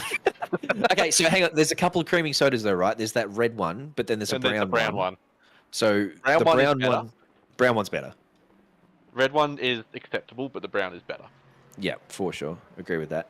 And then creamy soda is another one that's kind of, it's a lot different via different brands. Like Sunkist is arse, but Fanta is very good. So you can get some really good brown creamy sodas, and you can get some ones that are a bit watery. Yeah. Mike Reel. Mike Reel making a boo-boo. Catch it. Oh. Kept it moving. Too bad. Yep, not too shabby. Nice work. And he's in a world of his own too, so the rejoin didn't really matter. And he's managed to hang on to that spot. So no real drama there from Mike Reel, but he's got I think that's Sweet and Samuel in the background starting to close up on him. So he'll be just feeling a little bit of pressure over the next 15 minutes. Here's Rob Underwood already all over the back of Mitchell Bendyke. He's definitely got some pace as the GDR driver, and Mitchell will be starting to think, do I need to defend here? Rob's going to poke the nose in at the chicane and put it down the inside. Nicely done. Nice and clean. Gets the car out of there and runs away. Yep, that's a prick of a spot to get a move done. You got to be really ballsy, but he's as you say, did that very cleanly. Bit of a two-person overtake, but I think Ben Dyke sort of made that easier than it probably could have been. He didn't fight that too hard, but yeah, good stuff from Robbie Underwood to move himself up to P11 now. And based on his pace, that penalty has a bit to do with that. Yeah, exactly. Yeah, just let him on through, and well, Dyke's still got work. Based on Robbie's pace, Mitchell's got a lot of work to do to stay within 10 seconds of Underwood. If Underwood can catch Pete Viney and dispatch of him quickly, then he's got a lot of clear air up to Adanyake. And with 15 minutes to go, I think Underwood's got a chance of stretching that out to 10 seconds to at least Dyke, maybe not Viney. So he could still be on for a top 10 here. That'd be a really good effort from Underwood. It absolutely would be. And Kiwi Gamer saying creaming soda in New Zealand is yellow. Is it really? Wow. Okay. Well, that's... yeah, colour doesn't really have much effect on taste, so I'm willing to accept that that's pretty good. I mean, Pasito's kind of yellow. Solo's yellow. There was another one I saw before. Someone said something that I've never heard of it before. Where was it? Hinotto from Chinotto. What Austin? What is that? What is Chinotto? I've never ever heard of that. It's a citrus Italian thing. Yeah, right. Okay, well, I'm gonna have to look that up. L&P? That's the American lemonade stuff, isn't it? Lemon and pepper. What? I don't know what L&P is, Benjamin. I'm sorry. Explain race control. Okay, all right. Okay, yep. Whoa, up the inside, Robert. Ah, that's a blue flag. Never mind. Nice move. All good. Play on. That is the Bentley of Brickley. Doing its best to not be in the way. He's got a lot of cars to let through. All kind of space that really awkward where you can't really let two through at a time. You kind of got to let one through, then wait a corner, let another one through, wait a corner, let another one through. But he's managed to get out of the way of Dyke, and then he'll have to get out of the way of Zach Warren as well, who's had a pretty lonely race as Zach. He's not had too much to worry about. Every time he comes around another car, they seem to either rocket away from him a little bit, or he just gets past them and runs away.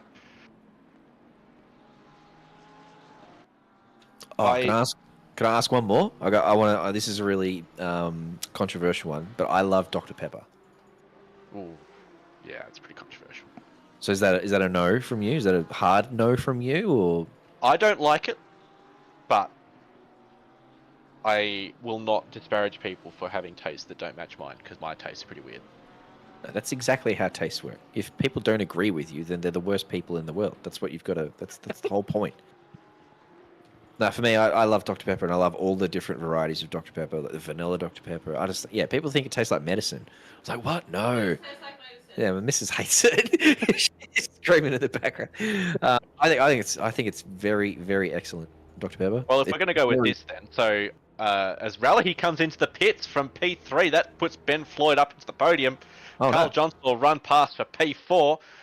Raleigh hasn't managed to make that fuel tank last the 75 minutes. That is a critical strategy error from Raleigh. And we'll wait and sort of see if Mike Reel can also sneak past the BMW. He shouldn't have to take on too much fuel, because he's only got it through another 11 or so minutes, unless he's changing tyres. The track is also going to be dry in 10 minutes. Is it a fixed pit stop, though? Even if he doesn't change tyres, I think... it's a fixed pit stop, so... Is it? I'm pretty sure it would be. So that is 30 seconds, splash and dash or not. Oh no, what's happened there? Ouch. That is a sting. He's moving now, so I think he has decided to take tyres. The rain has stopped. The track is going to start drying out for real now, so I guess the only real sort of saviour is if he's going to gamble and put some dries on and somehow make them work over the next 10 minutes, which they're not going to, but... No way. No way. It's still a wet track now, and it's, as we saw last night, like, it takes so long for the track to dry out, so... Yellow stickers on the tyres, they are dries. What? No way. Man. Oh, he's in all sorts of trouble. They are doing nothing. Nope, that ain't it. So I can't imagine that was intentional, that he's gone in there and put dries on. No person in their right mind would think this already wet track is in any sort of condition to put slicks on. So I reckon the same things happened to him that happened to me last week, where he's gone into the pits and I reckon he's got very high pressure. He's got the wet pressures on, But the pit crew's put him on dries because he hasn't selected in the MFD that he wants wet tyres, even though his pit crew can very clearly see that it is a very wet track. It's such a stupid feature of this game. It should be automatically wet tyres for these conditions. He's in all sorts of trouble. He's bleeding pace. Who's he got behind him now? Johnny Hislop. No, that's not right. So that's Brickley in the Bentley, and he's blue flag. So it's interesting for Brickley now too, because he's probably going to be faster than Relahi, but he's 2 laps down on him, so what's he going to do? Unlap himself. Aiden stole my joke that I think Kunos have hired the Ferrari strategists and stuck and coded him into the pit lane. You know, trying to match their Italian heritage. So that would probably explain that bug. John Hislop will have something to do now. He's got Ramez Samuel climbing over the back of him. Ramez has managed to get away from Scott Rochford. So John, not the stranger to having cars all over the back of him, has now got a target in Ralahi. It's not going to be a particularly quick target. We'll wait and sort of see what sort of pace that he can do in the BMW. He's got 9 minutes to hold on. That'll be about 10 laps based on where JP is. Sorry, 5 laps. It's nearly 11 o'clock, give me a break. Yeah, no, that's fair. I'm okay with it. I'll pay him. So Underwood is top 10 because Shady Samuel with that 35 seconds is going to plummet. Underwood therefore takes him. Ben Dyke also top 10 at the moment, so a couple of good results there. And then that puts Hislop here kind of in a battle for P13. I reckon Shady's going to, he's going to really fall down the field. So this is your battle for P13, which would be a bloody good result. Hislop, as we said before, was well clear of the AM class leaders. This would be fun watching Nurasan over the... So what's that? Why did he pit at all in the first place? That's my question. Not a good line. Does the BMW just not make it on a full tank? Oh, God. Good awareness from Brickley to see him skating through there. And this is Hislop now coming up to Relahi. So, I mean, he probably doesn't know that he's on dries. So he'll be a little bit careful here, a little bit cautious. So Ramez also has to be careful. Oh, God, they're going to go side by side up into the Schumacher S. Relahi's going to try and hold on to it. Hislop is off the line there, and that invites Ramez up as well. So here they are, as I said, side by side, and that's opportunistic from Ramez Samuel, but he's done it pretty cleanly. He has done that really well. He's managed that, and he now takes over P14. But as you said, we think this is going to be P13, probably even P12, because Relahi's fallen backwards through the field. This is Ben Dyke putting pressure on Warren. In fact, Warren has gotten past Ben Dyke. So we've missed that move. That's nice work from Warren there in the Porsche. Relahi having all sorts of trouble trying to hang on to this BMW for the last 7 minutes. And I think Ramez may have just realised he's just sort of starting to understand now that Relahi is in the suboptimal tyre strat. So if he's patient, he's going to get traction out of one of these corners and just walk past him here. Look, Lucas Keys has stolen that purple lap back off the Bentley of JP Sonica. So that's a battle for the front that we don't have to pay attention to other than seeing where that purple number is. We'll see if Rally can have a slightly cleaner. This track's getting drier and drier, so those dry tyres not anywhere in a good condition yet, but they will slowly start over the next 3 laps, coming a little bit further towards the BMW. They're not going to do a whole lot for him in this really, really slow Sector 1. We'll see if Ramez is feeling brave enough to poke it up the inside of Turn 3. Thinks better of it, but he's going to push that BMW all the way around Turn 3 and Turn 4. Rally gets a bit squiggly on the exit. Ramez even more squiggly, and that's going to send Hislop up onto the back of the Mercedes. There's going to be a lot going on over the next 4 laps of this race. I mean, I'm all for Relahi providing the content, but this is a podium and he's let go. So regardless of whether he manages to heroically hang on to these slick tyres and keep this P11 or 12 or whatever the hell it's going to be, regardless of all of that, this is a podium going begging for Relahi. So again, explain to me what's happened. Has the BMW not got it in it? Because, I mean, Asplin's still out there. He's 3 laps down, but there's no way he's saving that much fuel. He did go back to the pits, though, Asplin. Asplin was in the pit lane after being T-boned by Cricky. So without any other BMWs out there, is that just the case? Like the BMW, does it just not make it as Ramez gets all sorts of messy there and lets Johnny Hislop back through? BMW fuel tank is abysmal. It is a wow. 6-cylinder. I didn't know it couldn't make that distance, and it wasn't even close. It wasn't even like he was a lap short. No. He was a good 15 minutes short, which is pretty pathetic. So Yeah. just ask Pip. Philippa Uh-huh. Makita, get into chat. Let us know what the BMW is like. I don't think his tyres died, Callum. The wets easily do. They can do Yep. 2 stints in one go, to be honest. So it would have to be a fueling error. Yeah, or as race control is suggesting, just didn't have it in him. And as Tom said, like, it's not like it was close. So maybe he knew that going in and didn't try and fuel save. He just went as far as he possibly could. And everyone else being able to do 75 minutes, maybe this is just not around for the BMW. Vediger didn't stop in the last race, so I think it might have been either Vediger Yep. had to do a bit of fuel saving to make it work, which is possible. In the wet, you can do some pretty significant fuel saving and not lose a bunch of time.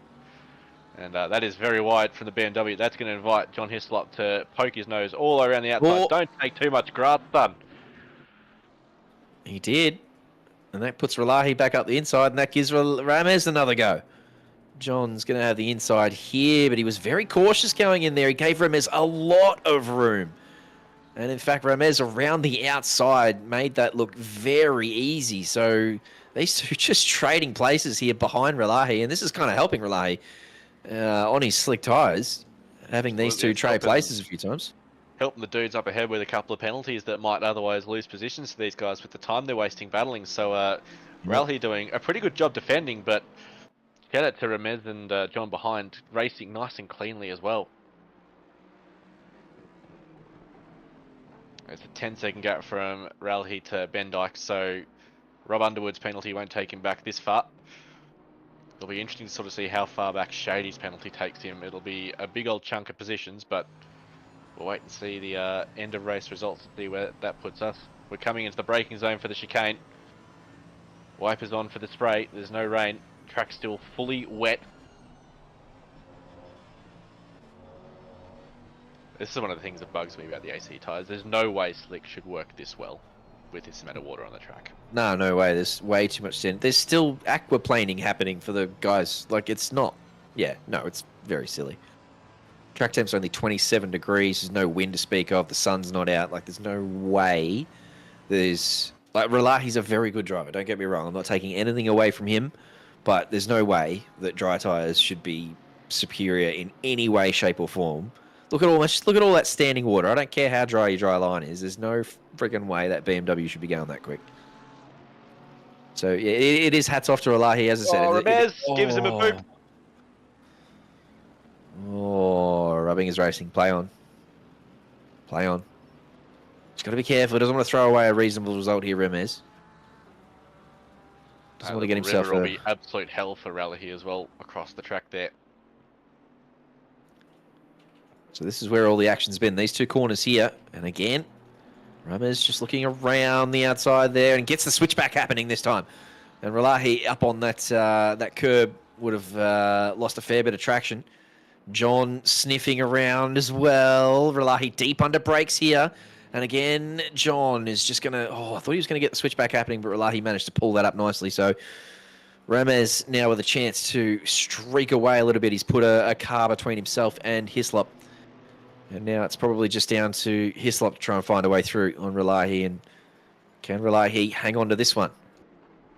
Got to set it up at this point. You know he's struggling for traction. You can see those yellow stickers proven he's on dries on the tyres. Oh, no. Oh, no. Ben Dyke with a drive-through. I don't know if that's Mitchell. track limits. I don't know what that's for. It hasn't been any race control pop-up. I don't think it's for an incident. We certainly haven't seen anything. But that is a drive-through for track limits, I believe. And as Diabol's rightly pointing out, very difficult to get a drive-through for track limits here in these conditions. There's not too many places even in the dry. Oh, Relahi has gone very wide there. And again, manages to keep it going straight. I said we're not going to give him too much credit, but he's really hanging on to this BMW pretty well. The sun is out. Look at it now. The sun's just starting to poke its eyes out a little bit on the last lap. Very handy. John's got a run on now. It's one more lap. You can see on the track map there, the leader, JP Sonic, is actually just behind these guys. So if they keep battling too much, Rally goes very deep into turn 1, and that'll open up Johnny to go around the outside of turn 2. There's not a ton of grip there, but if you can organise a bit of a switchback and poke his nose up the inside for turn 3. It's not going to happen for him. So this won't be the last lap for these guys. It'll be the second last lap because the leader is behind them, unless JP can get past. Lucas Keys has stolen that purple lap back off JP. If JP is unlucky, he's going to come across these guys, and that will put paid any chances to him of taking that back.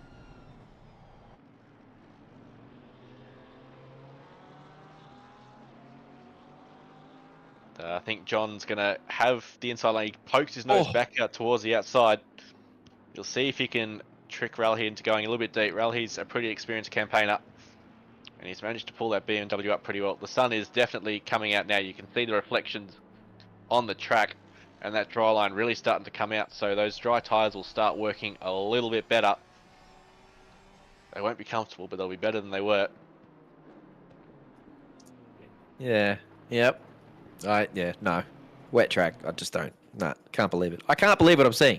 He's using the curbs too, which is just incredible to me. They would be the slipperiest curbs of all time.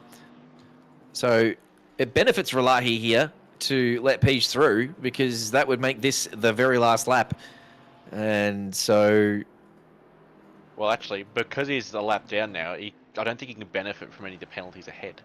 That's Matty Aspelin there too, who's 4 laps down. So Ralahi's just up. This is all sorts of chaos here in front of Peach on the last lap. Peach just asking very nicely for these fellas just to gently get out of the way. The 2 BMWs there almost coming to blows through the last chicane, but Jean-Pierre Sedekis is going to come across the line and win this one by nearly 10 seconds. A very strong performance from our championship leader. Lucas Keys still on the purple lap though, so gets himself 3 bonus points from P2. Nice little result for him as well. So these two, the 2 championship protagonists, 1 and 2 this evening. And Mr. Benjamin Floyd, one of the nicest gentlemen in OR, is going to come across and pinch a podium here. That's a very good result for him too. And the Kaiser Motorsport Ford. A very quiet evening for Floyd once he got through the first couple of laps. He was involved in a little bit of argy-bargy there for a couple of minutes, but managed to keep his nose clean. No pens, no nothing. So a nice podium there for Ben Floyd. Carlos Johnson with a very strong qualifying performance and a very good couple of opening laps again for the sideways extraordinaire. Is going to hang on to P4 here with that 10-second penalties. Long way up the road from Mike Reel, who's had a very good night. He's one of the...